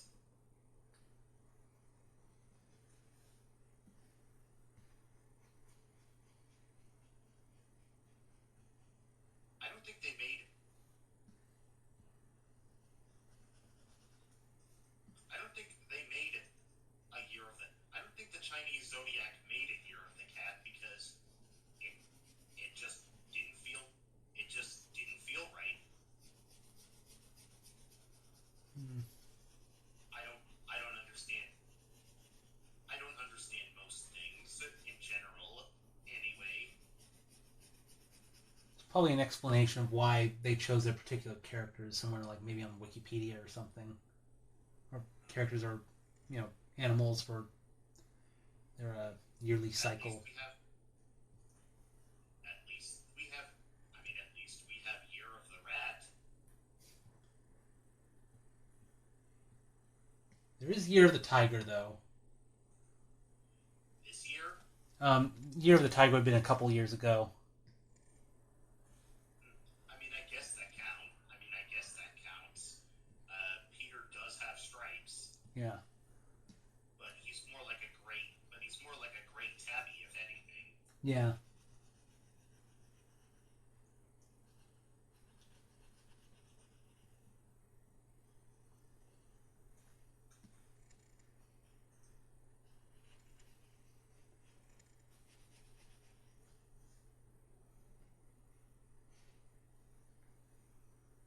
Hmm.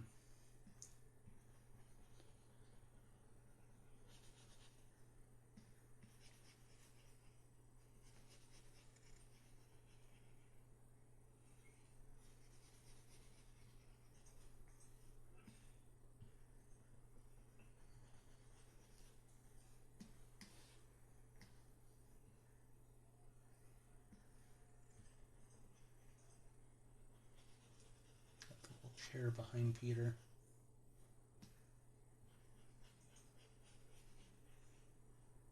I was wondering what that was. I was wondering what that uh, rounded out. I was wondering what that rounded out rectangle was.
sketch lines.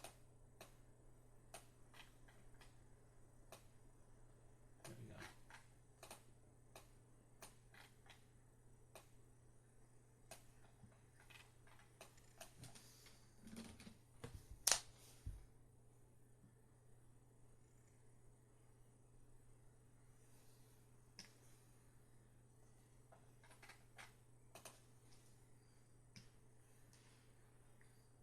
Guess I should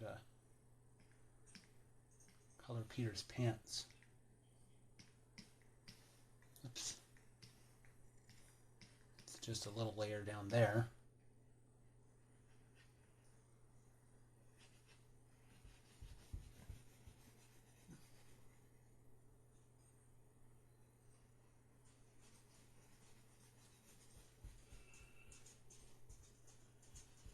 Oh, I can hear Scamp outside my door. Again.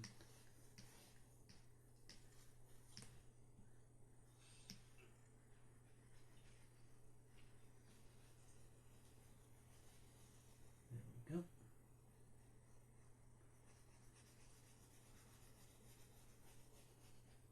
You know, my dragon characters are usually the most difficult to color just because, well, if you look at, you know, my color ref here, like I organized it, and in my full color ref thing, like I label what each color is supposed to be. It's kind of hard to remember.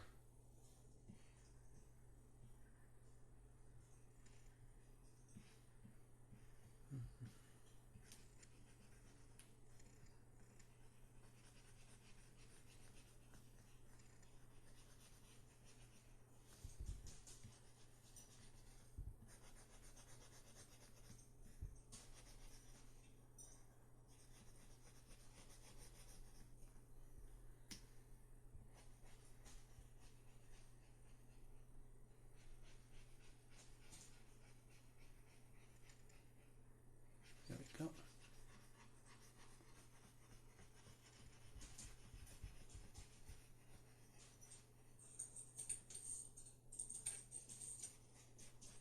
There we go.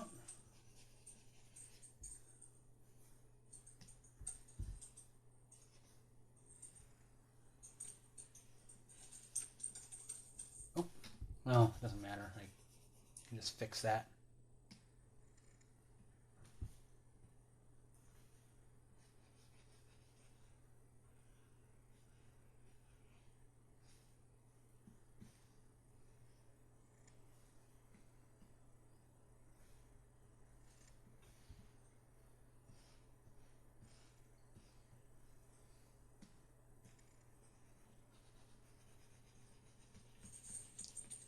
Just to make your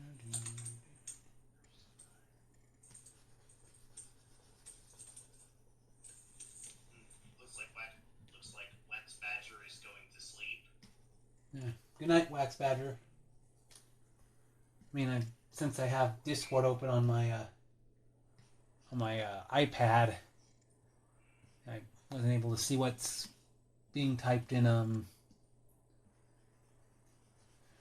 the stream chat, you know, unless I exit out and look at OBS. And hopefully the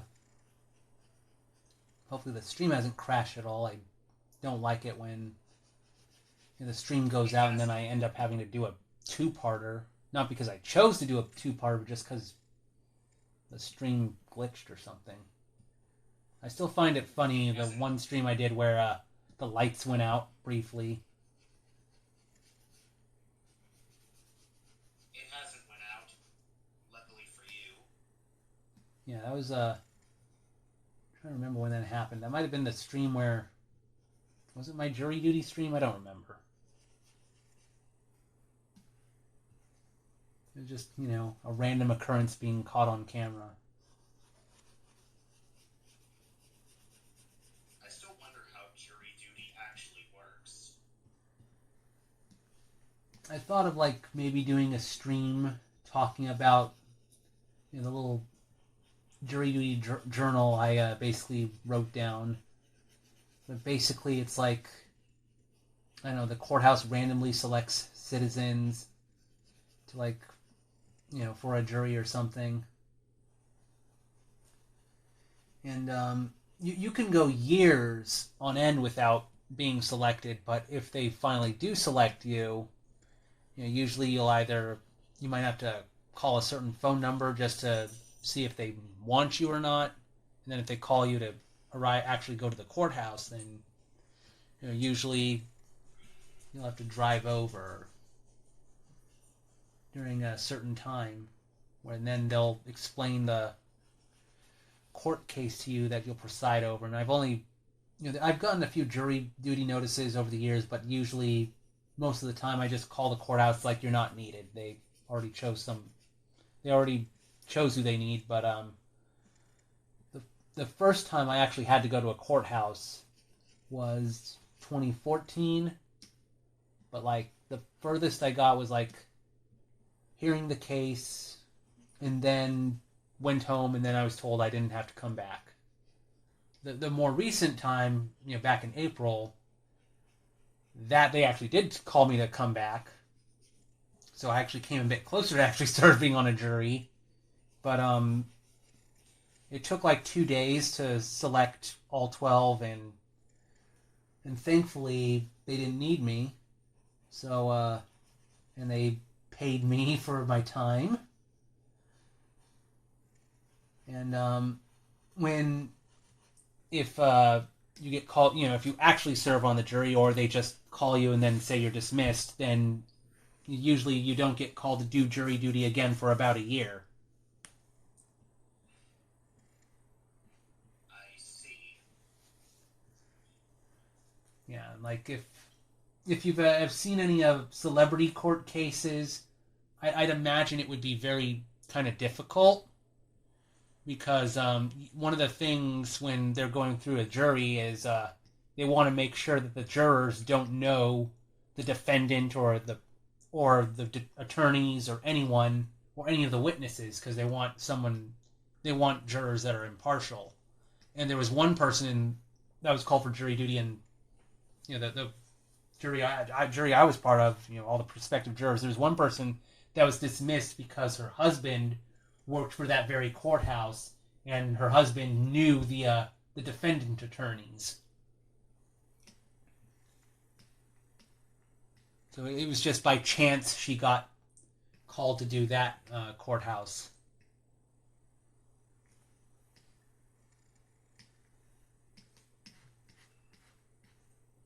Interesting.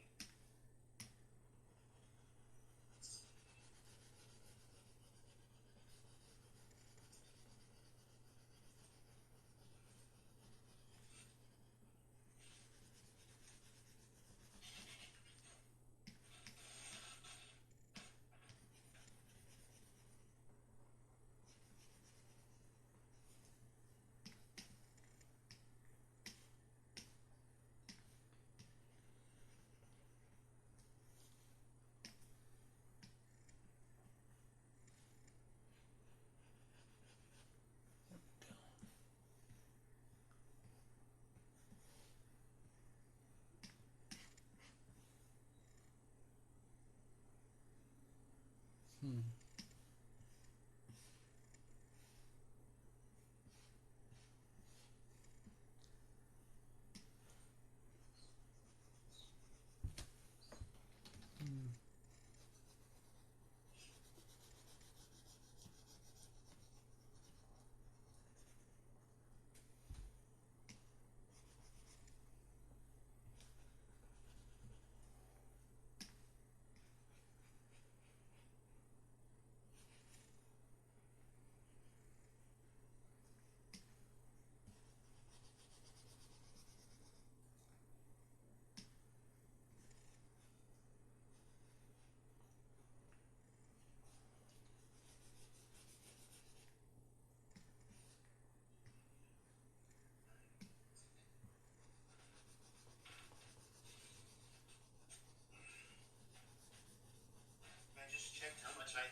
The notebook, so far.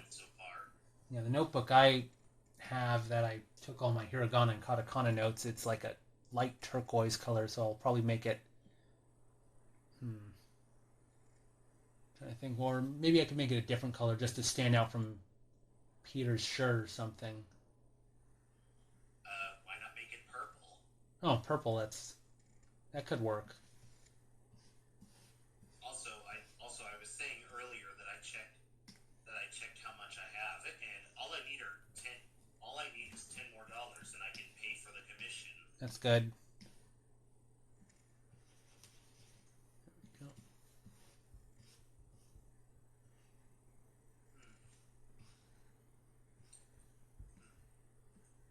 And I'm currently fighting the temptation to pay for any more commissions until you open up for yours. Oh.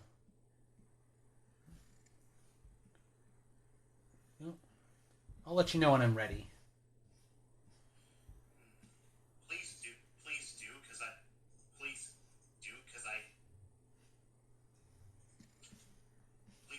I have my hands tied behind my back. Just to fight off the temptation.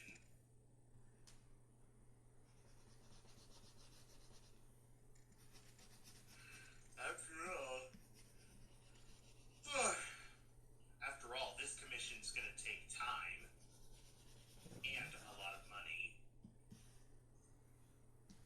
No.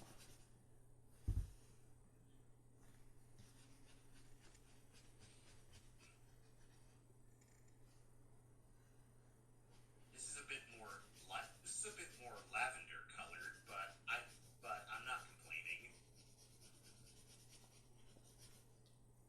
Oh.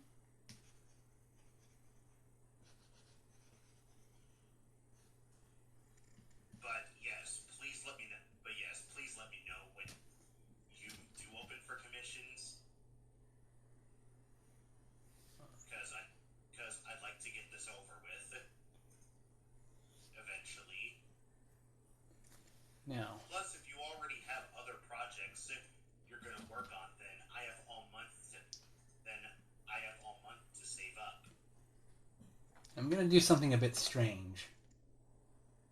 I'm going to skip to the last page, because Peter's got, they have the little journal there.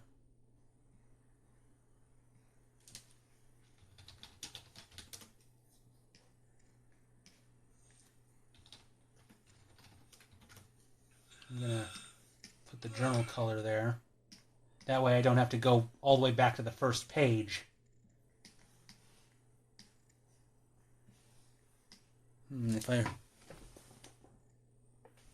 I might make it double-sided where both sides are. I think that's how my own notebook is.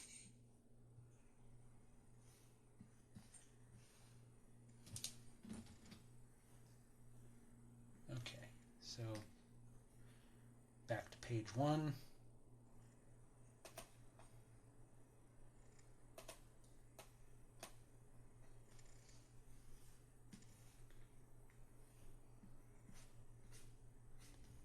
Let me check something.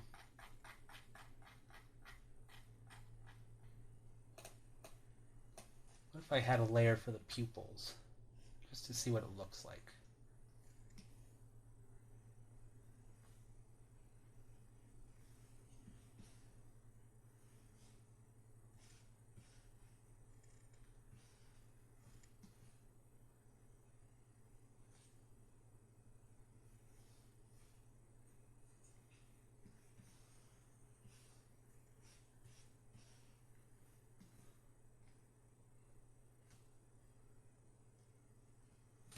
Oops.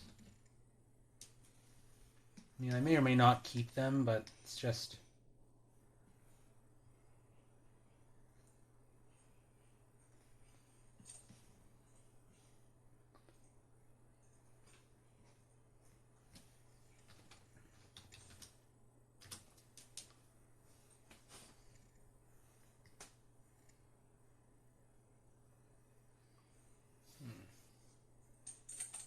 Guess I'll do Basho now. Thankfully, he's only in 2 panels.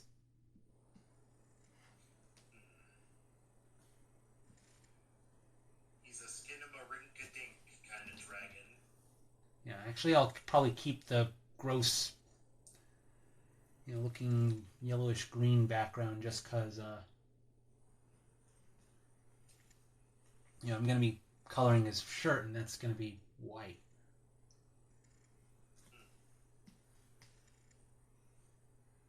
I might start with his main green. Well, easiest, do his tail first.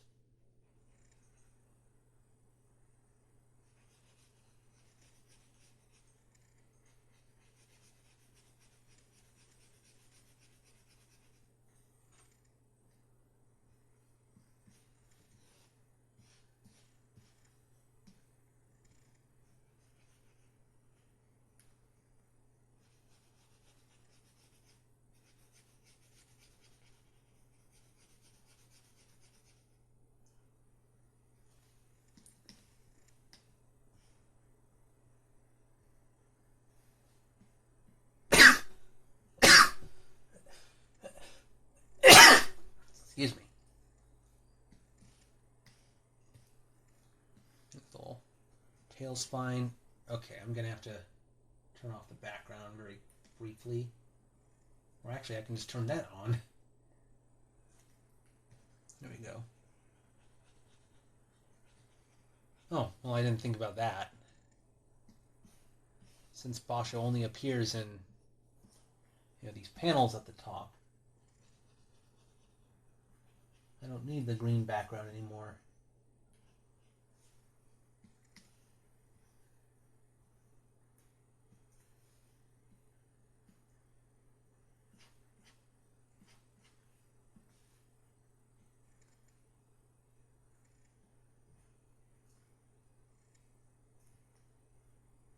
You certainly know a lot more about art than I do. Yeah. I mean, I don't want to brag about myself too much. I've been doing this since I was a kid. I just follow a lot of people that are just objectively better than me. Some I would even call a god among furry artists. No. I'd be very careful calling anyone a god. That's not an exaggeration, by the way. There are some artists in this fan. There are some artists in the furry fandom. I would say if they had a god complex, it would be 100% justified. Unfortunately, probably are people like that. And I can count on hand how many those would be.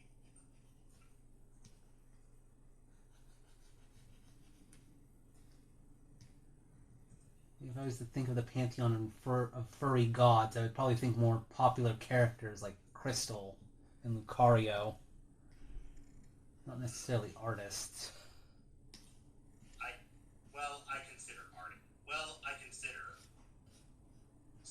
I consider some artists godlike with how high quality their art is. Some of them have art so good that people have beef with them for no reason. but hey, that's the nature of the beast. Being viscerally angry for no reason.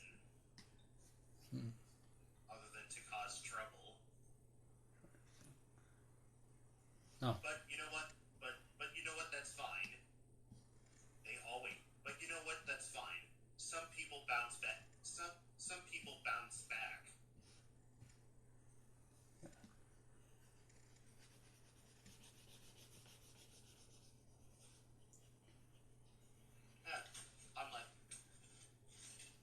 Unlike Icarus, however, I didn't fly too close to the sun because I never left the cage.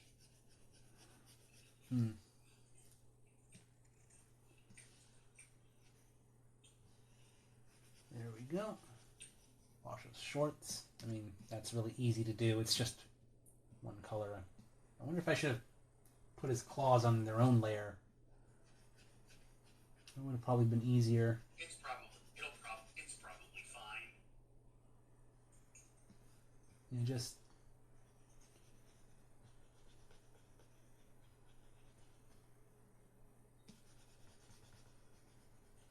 Oops. That was a tricky little area in between his fingers there where the shirt peeks out. I probably could have adjusted the length of his shirt to go above or below the hand or something so I wouldn't have a little awkward spot there. Okay. Guess I'll...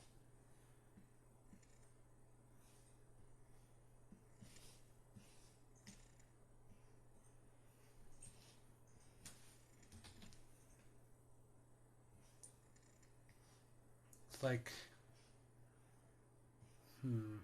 Should I redraw Basho's horns just to match how they look in other panels where they're bigger or something? I might have to do that.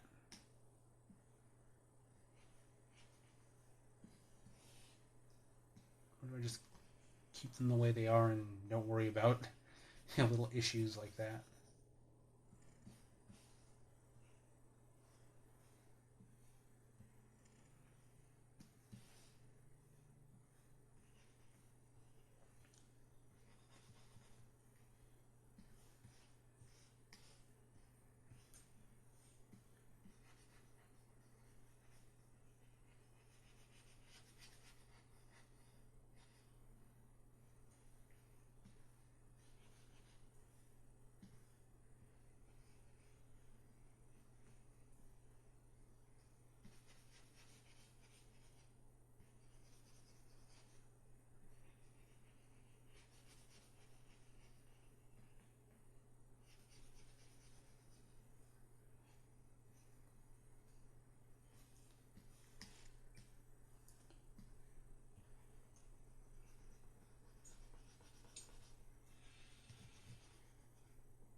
Now Basho's.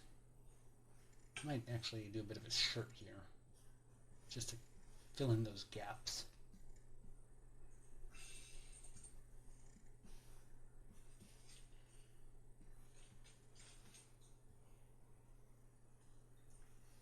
Actually, I could do his shirt here.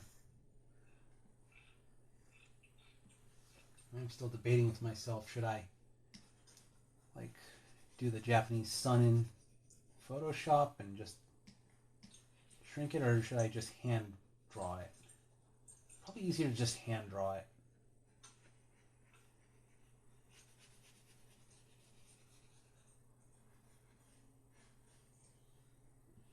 And that way I just don't have to open another program in Photoshop and then go through my computer and find where I keep the file of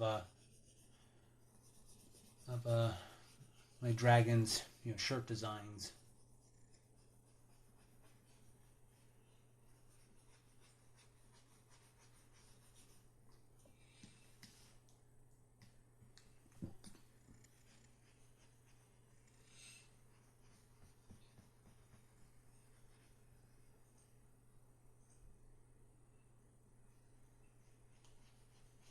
You at least know what you're doing.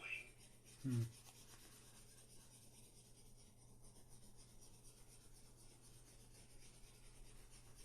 we go. It's getting pretty late, so I should probably try and finish in the next 20 minutes. This is probably going to be a really, really long-ass stream. And you're going to have... Looks like to have to,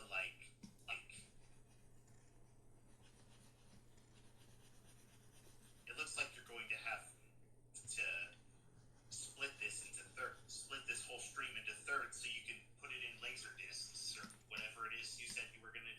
burn them to CDs. I mean, I am thinking like maybe I don't have to burn every single stream I do. Maybe just the ones I think are really important or I think are really funny.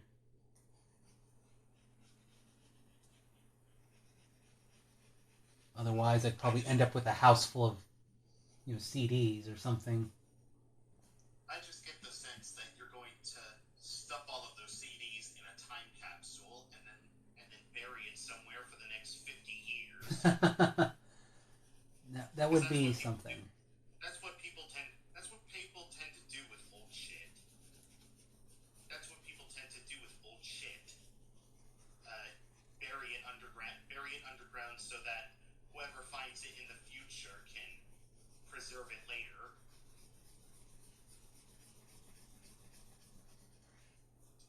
I mean, that's what I'm going to do with my personal belongings once I fulfill my purpose.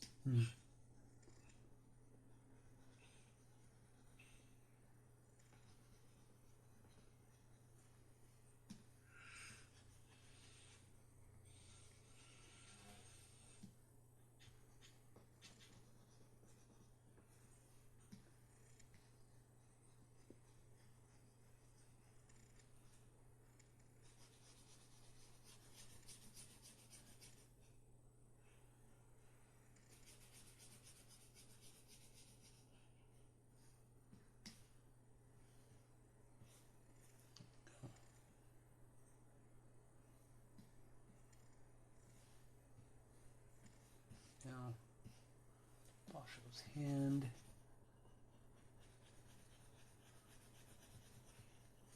Just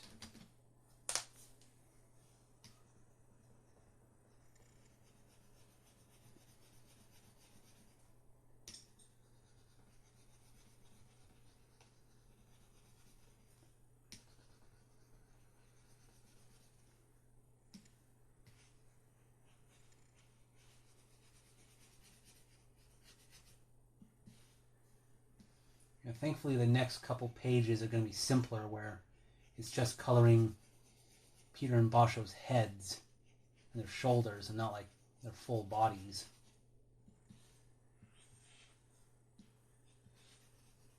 It's like once I get this page and the last page done, it'll probably be really simple and get done much quicker. You must have drawn your character so often, didn't it, that you're able to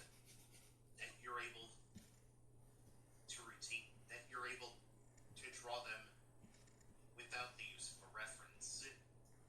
Actually, I use references all the time. Like some of the past streams, I showed myself like posing as Peter and Basho for these scenes. I mean, I can draw my characters from memory with remembering their designs, but if I want to like make sure I get anatomy or things like that correct, usually take a photo ref, and it does make a big difference. Then I guess it's not just a me. Then I guess it's not just a me thing, because I use references because my memory is shit. Like, it's very shitty.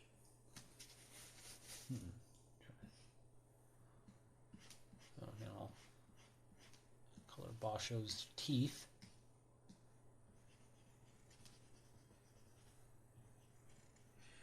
It's very translucent teeth. Yep.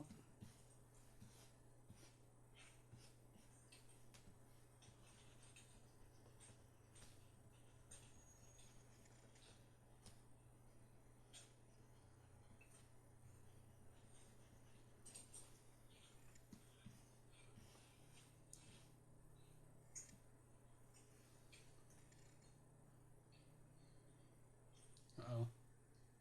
Accidentally. Oh, crap. I accidentally colored some of Basho's colors on the wrong layer, but it's easily fixed.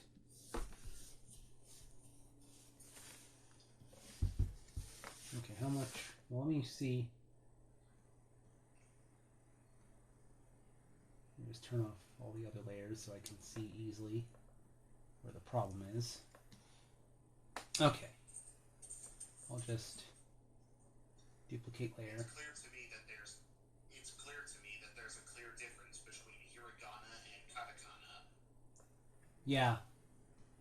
The Hiragana characters are usually more cursive looking, and the Katakana ones are usually more angular.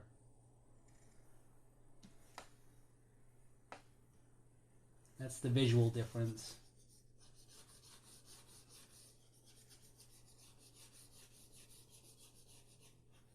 So yeah, to a person that doesn't know Japanese, it'll just, they probably won't realize the difference between Hiragana, Katakana, and Kanji, but once you know, it's like then you'll be able to pick it up, and Japanese text will be a bit easier to read because Hiragana and Katakana helps break up Kanji.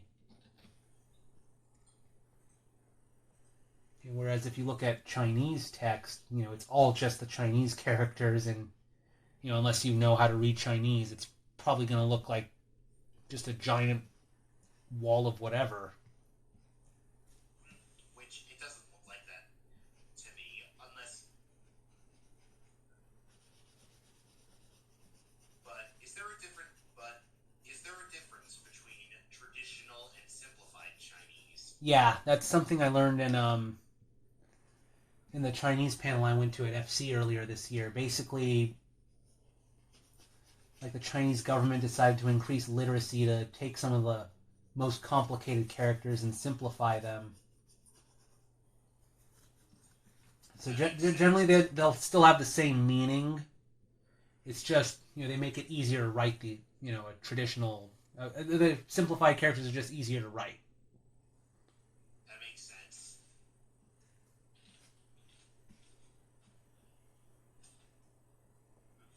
I mainly wanted to learn Japanese so that my research was on key, considering the era of anime that my project is based on. Yeah, and I also found out, when I was editing the video I did for my video that I shot for the Chinese panel, that simplified characters are sometimes their own font. So if you're copying and pasting Chinese text, you'll find that sometimes the font you have for Chinese characters, they might support the traditional characters, but not the simplified ones. So I let the panel host know that, hey, I'm having some trouble with representing these simplified characters, and he gave me a certain font that would support simplified characters, because they would just appear as a box with an X when I copy and pasted them. And that's also something that comes up in the video game translation panel I went to at Fanime. That, different Asian countries that use Chinese characters are going to have their own font systems, so you can't just copy and paste, Mandarin Chinese characters into like a Japanese font or something, and because people who know the languages are gonna notice. They would, and that's why research matters. Yeah. More than anything. Okay, I see that I did some colors, like several colors on the wrong layers. Either way, it's the same. Either way, to my parents, it's all the same thing. Yeah. Even though it really isn't, and that's what bothers me.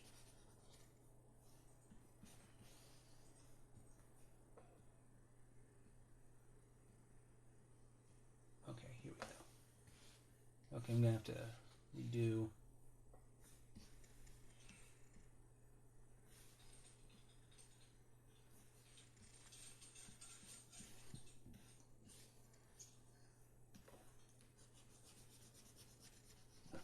Excuse me. Alright, it's 10 minutes before 11. So I'll try to hurry up. finish this in a few. I still think I might want to redo Basho's horns. Well, let me do his irises. Yes, his very bike handle looking horns. They're supposed to look like bananas, because that's what Basho means in Japanese, banana. Or banana plant. To me, they look like bike handles. Hmm. So in case I want to jump on him for a piggyback ride, I know what to grab onto. I guess that could be it. You know, if I drew my dragons as mecha characters or something. You know, maybe if Basho was a transformer, he'd turn into a bike of some kind, and his horns could be the handles.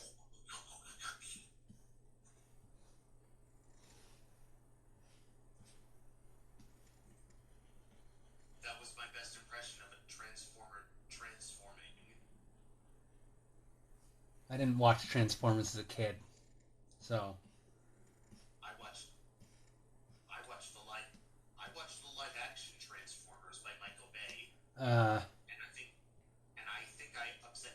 think as a result of that, I upset most of the community.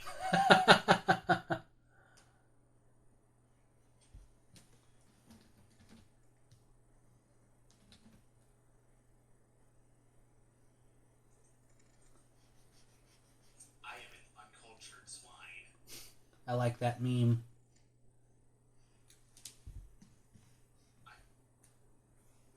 But at least I know what at least I don't mistake a curling stone for a hockey puck.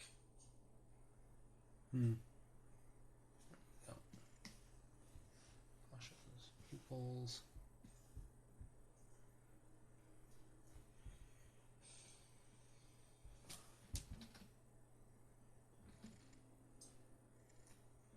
My personal preference when it comes to drawing eyes is to make the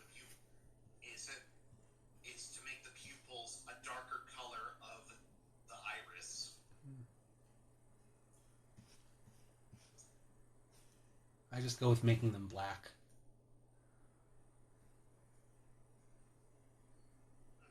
I also have a bit of a soft spot for different shaped pupils, like hearts or stars. Okay. This is going to be a bit of a problem because Basho's horns are on, you know, the outlines for the horns are on the same layer, so I have to very, very carefully erase them if I was going to redo them. I mean, I might just leave them as they are. I don't know. It's just I want to have them match how they look on other pages. They look fine to me. Yeah, it's just on other pages, I have the horn on Basho's right is like behind the horn on the left. So it's like, I guess, further back or something. So maybe actually I could do it like this. Or just grab it. Shift it like this.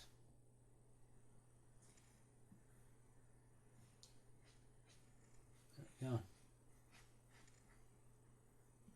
Let me flip it just to see if it looks good.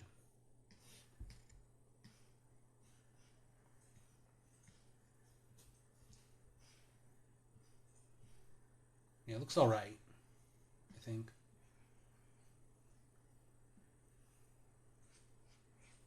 You'll probably figure something out. Yeah. Usually when I draw a character, especially from scratch, whatever the initial sketch looks like, it'll probably look the final drawing won't look too far off.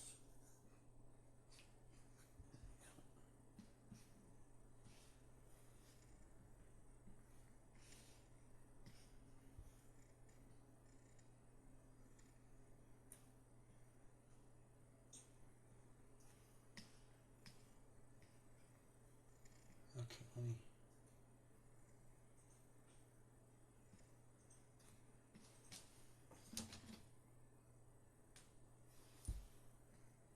just so I save the old version.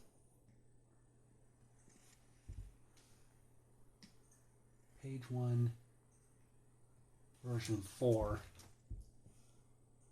Yeah, I've saved multiple copies of each page just in case I make a mistake and need to go back to an earlier version. I should probably. I don't do.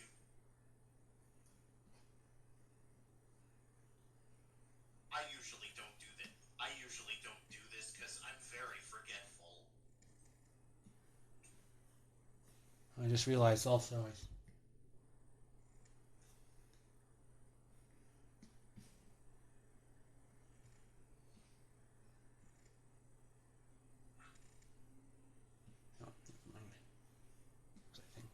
yeah, you have it at 5.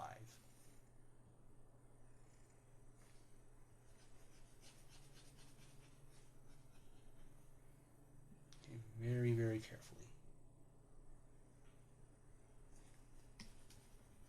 Not to erase.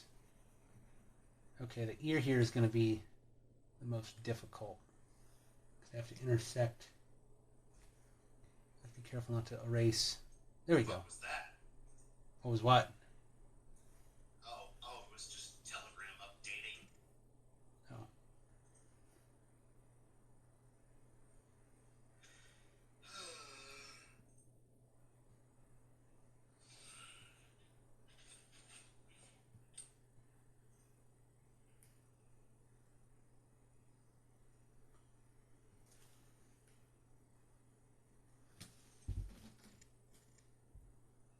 Okay, now I have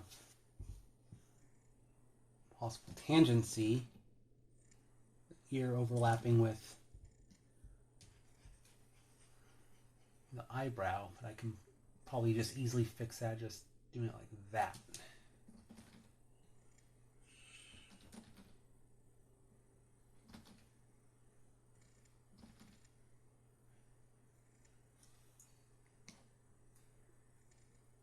Yeah, just barely. Okay, now I guess I'll redraw the horn here on a different layer.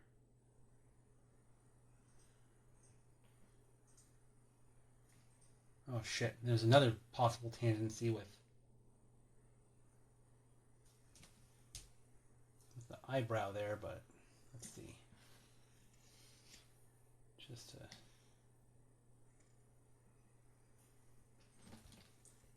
Okay, I think it's fine.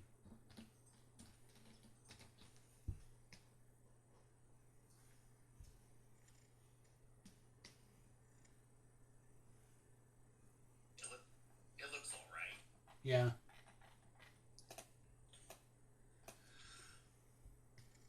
Okay. I had no idea so many people would call you in the middle of a stream. Oh, that's one of my friends. He usually calls me nightly. I hope I'm not, I hope he's not upset with me that I'm taking really, really long.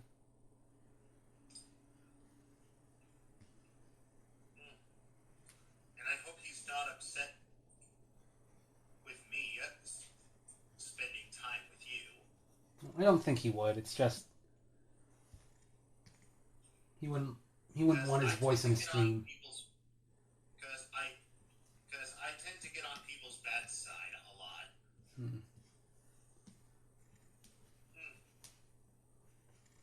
And it does feel different, having someone to talk to during a stream. To be honest, it feels like any other. To be honest, it just feels like any other Discord call. Yeah, But on live air. Yeah, I don't know if my camera's gonna pick up your voice though. I don't know if it does though. So if I repost this to YouTube, I might have to put subtitles for you. Bollocks.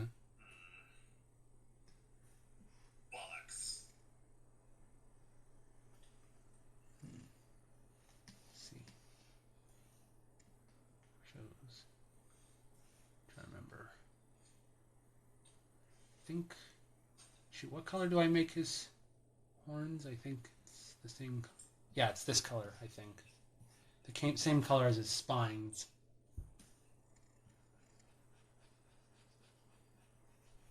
Trying to remember if I make his horns the same color as his sideburns. This nice shade of banana yellow.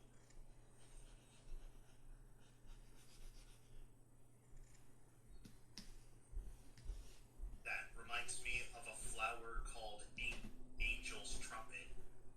Hmm.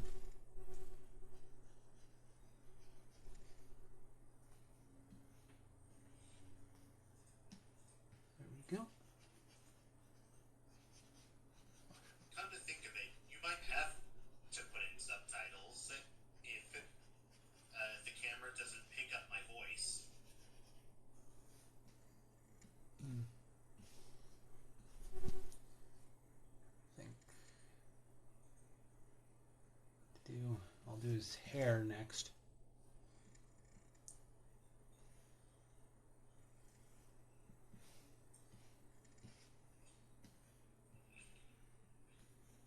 Just trying to think, do I want to...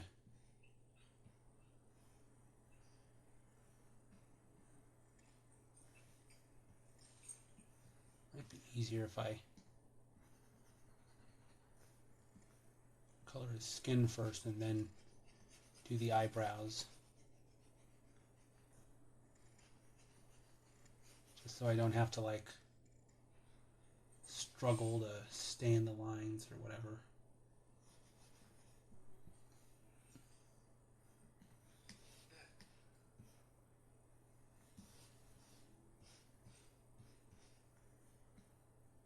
Almost as much as I struggled to remember, almost as much as I struggled to remember to not color on the wrong layer.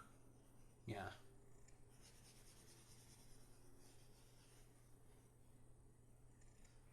But that's life for you.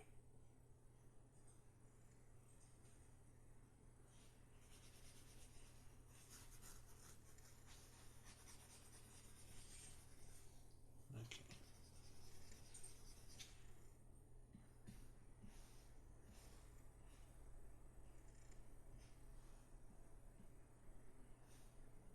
Let's try and finish in the next 10 minutes because this has been a really, really long stream. And it's getting really late.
go. I'm really liking how Basho is coming out.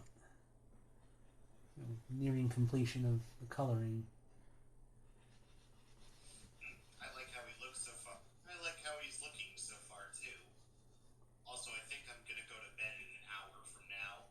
Well, I don't plan to keep streaming for another hour. I need to go to bed myself soon. I just know I'm gonna be thinking. I just know I'm gonna be thinking about saving money for when you open up commissions. Yeah. There we go. The anticipation is really going to get to me. And there's, 2 commissions I'm waiting on right now, and I have a lot of anticipation. I got another commission from Chris Kaiko at Fanime. I saw him again, and he'll be mailing the commission in. Like, and he said he'd even stream it on Twitch. So, maybe, I might have to go through his older streams or on YouTube or something to find. He said he streamed the drawing he did of Basho from Japantown, and he'll probably stream the commission I was going to get at Fanime as well. I asked him to draw my Red Panda character, James.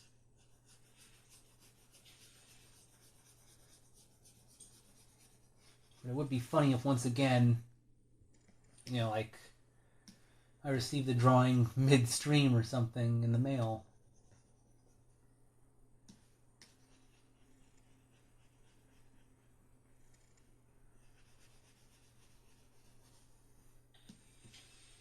I think I am liking having the pupils there.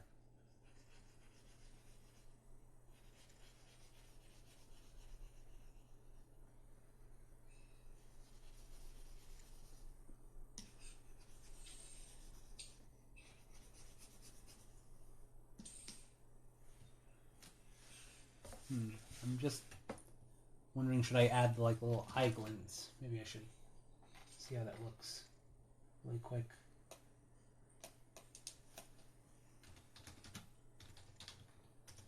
Nope, I typed eye glinty.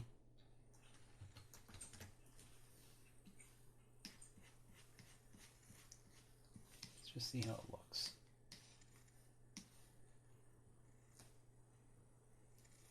I just add a little white circle in the corners of their irises. I love the way you draw. I love the way you draw mouths. That's what I recognize about your art style the most. In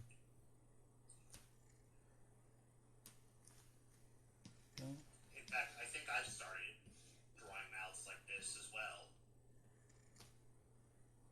There we go.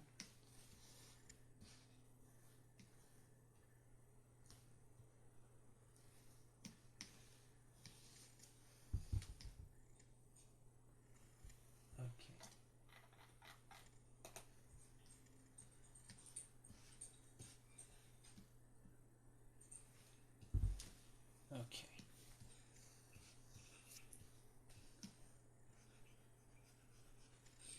There we are.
Go.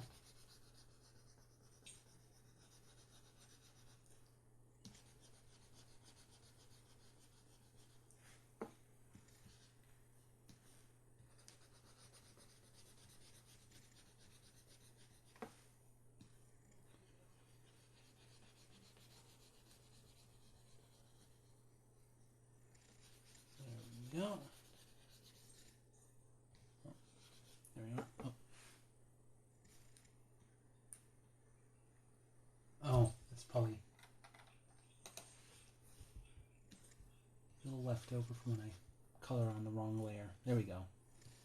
Now I just need to add Basho's Japanese sun. I'll probably just do it freehand. Maybe do it on layer number 2.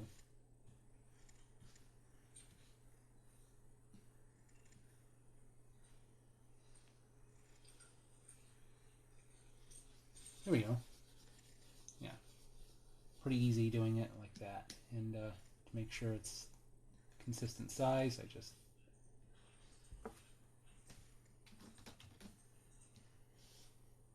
copy and paste it right there. Actually, I could just keep it simple and just copy and paste the sun right there, actually, and because it's roughly the same size. Oops. Just put it there. There used to be lines on the flag. There used to be lines on the flag of Japan. Oh, representing the shines of the sun. You know, the imperial flag or whatever. I know that one's especially controversial in South Korea due to, you know, World War II and everything.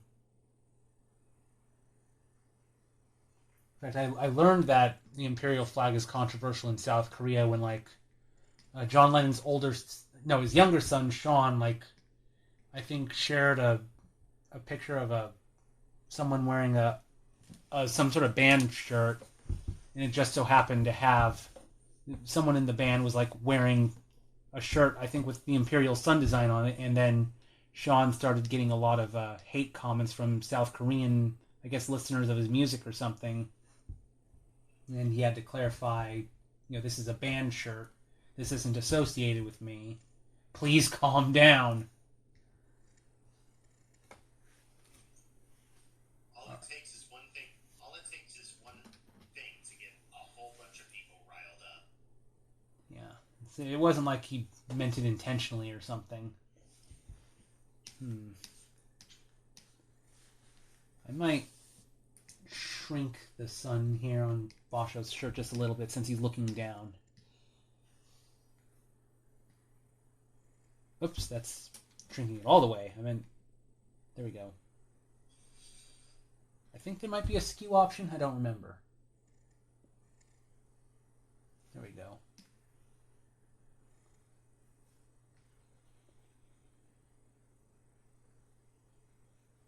There we go. So it's not, it doesn't look exactly the same.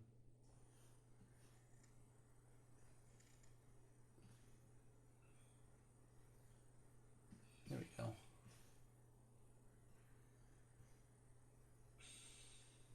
I think this page is done. You know, all I need to do is the speech bubbles, but I can do that separately later. The main coloring is done.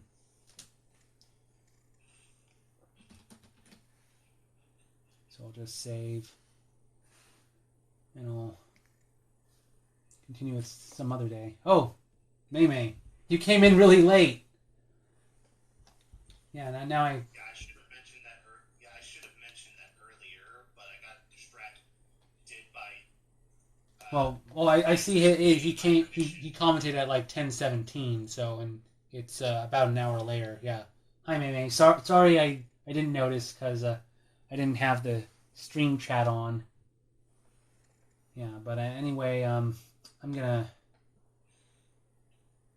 Yeah. Oh shoot! Come on. There we go. Yeah, I'm gonna call it a night. I know I've streamed.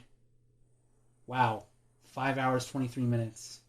I mean, last stream was like 5 hours 45 minutes, working on Axel or something like that. But anyway, thank you everyone for visiting. You know, follow me on DeviantArt, Weasel, Shitter, Blue Sky, Instagram, YouTube, Tumblr. I'm for Shinku on For Affinity. You know, I got a bunch of stuff on Cafe Press to buy. You know, buttons and shirts and everything. Here. I'll hold the iPad up to the camera so people will hear you. Say bye, Ken. Goodbye, Ken. Thank you. Or whatever that cliche is. Yeah, so thank you for being a co-host, and thank you to anyone who, like, stayed up this late watching me. Yeah, so I appreciate it. So good night, everybody, and I hope you enjoyed the stream. And Peter, hopefully he does not beat me again. So good night, everybody. Thank you for watching. Gracias por la visita. If he does, I'm gonna send him out to sea. Yeah, thank you, May May. Sorry I didn't notice you until right now. So good night, everybody. Stopping Good night, stream everybody. now.